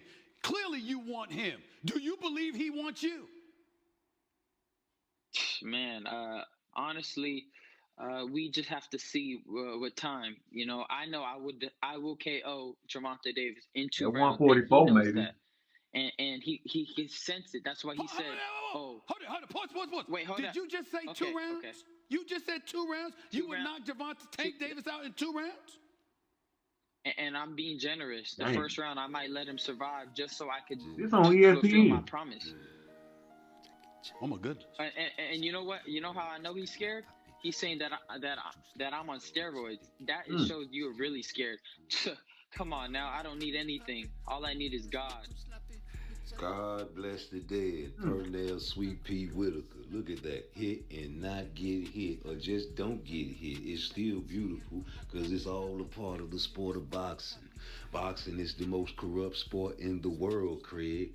Remember them losses and the draws they gave to Julio Cesar Chavez? He had to switch his style up and alter it just a bit. Yeah, they were robbing Pernell Whitaker, God bless the dead, because they say he was too defensive. He was a runner. He's a track star. Oh, we love those runners and track stars on this page. It's all about the science. It's all about the art. It's all about the heart. It's all about hard work and dedication. Y'all don't want to do that in the ring. And I see that now. Fight some killers. Fight some killers. Bring the disrespect, you don't get no check. Hope you entertained, man. Hit my like, man. Shout out to Blunt Sports for sending that great super chat asking about how Tank was lying about getting a contract to Shakur. Please, tell the truth. Did you send a contract, Tank? No. We cap killers. Wouldn't you like to be a killer, too? We cap killers. I'm a cap killer. And you'll get everybody. Yeah. What do you think they gave Pitbull Cruz fight instructions before the fight? I don't know. This shit corrupt. I don't trust nobody. Not even myself. He wants to tell you something. Dile. Dile. Thank you for the opportunity. It was a great fight. Thank you. Hey, compadre. No, Reed. Esto buscando allá en la tele. Vente abajo, cabrón. He visto que tú eres bien fuerte, un mexicano a la verga. Kill him. Cap kill. Real cap killers. I'm Kill cap this. Cap. You want to see that? You see, we gonna get it one way or the other. You can't stop this flow. We gonna force feed. Put it in there, Put it on in there. You good break with them all day. Put it on in there and let it drip. The truth hurts. And we gonna give you a way to, you know what I'm saying, take yourself out and give you a little ease before you go. Hit the like button for me. Tighten up, Let it drip. Watch it. Watch it now. Watch it now. Is that what that Colt 45 do? What that was? Steel Reserve? You see Rolly, man. Y'all added Rolly to a stat. I can't believe y'all. Y'all actually added Rolly Romero to a stat. Man, is nothing as far as considered, you know, I ain't gonna say nothing, but as far as high-level boxers, no. Yeah, I ain't gonna say nothing because I ain't gonna lie. When I go back and watch that Tank and Rolly Romero fight, man, Rolly was actually doing good, bro. I'm hating, right? But don't nobody want to go back and watch the fight, bro.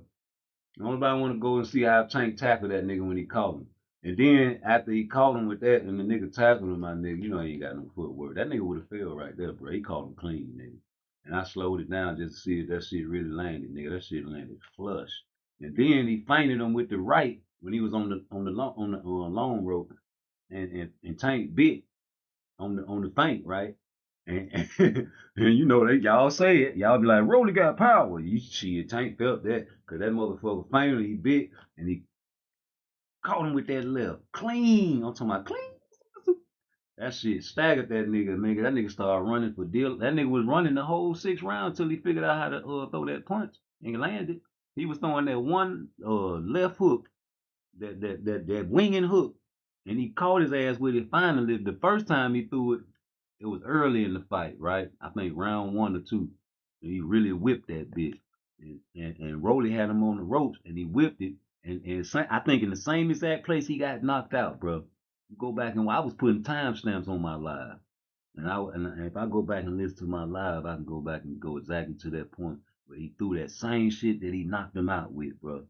And he blocked that shit, nigga, like Benavidez was doing, nigga, and came back and counted him. And he was throwing it all night, and I still shot at it. How bad Tank was reaching all night. He was reaching on Rolly, man. And you know, I laugh at that shit because nigga, I can call Rolly trash because y'all call Rolly trash. I'm talking to the boxers.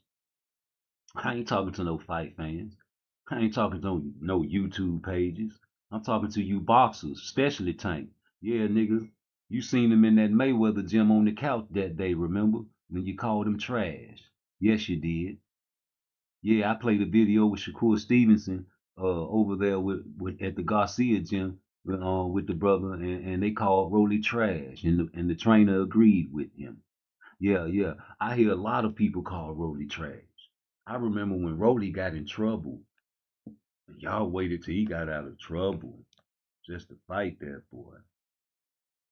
I know Jay Paul be sending scripts, so you know this might be, you know, if it's a fantasy fight that ever happens, you know he gonna win it, right? Oh no, you can't beat the Great White Hope. How you gonna do that? You must gonna go in there and flip the script. That's what I hope Lamont Roach do, because I think that's a script. Yep, I think Lamont Roach and Tank Davis is a script fighter. They already looking past Lamont Roach. Yeah, they already looking who Tank gonna fight next. And you know Lamont Roach ain't really tripping. He ain't saying nothing too big, but you know it's a script. Nigga, you done got studied. I studied you. As soon as I seen all your fight, I knew you gonna come down there and try to box Tank for a minute. Then you gonna, you know, it's your nature. You gonna triple that jab up. You gonna try to come down the middle of Tank. Them niggas practicing for that shit, just like Frank Martin, nigga. They practice the same move that they knocked Frank Martin out with in the motherfucking dressing room before the fight, nigga. You know, and the fact that you ain't you know what I'm saying, switch trainers, and you don't really need Coach Calvin and Coach Kenny for Lamont Roach. Let me know, and you know, so who the fuck is Lamont Roach, man? You know, Coach Calvin, Coach Kenny is the reason. You know what I'm saying? We know who Tank is for real, because up and down I-95 in Baltimore, you wouldn't have been popular without Coach Calvin and Coach Kenny. You only got worldwide popular when you met Floyd. And nigga, they honed your style. You was a little boy. They taught you your style. They taught you how to fight, nigga. Everybody in the boxing world say he trash, not just the fight fans. It ain't just me. I can call people bums if I want to. Yeah, you got bums in basketball. You got bums in everything you do in life. You know, you got boxing bombs too. And you know, you got people that don't want to fuck with Turkey. Why y'all don't want to mess with the Turkey? You got billions of dollars over there for you to get. All you got to do is fight somebody that's worth fighting. Not no bombs. Bombs, I say. We want you to fight a killer Tank. Yep, go on, reach it. I think the PBC fin. I think the PBC fin. Fight back, Tank. Come on. Come on. Let's go. Let's go. Go to combos. Well, get back in the house then. Get back in the house then, man. If you don't want to fight, you get frustrated all the time, Tank. You get frustrated as hell when somebody hits you, because it was on Instagram. I mean, not Instagram. It was on Twitter, man. Y'all be making me go back to Twitter and all these other videos and shit, man. That's not fair. I'm a player. I ain't gotta lie. You know? I ain't gotta lie. I'm gonna play the video just because you think I'm a liar. PARTTWICE is not no liar. Yeah. Let's see. Get that shit up. Wait a second. Uh-oh, hold up. Before I go there, you see my boy. My boy. That ain't your boy PARTTWICE. You don't even like Abdullah Mason. I do like Abdullah Mason. He's exciting to watch. That don't mean I think he's gonna beat a lot of these top contenders. He's strong, he's powerful.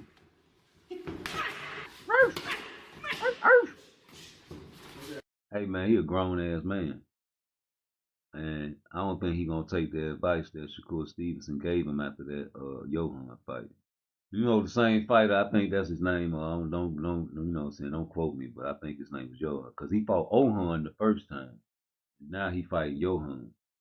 So I forget who he fighting next, but I'm gonna check that out. Go to Blunt Sports to check that out too. Yeah, but in that last fight, he got dropped twice early. And when he and the second drop is just the most crucial one, because I can give you the first one.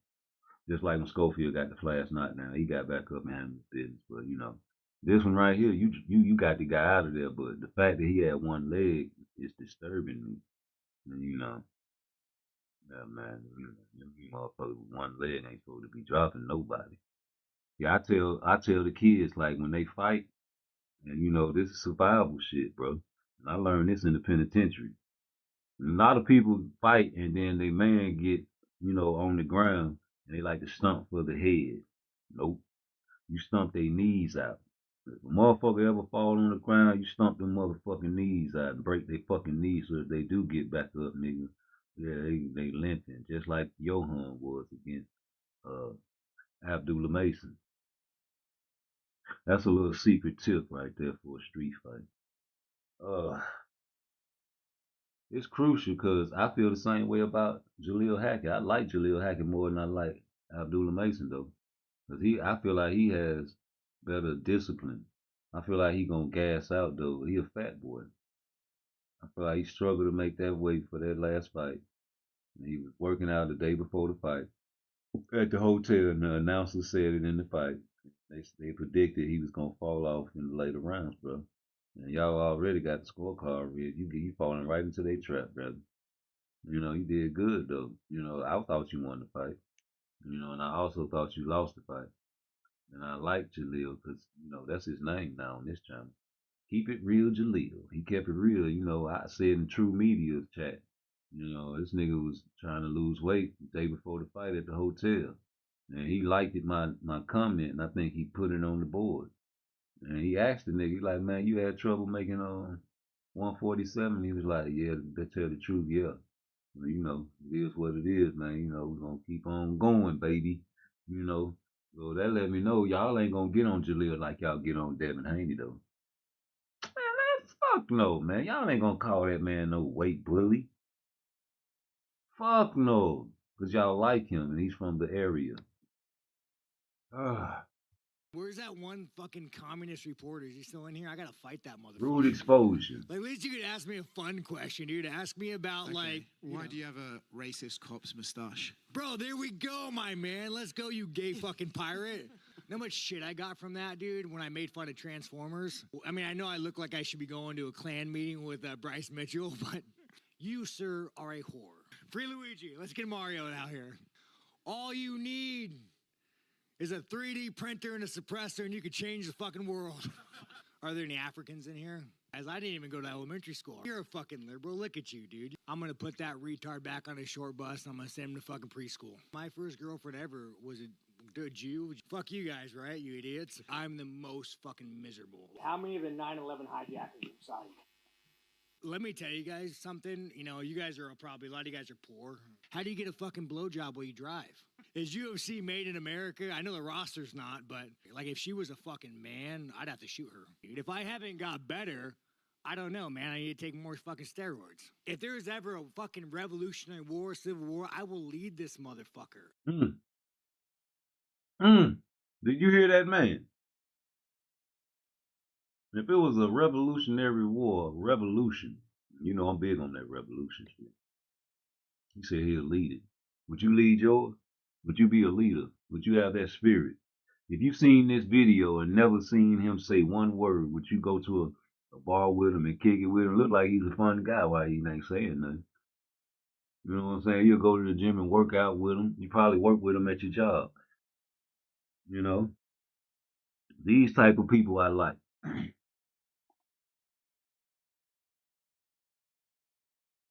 I like him because I know not to go to a party with him now. If I was to see him right now, never, heard what he said.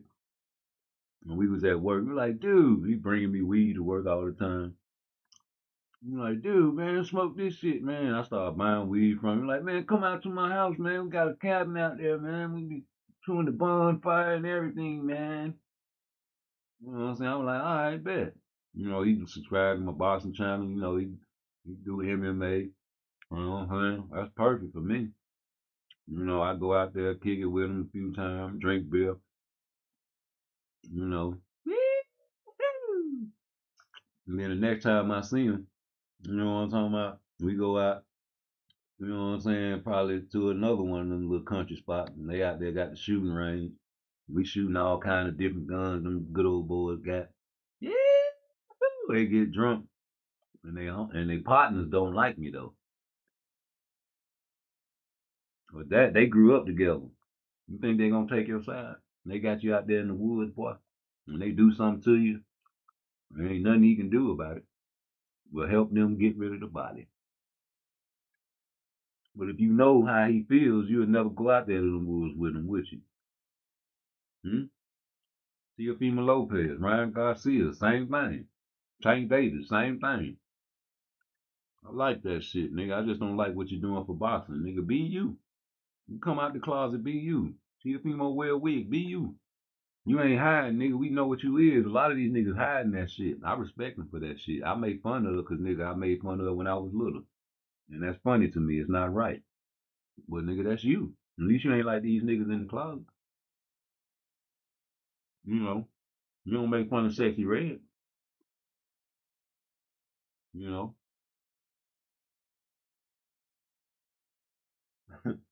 And I really don't like when white people say they had black girlfriends and shit like that. Because, nigga, don't you know our presidents, we got Black History Month, and I think we got a president's birthday coming up. This mother lover had so many slaves and owned so many slaves, especially Andrew Jackson and Thomas Jefferson and George Washington. I think they owned the most, and the most vicious one was Andrew Jackson. Ain't he on the $20 bill?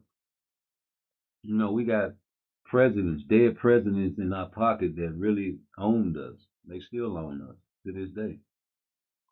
They own slaves. They had children with the slaves, whether it's the R word or through pleasure.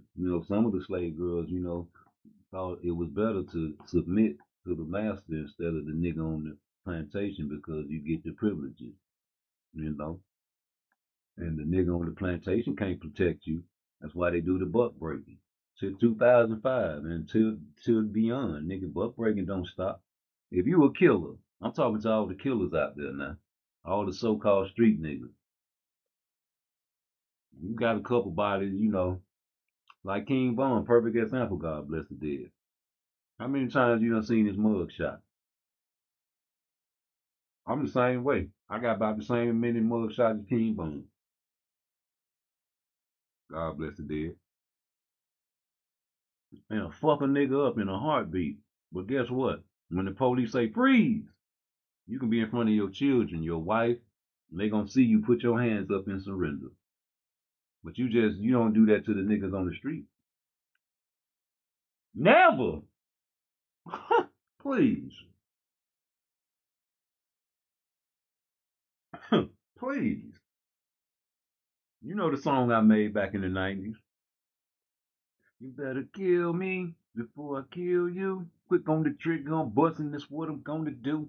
Devil on my left side, God on my right side. Stay on the left side, cause that's the death side. That's not the best side, but I know the Lord is listening, and that's the only way I know how to deal with the competition. I'm like a walking target. You niggas hate my guts. Look at your girlfriend. She's just a dirty slut. She like the pop pills. She like the snow too. Man, ain't no telling all the freaky things she can do. You on the south side, we in room 220J videotape so she don't scream at you. The cell phone, it done ring about 30 times, dog. Bitch, you calling 'cause I see you peeping through the blind. You got a Tag 9, but I got a chopper. And I better chopper. Motherfucking stop. Better kill me before I kill you. Pick on the trigger, I'm buzzing, that's what I'm gonna do. Yeah, we made that shit in the 90s, right? So, we supposed to been out there, man, but we was street niggas, man. We ain't know no better. What's up, Technique? Don't sweat the technique. We ain't know no better, man. We thought that being gangsters was the right thing to be, man. If you wasn't no gangster in my neighborhood back then, brother, that's why I tell y'all about it. Don't let KQKC fool y'all. I know your neighborhood, fool, and I came on your live and asked you where you was from, and you told me. You can't claim Chicago and not tell me where you from, homie. You from 69th Street, and you know my family right around the corner from 65th Street, homie.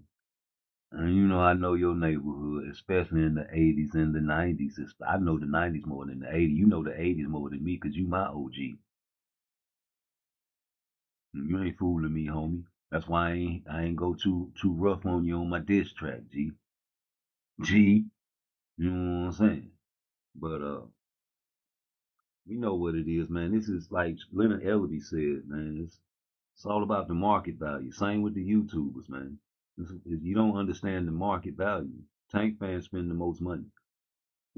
And if you have a family or someone to feed, it's profitable to talk good or make tank videos. If you just don't care, you know, you want to get in the algorithm, you know, put tank in there.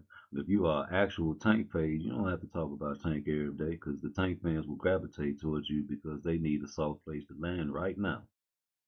Not before, but right now they need a soft place to land and talk boxing. And certain pages like Knockout Boxing 86 TV, the rebuttal entertainment, who else? Oh, Fagnon, South Nuts TV. Them type of pages, man, they have a soft place for you to land and sit back and kick your funky feet up with. You know, you can't walk in my house with no shoes on, right?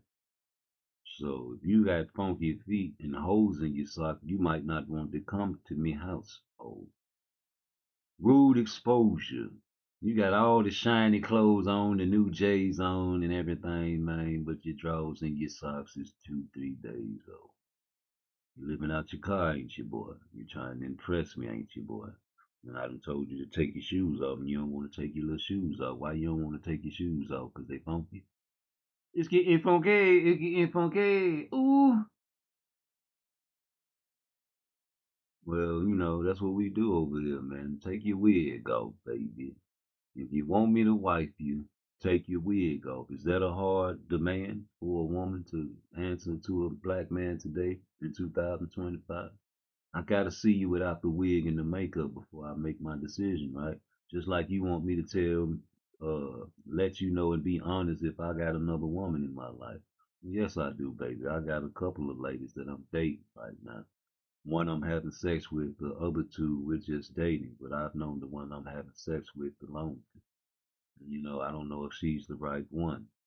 But you, a special lady, I would drop them if you show me underneath that wig and wash your face, like Kevin Samuels said, God bless the dead. Let me see you fresh out the shower, no wig, no makeup. I want to see how you look early in the morning as well. I want to be able to live with you a few while just to see if we can coexist together. I don't want to just drive out the parking lot with the car without test driving it either. I want to fuck. And I want to see what your throat is like. Because you can say you got some good pussy, but you don't know whether you got good pussy or not. A man can only tell you that. And if you're dealing with a man that never had a lot of pussy, how can he tell you you got some good pussy?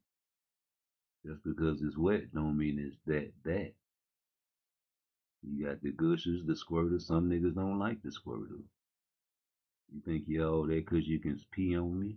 No. Some of them don't even get wet. Big old booties, big voluptuous titties, pretty thick feet, pretty face, nothing in between but air. 3, 4 children. Didn't wait long enough not to have sex after the pregnancy. Stretch yourself out. You love 12 and 13-inch dicks, don't you, girl? When you can't get it, your dildos match the size. You're stretched out. You got miles on your pussy. You don't know how to stop freaking out because you're addicted because the first nigga you was with turned you to a slut. And you love it now. People gonna go inside your anus because it feels tighter. Your mouth is the best thing that you're working with, so you compensate by being a throat goat. If you trick the youngsters by curling their toes with the head, and when they get inside of the cat, they feel like it's all that, but it's not. You can be starving, like Eddie Murphy said, and they'll give you a saltine cracker, and you, God damn! Oh wait, that's the best cracker I done had in my life, nigga. Please give me one more. God damn, I need one more cracker, please. Fireworks busting out your eyes. All out the pussy when you ain't had none. That's why the niggas in the penitentiary get out and fall in love. Booed up for a while until all that shit get normal again. And she start nagging again. And you see all the friends coming around. You still in shape, ain't you? Yeah, you still working out, ain't you? They looking the side eye all in the kitchen, poking her ass out. You on the hill, don't you?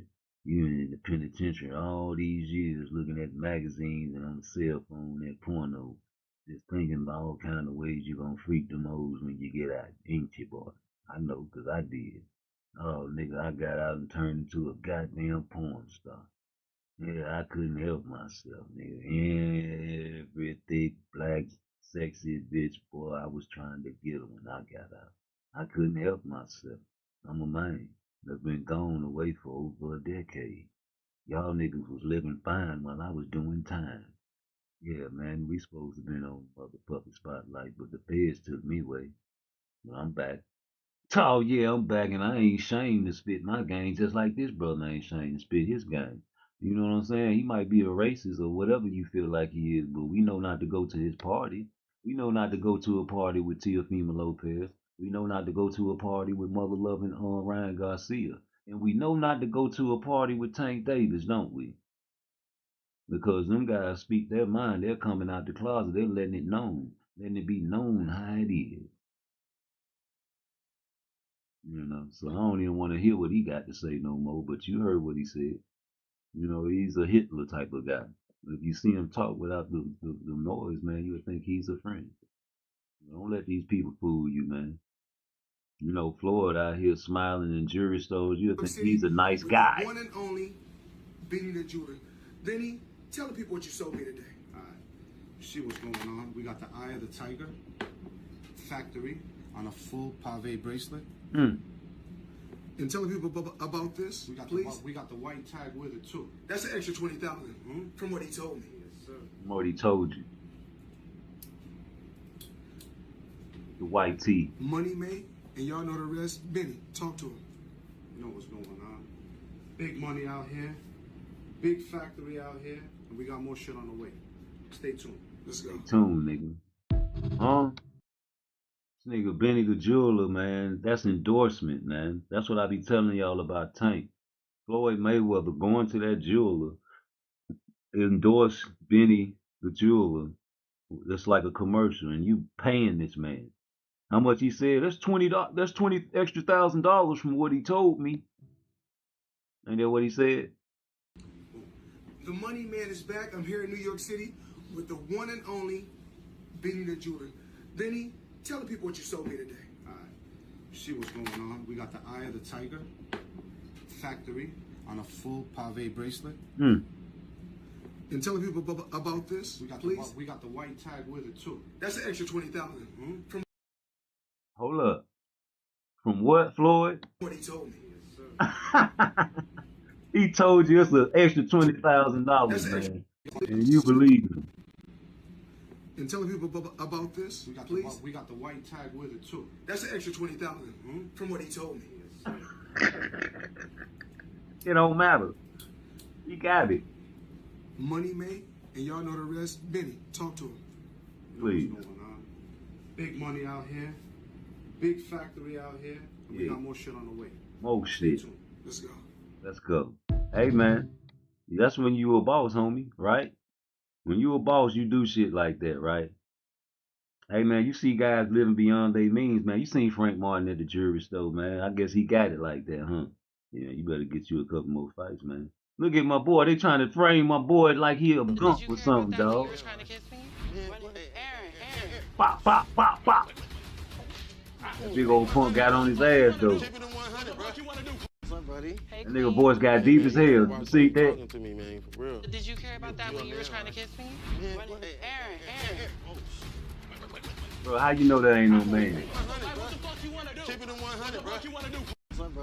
Bro, how you ain't know that wasn't no man? How the fuck? You ain't no more, ain't that much liquor, ain't that much weed, ain't that much pills, ain't that much nothing in the world to tell you on the bus letting this man put Tic Tacs on your tongue, homie. And it wasn't like it was nighttime either, nigga. It was broad daylight. The show finna come out. The shit is ridiculous, homie. You trying to defend that shit, man. You was cool, but you should have never went on that show and let a man put no Tic Tacs on your tongue, homie. I know you ain't that slow. He do be acting like he's slow, though, so I gotta give him that. But, no, homie. And then you in there fading this punk, and you fought him 2 times, you said. You fought this man 2 times, and you gave him respect, you said. You said he ain't leave like the other people I fought on the show. He stayed, so I gotta give him respect for that. You know, I talked to him, told him I respect you. No, nigga. These people on this show is trying to label you as a homosexual, homie. And they doing a good job because, nigga, you ain't got no business fighting no homosexuals, homie. You ain't got no business fighting no transgender, what they call transgender, bro. You ain't got no business letting no transgender put no Tic Tacs on your tongue. You stuck your tongue way out there, too, let them do that shit. I seen the clip. And you mad because that man talking about you weren't saying that when I put them Tic Tacs on your tongue. Yeah, now you mad, now you want to fight. But they told you to fight at the beginning of the episode, so I understand that too. But still, you could have fought everybody except him. You could have beefed with everybody on that bus except that transgender man. And you chose to do that because I guess, you know what I'm saying, I'm going to stick my tongue out at somebody that's going to be a real woman. And even if it's a woman, even if that was a woman for real, bro, that's a rough looking woman. And I wouldn't have been attracted to her. And I wouldn't have walked over to her and engaged in no conversation with her. I probably would have said, hey, what's up? You got some weed? What's up, buddy? Hey, Queen. Hey, man, you better watch how you talking to me, man, for real. Did you care about that when you were trying to kiss me? That nigga say, hey, Queen. That man called you a queen, G. And rightfully so, nigga. You let the man put Tic Tacs on your tongue, nigga. And you stuck your tongue all the way out and cupped it. You cupped it so the motherfucking Tic Tacs wouldn't fall, nigga. What's up, buddy? Hey, Queen. Hey, man, you better watch how you talking to me, man, for real. Did you care about that when you were trying to kiss me? Aaron. Pop, pop, that punk, hey, that motherfucking boy was throwing them things. You seen that shit? Keep it in 100, bro. What the fuck you want to do? Hey, man, you better watch how you talking to me, man, for real. Did you care about that when you were trying to kiss me? Aaron. Well, you gonna get knocked out. All them muscles. Keep it in 100, bro. What's up, buddy? All them muscles, nigga. Your chin way up in the air, nigga. Did you care about that when Strong, but nigga, that boy, you didn't think he was gonna thump like that. That nigga smothered your ass, nigga. What's up, buddy? Hey, Queen. And they rematched. Watch how you talking to me, man, for real. Did you care about that when you were trying to kiss me? Aaron. Woo, he turned that punch. I gotta see that one more time, my bad. Hey, Queen. Hey, man, you better watch how you talking to me, man, for real. Did you care about that when you were trying to kiss me? Aaron. Peace. Keep it in 100, bro. What's up, buddy? What the fuck you want to do? Now you gotta know that's a damn boy, man.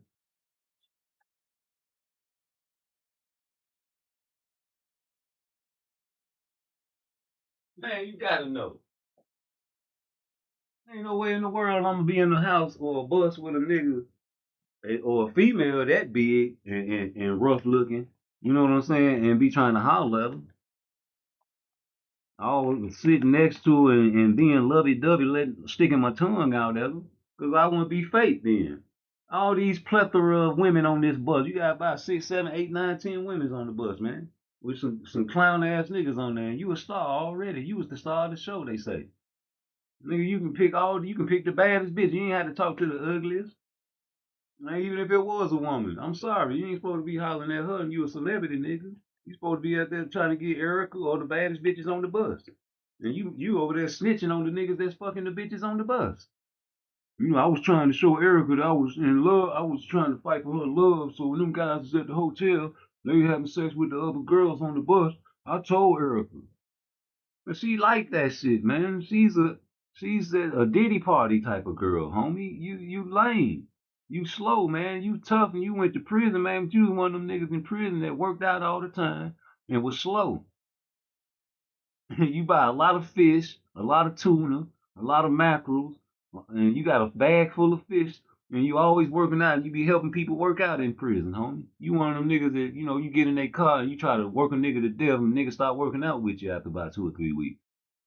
But you harmless, homie. And you probably got in fight because you tough, man, but nigga, you wasn't really making no noise in no penitentiary, homie. We know you. You getting into it with the boys.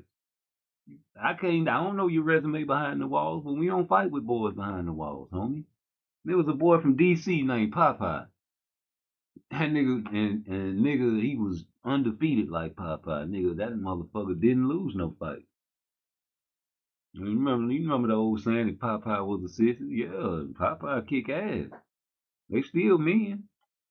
Yeah, that man boy got deeper than that's the same kind of cap what's name had on. The shower cap thing. I think he caught the boy too. That's why he dropped his head. But still, he was roughing you up. Yeah, if you on the couch, he could have did something to you, like the old nigga on my last video said. You say that nigga made a fake hole in the wall and punched that bitch. Make a nigga think he's strong as hell, like Hercules, punching through the wall and finesse you out your booty. You say I was gonna give it to him. I was gonna give him the best ass he ever had in his life.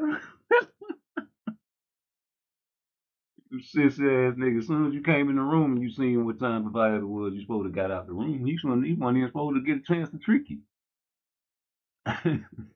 You let a nigga punch a wall and you ain't test him.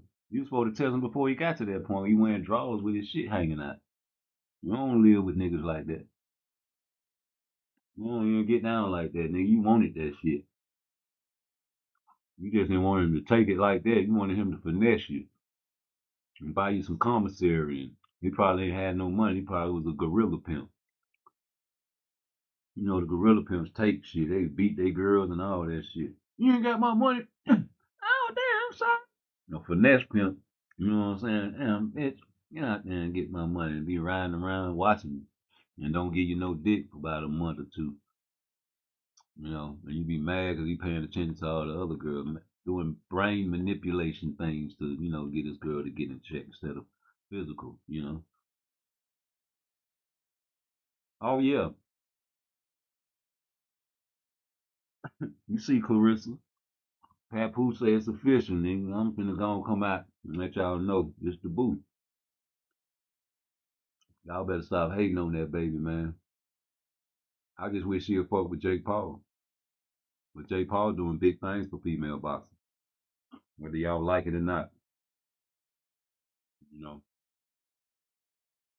Tank say he wanna fight Jake Paul. I think he'll be mad at Canelo getting that fight. I'm just playing. No, I'm not. That's money.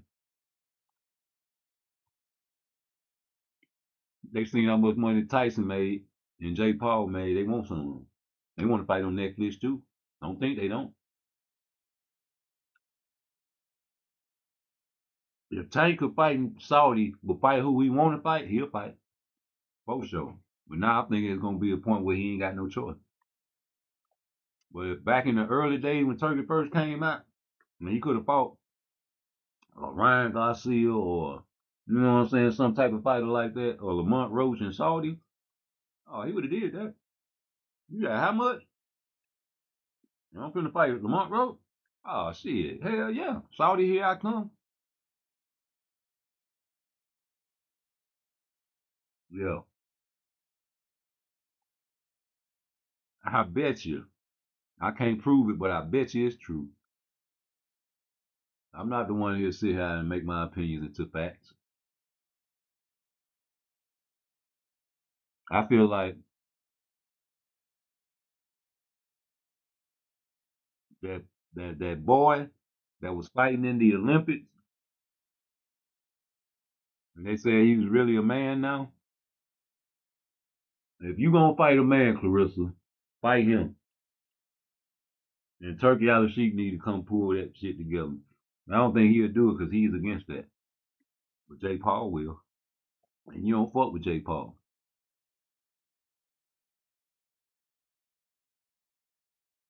Nope. You don't fuck with Jay Paul. Shadasia Green fuck with Jay Paul. Y'all beefing. You say you're gonna fight Cruz, Javern Cruz, and maybe a Layla Ali fight. You know damn well that's a money fight. And you're gonna beat the hell out of Layla Ali. And I don't want to see that. But I'm out of here, man. Y'all boys be easy, man. Stay safe out there, man.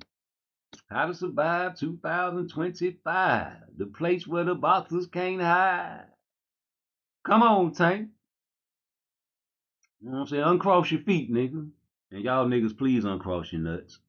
That's not a good look, brother. Peace. I gotta get this food ready.